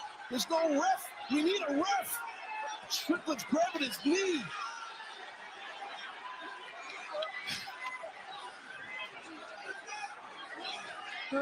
And the lights go down, guys. Oh my God. I mean, it is pitch black. Yeah, it is. Who's coming? And the Young Bucks are back. And oh no. Matthew and Nicholas Jackson. They're gonna hit the BTE trigger on Swerve. Trigger on Swerve. Wow. Where did they come from? And the fans are distraught. They are still healed. The Bucks are still healed. What the hell are we watching? Swerve Strickland had this match won. And the Bucks handed it to Moxley. There it is. John Moxley retained. Oh, God. It's been almost 6 months since we've seen Matt and Nick. AEW World Champion, John Moxley. They resort to this. Yeah, guys. So, what are we thinking? What is their motivation? Why would they do this? John Moxley has had AEW in a death grip. I have no comments. I can tell you, maybe we can find out in multiple. I have no comments. I don't know. Hell, good God, what a night! What an incredible way to end it, guys. Well, at least the Young Bucks are back, in case anybody was looking for a pro.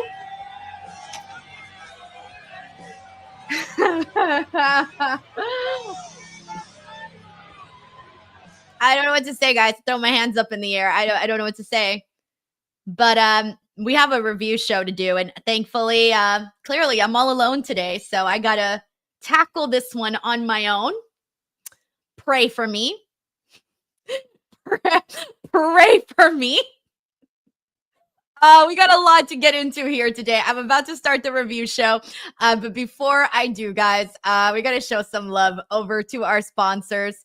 Blue Chew, BlueChew.com. Make sure to use that promo code Denise. Are you having technical difficulties in bed? Are you tired of being counted out, tapping out, or simply jobbing out? Get out of developmental and get drafted to the best sex you ever had with today's podcast sponsor, Blue Chew. Blue Chew is the original brand offering chewable tablets. These erection-enhancing tablets help men achieve stronger, harder, and longer-lasting erections for sexual activities. And Blue Chew is putting its money where its mouth is and offering you a month free. The process is simple. Sign up at BlueChew.com, consult with one of their licensed medical providers, and once you're approved, you'll receive your prescription within days. Blue Chew tablets are made in the USA and prepared and shipped directly to your door. You can take them anytime, day or night, so you can plan ahead or be ready whenever an opportunity arises. The best part, it's all done online. That means no visits to the doctor's office, no awkward conversations, and no waiting in line at the pharmacy. Remember, hard times breed better men. Make life easier by getting harder and discover your options at BlueChew.com. And we've got a special deal for our listeners. Try your first month of Blue Chew free. Visit BlueChew.com for more details and important safety information. And we thank Blue Chew for sponsoring the podcast. Link in the description box below. Alrighty, everyone, let me get the asset up and then we'll go ahead and get started with this show. All right, here we go. I hate you, Reg, for leaving me alone today. 3, 2, 1. What is up, everybody? Welcome to Speak Now Pro Wrestling. It's your girl, Denise Salcedo, and it is a late night, as we know. AEW Dynasty 2025 is officially in the books. For those of you wondering, where is Righteous Reg? He is on vacation, decided to run from the grind. Just kidding. He well deserved that vacation. But I am left here with the task of talking about the way that AEW Dynasty closed out today. Now, so far, I think this is going to be an interesting conversation because there's a lot to get into. First of all, the show itself, there was a lot of really good matches, but we got to kick things off with the way the show ended. So here's the thing. Swerve Strickland, Jon Moxley, main event, AEW World Championship on the line. Now, for weeks on end, me and Reg have been talking about this story. We've been discussing it every single week. And for the longest time, I have felt that they're going to do Jon Moxley, Will Ospreay at All In. Now, that's not my choice, but that's just the writing on the wall that I am seeing. A lot of people have not been feeling the Death Rider storyline. They haven't been feeling Jon Moxley as champion. Tony Khan was even asked about how fans have felt about it on a media call, to which that Tony Khan, and I'm paraphrasing, kind of spoke about basically, the numbers being fine on their end and all of that. So it seems to me, based off of that and based off of everything that we've just been seeing, that they are dead set on keeping Jon Moxley as AEW World Champion. We all know that the Owen is taking place. So depending on, whoever wins that, I'm assuming it's going to be Will. It's going to go on to face Jon Moxley, right? And so now there was a lot of people that were hoping that it would be Swerve Strickland. Swerve Strickland has, given the way that we saw, he's been on a roll. He has been on a roll, for over a year now, doing a lot of really great stuff. Obviously was a former AEW World Champion, did great stuff with Hangman. That is a story that people love. There are so many people here that would love to see the AEW World Championship on the line between Swerve and Hangman at All In. Clearly, that's not what's in the books, but people have been loving Swerve and Hangman for the longest time. Swerve and Ricochet also did really great. The way that we closed out Revolution with Swerve Strickland being on the top of the area where they have the fans and whatnot, and kind of being there like Spider-Man and taking out Jon Moxley. The way that the show ended at Revolution got a lot of people thinking, oh my God, maybe Swerve Strickland is going to defeat Jon Moxley. This is going to happen.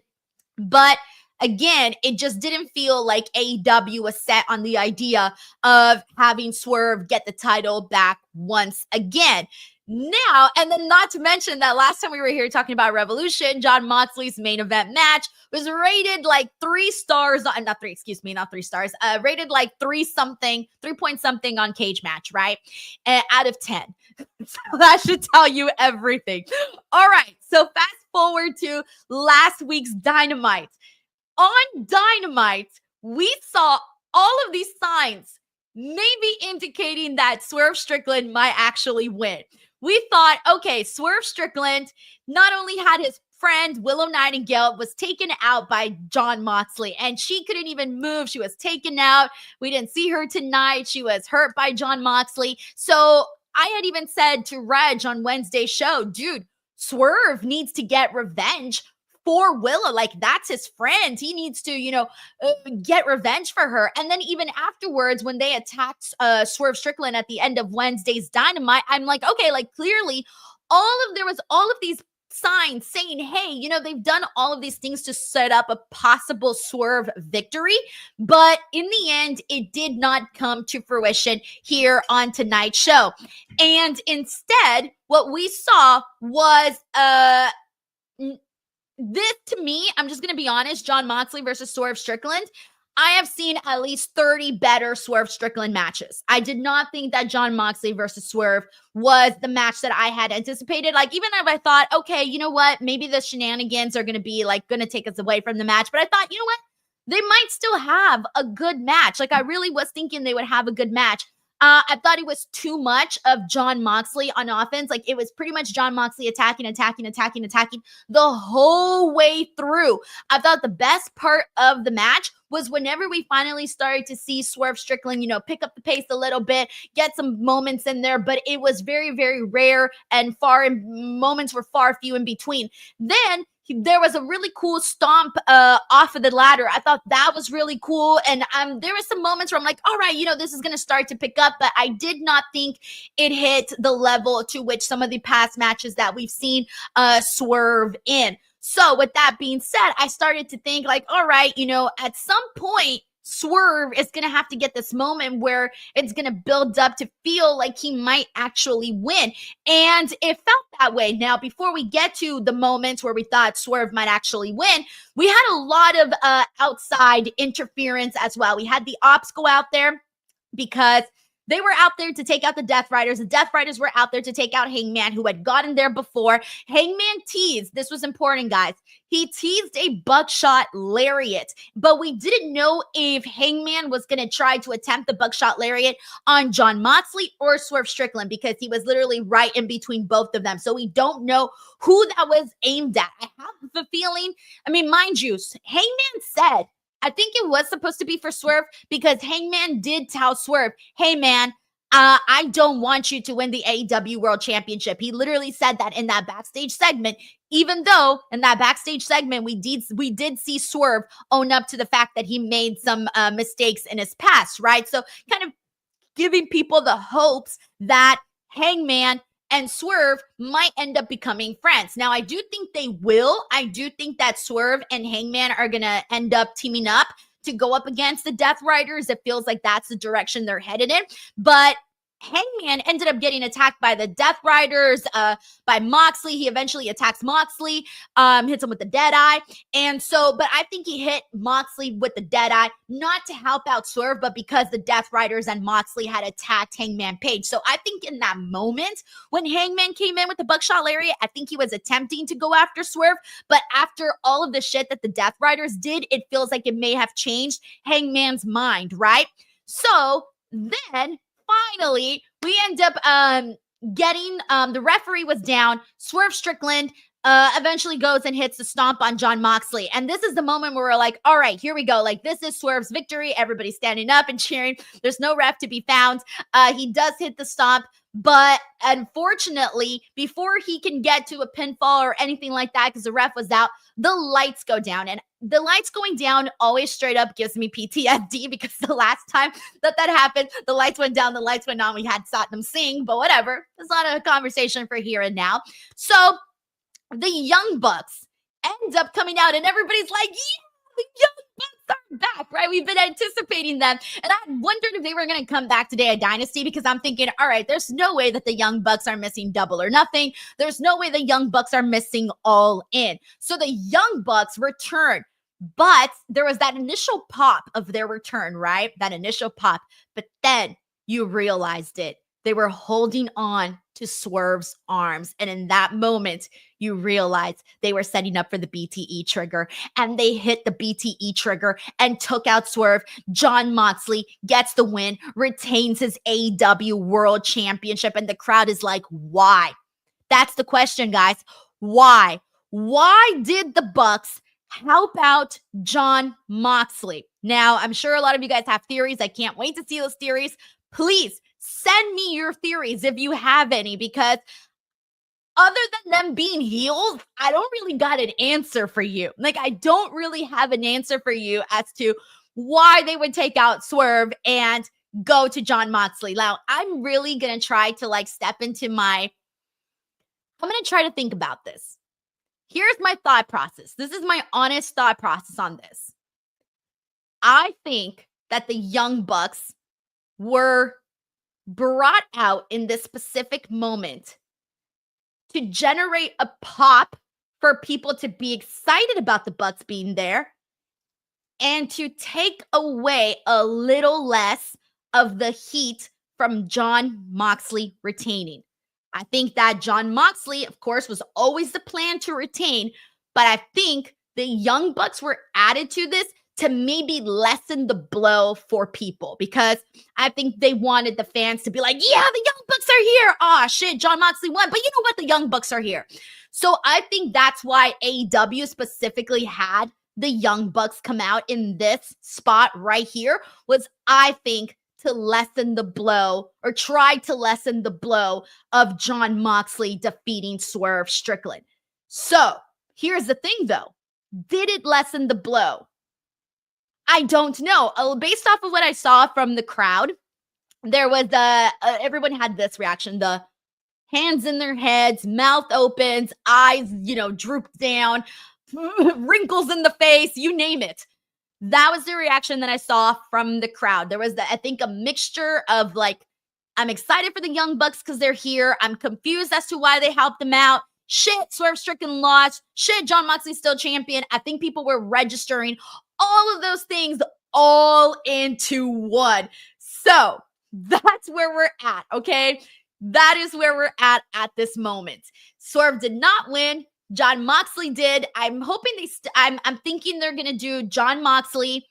I'm thinking they're going to do Hangman Page, Swerve Strickland versus Jon Moxley and Claudio Castagnoli. And I'm thinking that, oh wait, I'm sorry. I'm going to have to take that back. I think they're going to do the Young Bucks and Hangman. Young Bucks versus Hangman and Swerve. Death Riders versus Hangman and Swerve. Somewhere along that is what we're going to end up seeing here in this whole debacle of drama that we just saw unfolded. All in, I'm still thinking Will Ospreay, Jon Moxley is going to be the match for All In. That's where I'm at right now. I know I threw a lot at you guys, but let me go ahead and see what people are saying, because I'm seeing a lot of super chats come in. I'm a little bit behind, so let's get to it, because I don't know. I really don't know what you guys are predicting here. So let me see what people are saying. I'm going to make sure that I pick up right on the all right, let's see. Where did I leave off from? All right, the last super chat I had read on the watch along was from Saif Den Super. So I'm picking up with Chris Spires here, who says, I'm done with AEW. He sends a follow-up super chat saying, this is how you kill a promotion. All right, so again, I wasn't really sure what your guys' reaction was going to be, but so far it's a very, very strong one here from Chris Spires. And I'm really not surprised that we're getting these kinds of reactions, because I mean, I know how I felt about it, and I'm just like, all right, this is the direction we're going in. Why? W-H-Y. Why? We got Grapple Geekery, who says, I blame you, Denise, for manifesting this. First of all, I did not manifest this, but guys, I saw the writing on the wall. Before Jon Moxley even won the AEW World Championship, if you guys watch the podcast on a weekly basis, I had said, I don't think it's a good idea to put the belt on Mox. I don't think so. They put the belt on Mox, and I'm like, this storyline is not the best. What are we doing? And then I said, they're going to keep the belt on Mox because that's where they're clearly going. I did not manifest. I saw the writing on the freaking wall, and that's where we're at right now. We got John Taylor here who says, as a ride or die AEW Day 1 fan, this was my least favorite pay-per-view, except the three-way match, but the ending was bad. WCW, TNA bullshit. Ugh. And it sucks. It really, really does suck, by the way, because this is the first thing we have to talk about. There are other matches that did kick ass, and I will get to those. But there were other really good matches on the card. But this is the second time now where we're talking about a bad ending, second consecutive time, because it was with AEW Revolution. Freaking amazing pay-per-view. Great matches back to back to back to back. Terrible ending for the show. Then here for AEW Dynasty, every match, maybe except for 2, delivered, and then just had a rough ending on the show. We have Jacob Tatum here who says, which match were you most impressed with and which match did you not live up to the hype? Plus, who would you say are the best and worst on Survivor, you co-host? I'm not sure on the Survivor question, Jacob. I don't watch the show Survivor. But the match that I was most impressed with, there was 2 of them that I really, really loved. That, of course, being the three-way match, which was a match that I was expecting to be the match. Like that, I mean, obviously, everybody was expecting it, not just me. Kenny Omega, Speedball, Ricochet, they freaking killed it. Awesome stuff. Can't wait to talk about that more in a second. But Will Ospreay and Kevin Knight also delivered in the opener of the night. I thought that was awesome. The matches that I did not like on the show was Adam Cole, Daniel Garcia. I thought was the worst match of the night, and then followed by the match. The other match I didn't think was bad. I just didn't think it was great, and that was the Hurt Syndicate match. That one was just not Big Bill and Brian Keith. I can't even really say anything too much about it, to be honest. I'm like, it happened. It was there. But everything else I thought was definitely either fine or good or lived up to the expectations I had set for whatever match that was. So Jacob Tatum, thank you so much. We got T-Max034 who says, so I guess Toni just watched the WrestleMania 40 main event recently and was like, bet. They even added the turn the lights off spot, shaking my head, terrible finish. You know, when you get the lights off spot, it usually feels a little bit, I don't know how to explain it, but I feel like every time there's a light spot, that's when you know. I mean, you're in Shenanigans City, and it was Shenanigans Cities by the end of it. Jacob Tatum says, John Moxley pay-per-view always ends in chaos, frustrating. We got John Taylor here who says, about 4 hours and 23-ish minutes into the watch-along, you can see Denise questioning her life choices and probably cursing Reg in Spanish. By the way, I was going to play a prank on Reg, but I think at this point, I think the moment's passed. I'm pretty sure he by now saw the results of what went down. He said he wasn't, but who knows? Rafael Garcia says, I knew when Cash said trios title that Mox was winning. I just hoped I was wrong. He's not losing until the other 3 drop the bout. Stupid Bucks. Was waiting for the Bucks to come back. Everybody's been wanting, people were over the EVP Bucks. People want to see the Bucks that we like and enjoy. Super kick party. Let's just have some fun, man. We got Chris Ledeck here who says Mox is terrible and all his matches are the same. Interference, finish, ref, knockout, dumb table spot. He does more harm than good for AEW and is a big reason why ratings are so bad he can't wrestle. Here's the thing, though, is that Tony Khan, here's the thing. Tony Khan, from the sounds of it, feels like this is a success. Based off of his answer, and I'm not going to go verbatim because I don't remember word for word what he said, but based off of his answer, it feels like I don't think he sees that. I think he sees this as a turning point for AEW. So I think this is one where maybe there's a little bit of a disconnection between what the fans want and what we're getting. I feel like there's a disconnection there. But hopefully, here's the thing, guys. Once we get to All In, I think once we get to All In, we'll be out of the woods, all right? I'm manifesting, not just predicting. I am manifesting. I'm even putting my hands up in the air.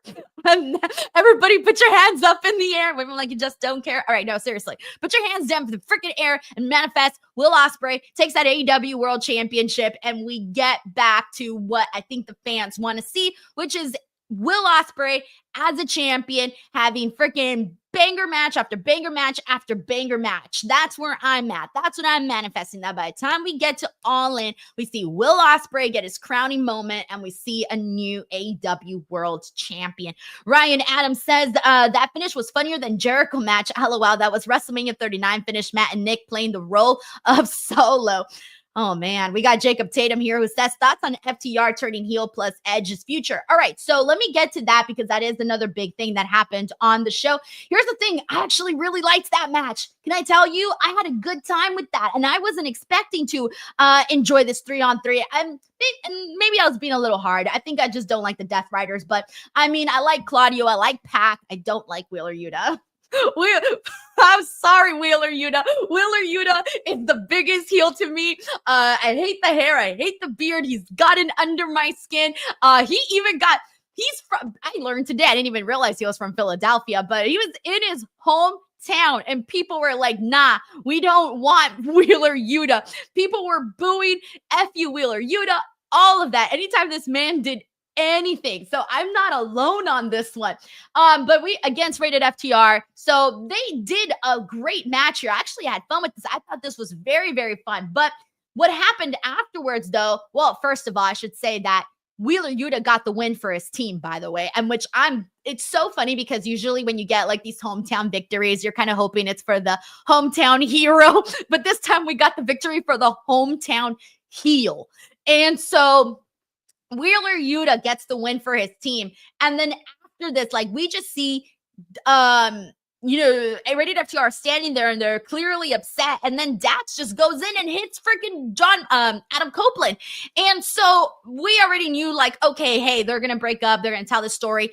We're seeing them break up, Rated FTR. We're seeing Christian and the patriarchy come apart. So I think the writing on the wall here is Edge and Christian reuniting at some point, but the two things that they were with have to end first. And so I think people were expecting it. I wasn't expecting it right then and there. So I guess that's good. But I love the way they did this because Dax does it first, and then he gives the chair to Cash Wheeler and wants him to do the concerto. But Cash Wheeler does, like, he kind of doesn't want to, but then they end up taking him out with a big rig. And so he, they both obviously turn on Adam Copeland, and then eventually, he's down and out, and they mock him. They stretcher out Adam Copeland. They eventually do end up hitting him with the concerto. And so Adam Copeland's down and out and taken out. So, I mean, I thought that the turn was done very, very well with a good match, good post angle. I think that this is exactly what we needed to make FTR feel a little bit different because I think we've been seeing sort of the same version of FTR now for a good amount of time. So now this kind of felt like, okay, you know what? We're headed in a more exciting direction. So I did really like what they did there with Rated FTR. Jacob Tatum, thank you so much. We got Grapple Geekery in regards to the main event, Seth. That was some WWE levels of not giving the fans what they want. TK, more like TKM. That was a Timu Bloodline Screwjob match ending. And for those of you wondering why, it feels like a lot of people are comparing this to WWE and that kind of stuff because of all of the interferences, the lights going down. It was very, very much more of a... It didn't feel like AEW. It didn't feel like AEW. We got Hassan Batla who says, so Swerve and Hangman versus the Young Bucks tag team match at Double or Nothing. That's probably what I'm anticipating, Hassan.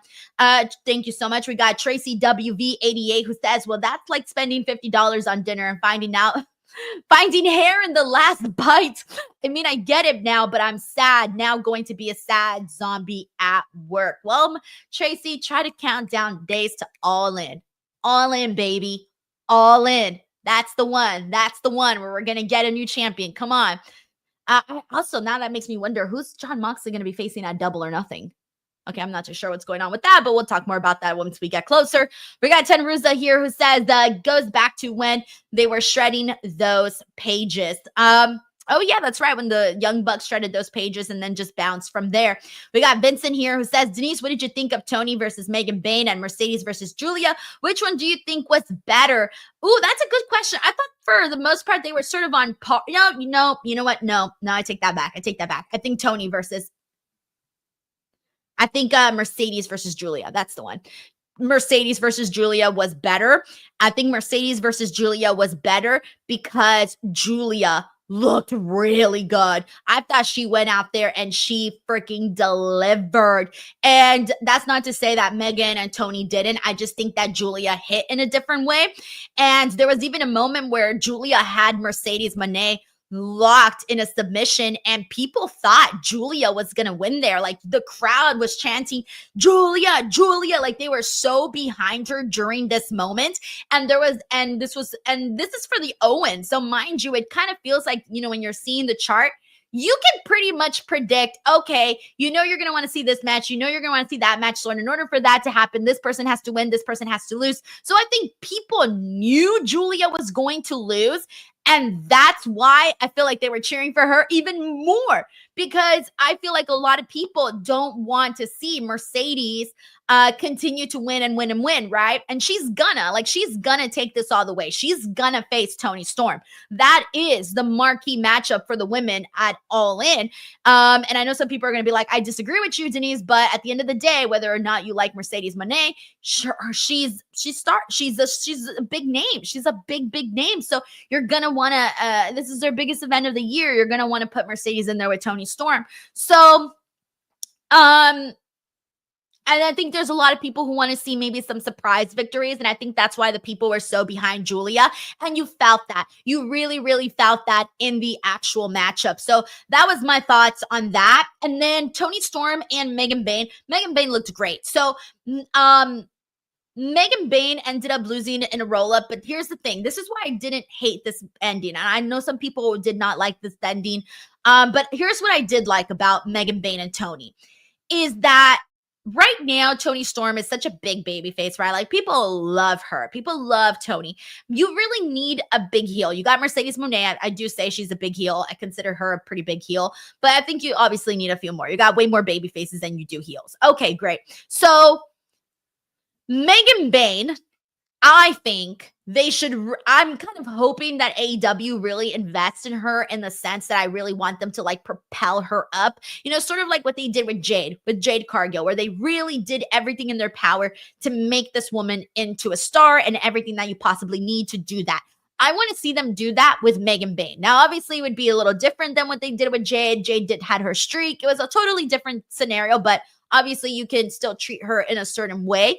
And I want to see that for Megan Bayne. And here are the signs to me that Megan Bayne is in journey of that, is en route to that. I do think that AEW is investing in her. She wouldn't have been in this match so early on with Toni Storm if they didn't see something in her. They made her look really strong in this match. She got most of the offense in on Toni Storm. Like, she was attacking Toni so freaking much in this match. And they had Penelope Ford out there helping her out. It was so funny, though, because Luther takes her out. Luther gets rid of her. It was so great to see that. That was actually pretty funny, even though it was a little weird. Felt like he was kidnapping her, and I was like, I'm not on board with that. But it was still a little funny. Anyways, so Penelope Ford, she gets taken out, whatever. And then finally we get back to this matchup here, and Megan is, she's really, really trying. Like, she looks so good throughout the entire thing. They're really promoting her as the prowess on the show. And so I liked the way Megan looked in the matchup. And so to me, I feel like they're doing enough to say, hey, we see something in Megan Bayne, and we're going to keep pushing her further. Obviously, right now is not her time. This was not her time. This was not her day. Also, with the way that the match ended, it made me feel like Toni Storm just got by. Like, she just did it. She just made it. She just escaped. Like they said on commentary, this gigantic woman, which, by the way, I do not love calling her a gigantic woman, but whatever. So they, Toni Storm, like, her facial reactions, everything was just, oh my God, I barely made it by the skin of my teeth. And so that, to me, put over Megan Bayne even more. So that's where I'm at with this. I'm liking what they're doing with Megan. I'm liking what they're doing with Toni. And then I also forgot to mention, when we were talking earlier about Mercedes and Julia, we did see Athena watching their match behind the scenes. And that's a match that I think will happen in the Owen based off of the bracket. And that's a match that I think, clearly a lot of people are anticipating. And they know it. If they didn't know it, they wouldn't have done that tease. So that's where I'm at with that. Vincent, thank you so much for the super chat. Thank you for asking. We got Gerard Clark here, who says, why is TK insisting to keep the title on Jon Moxley? Is he aware that the Death Rider storyline is pathetic and he has run its course? This was kind of a little bit what I mentioned earlier, where I think there's a big disconnection between what TK might be seeing the storyline as and what the fans may be seeing the storyline as. Again, I wish I had the quote directly in front of me about how Tony Khan answered that Jon Moxley question at the media call that they did, but based off of his wording, it makes me feel like he does not see it in the way that a lot of the fans see it. I think he sees it differently. But thank you so much for sending in this super chat. All right, with that being said, we got so much other stuff to get into here on this show. And I'm going to kind of rewind a little bit and start from the top because I pretty much covered a lot of the big stuff already. But I want to get into, let me see, where am I at here? Sorry. All right, here we go. Will Ospreay and Kevin Knight. I'm going to be real with you. I wasn't so sure what we were going to get out of this match. I'm not as familiar with Kevin Knight as many of you probably are, so I really wasn't sure what we were going to get out of this matchup. I mean, it's Will Ospreay, though. Let's be real. So I'm like, I know it's not going to be bad because Will Ospreay's in this match. Like, it ain't going to be bad, guys. Will Ospreay can have a great freaking match with me, you, and the neighbor, all right? Like, that's just what Will Ospreay does. But Kevin Knight, I need to take a second and give this man flowers, give this man kudos. Following this match, I now want to see more of Kevin Knight than I did before. Clearly, because I didn't really know too much about him. Kevin Knight did so good in this match. My favorite thing was that Will Ospreay attempted multiple style clashes, and he wasn't able to get them because Kevin Knight found ways to counter those styles clashes. And so the fact that he did so in such a creative way, oh my God, that's what I think made the match. Those are my favorite moments of the matchup. This was my second favorite match of the night. First was, of course, the triple threat. Second was this one. Third was actually the 6-man. Those are my favorite matches of tonight. And so, yeah, Will Ospreay, Kevin Knight, they freaking killed it. Will Ospreay advances in the Owen, and that's what was predicted. And Kevin Knight looked really freaking good. And I hope that we do get to see more of Kevin Knight in these. I think he has a good look. He's a good wrestler. I think you have a potential big star there in Kevin Knight. So I'm looking forward to continuing to see him grow on the show. That was a win for him for sure, and a win for the fans because it was a good opener. All right, with that being said, we had the Hurt Syndicate to defeat Big Bill and Brian Keith. I think the reason I wasn't in love with this match, and the reason I wasn't in love with this match was that the Hurt Syndicate, you know, they come out, they look buff, they're mean, right? They got this theme song, hey, we hurt people. Most of this match was Big Bill hurting them. And I'm like, I feel like I saw way too much of Big Bill. I don't mean no shame to Big Bill. I like Big Bill, but I wanted to see more dominance from the Hurt Syndicate in this. And they kind of set it up in a way so that obviously MJF could come in, sucker punch Big Bill. And so he ends up helping out the Hurt Syndicate. That's the moment that the Hurt Syndicate used to get the match back on in their favor, is with the help of MJF, because MJF is clearly trying to, you know, link up with the Hurt Syndicate, and Bobby Lashley has not been on board with any of this. And so now we're in a world where this is what we saw.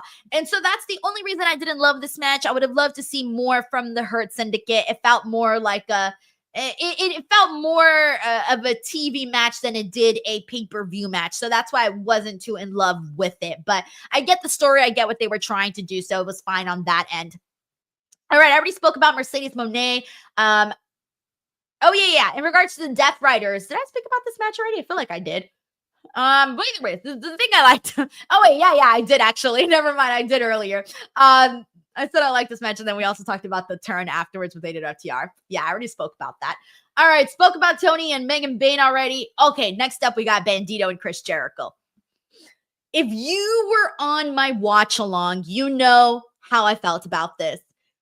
I went into this, you know, it's a title versus mask match, right? And I'm thinking they're not gonna take the mask off of Bandito. Like, that would be so freaking stupid. No, like, that's not gonna happen. This is gonna be Chris Jericho losing his title, and that's what it's going to be, right? And the best part of this match was when Bandito did that vertical suplex spot where he has him hold for, I think people said he got to like a minute. He was shaking, like he did not drop Chris Jericho until he could not hold on to him any freaking more. That was phenomenal. That was great. And so we saw that was the best part of the matchup, but we ended up seeing Chris Jericho cheat and hit Bandito with the bat. And that's how Chris Jericho wins this match. And I'm thinking, oh my God, what? Like, they really had Chris Jericho defeat Bandito like this? And because there have been so many matches where people cheat and the referees don't, like, they don't come back out and say, hey, this happened. Like, it has happened before in the past, but not so much that it happens very often. So I was thinking, like, that's it. This is the outcome. We're gonna have to see Bandito lose this match. I was so upset by this. I left the room. I'm like, what the F? I'm like cursing in the hallway, thinking, what did we just see? How could they do that to Bandito? Right. I was so mad. And then I came back. And when I came back, I saw that Aubrey was out there and they were doing the whole, her telling the referees. And I thought, oh my God, thank God. Like, they're going to, do the whole, hey, he cheated type of thing. And I was so glad. Congratulations to AEW. They got me on that one. I bit so hard on that. I was so mad about Bandito losing his match. I was pissed. The fact that they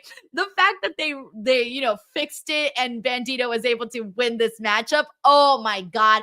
I was ready to like walk out and end my stream right there. So I was so glad when Bandito got his win, but congratulations to AEW. They freaking got me on that one. They freaking got me so good. I will never forgive them for that. But anyways, now I'm really thankful because I just wanted Bandito to win. Alrighty, with that being said, we had Adam Cole and Daniel Garcia. This was, I think, the worst match of the night. It wasn't a good match. The crowd was completely dead. People didn't care about Adam Cole or Daniel Garcia in this. It was very, very, it's just that's where we're at. People don't really remember too much of Daniel Garcia's reign as TNT champion. I've forgotten a couple of times he's TNT champion.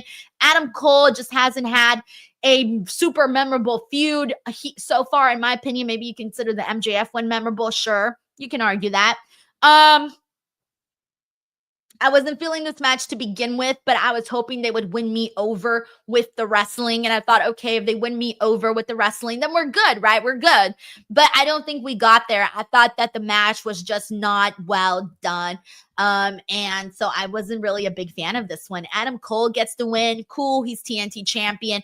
I really hope that it's short-lived because I feel like there's 50 other guys on the roster that are just working at a different rate, working at a different level, and bringing something better to the table right now. And so I do want to see this be a short-lived run unless Adam Cole goes on a tear. If Adam Cole goes on a tear, by all means, I freaking welcome that. Please go on a tear. But right now, I'm just not feeling it based off of what we saw here tonight in this match with Daniel Garcia.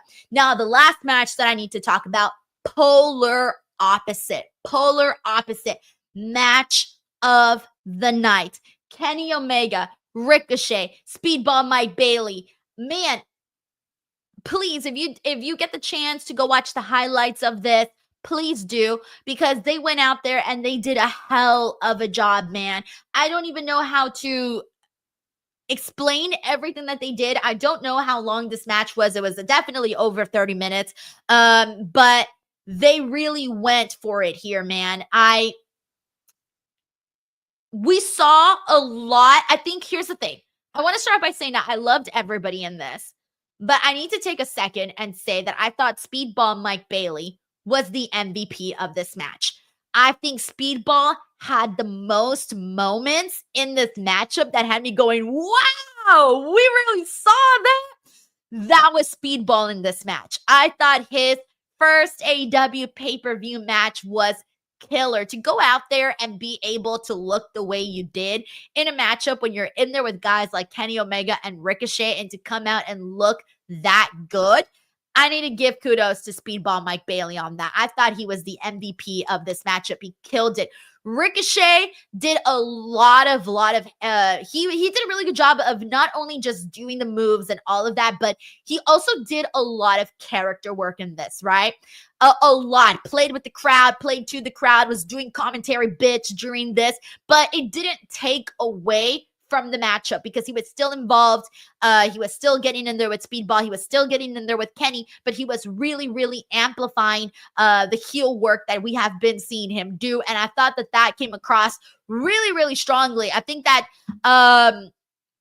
that's a lot of what made the match feel really, really different in a way, because it was a totally different, when we saw Konosuke Takeshita and Will Ospreay and Ricochet, that one was just, go, go, go, go, go, go, go, go, go, right? Like there was no time to blink, none of that.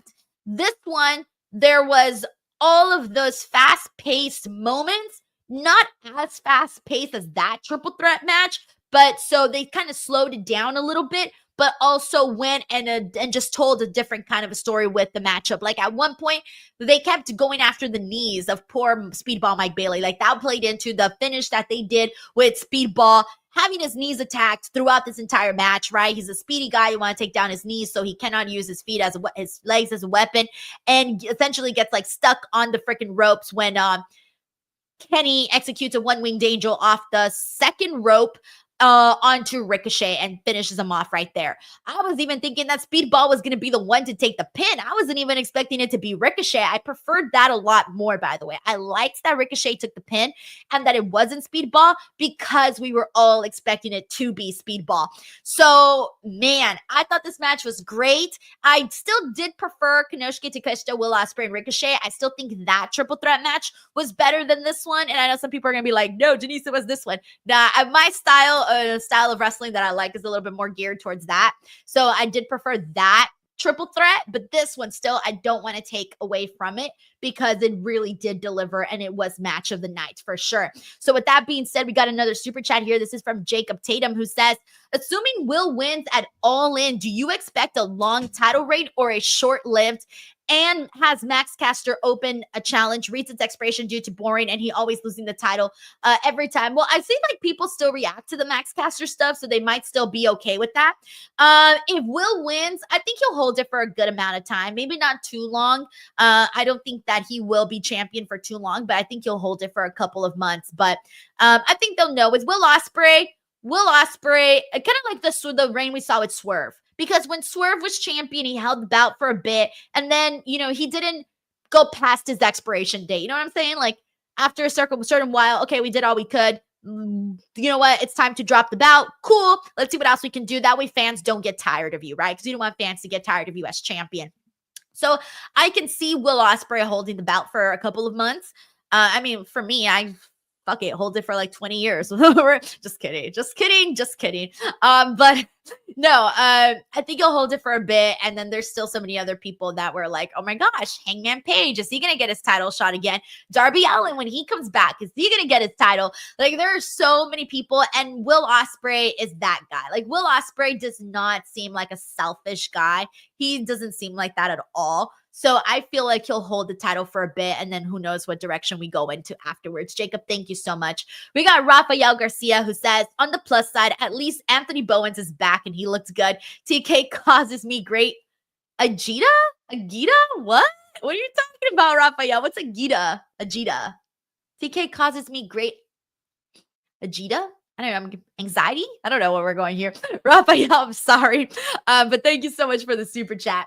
Alrighty, so I think I pretty much covered everything. I don't think I forgot anything, so that is it. I know this was a shorter post show than what we normally do, but I'm just one person. So also, should I play the prank on Reg? Should I play a prank on Reg, or is that too mean? Because I was thinking about messaging Reg and telling him that Swerve won. Or is that too mean? It's probably too mean, isn't it? Oh, okay. Thank you. So, Agita, big stress, Rafael. Okay. Thank you for letting me know that. I've never heard that before. So, thank you for letting me know. Everyone's like, dude, I won't torture poor Reg. Plus, I don't think he'll even be on. You know what? Fuck it. I'm going to do it. Hold on. I'm going to play a prank on Reg. I'm going to text him. Dude, Swerve. This is so mean. Swerve won. I couldn't believe it. All right. I don't think he probably already saw the results. I don't know if he saw the results already. I don't even know if he's going to see this text or what, but I did said, dude, Swerve won. I couldn't believe it. So proof that I sent the text message right here. All right, we'll see if he gets back. I will let you guys know. If he does, I will share that. If he does get back to me. So mean, so mean. Alrighty, everyone. Well, there you have it. That was the show for today. Please, just in case you don't know, I do post daily content here. So check up on the channel every day. There's daily videos going up. Make sure to click that subscribe button. And thank you guys so much for watching. I will catch you guys on the next one. Have a great weekend, everybody, or a great week. Bye.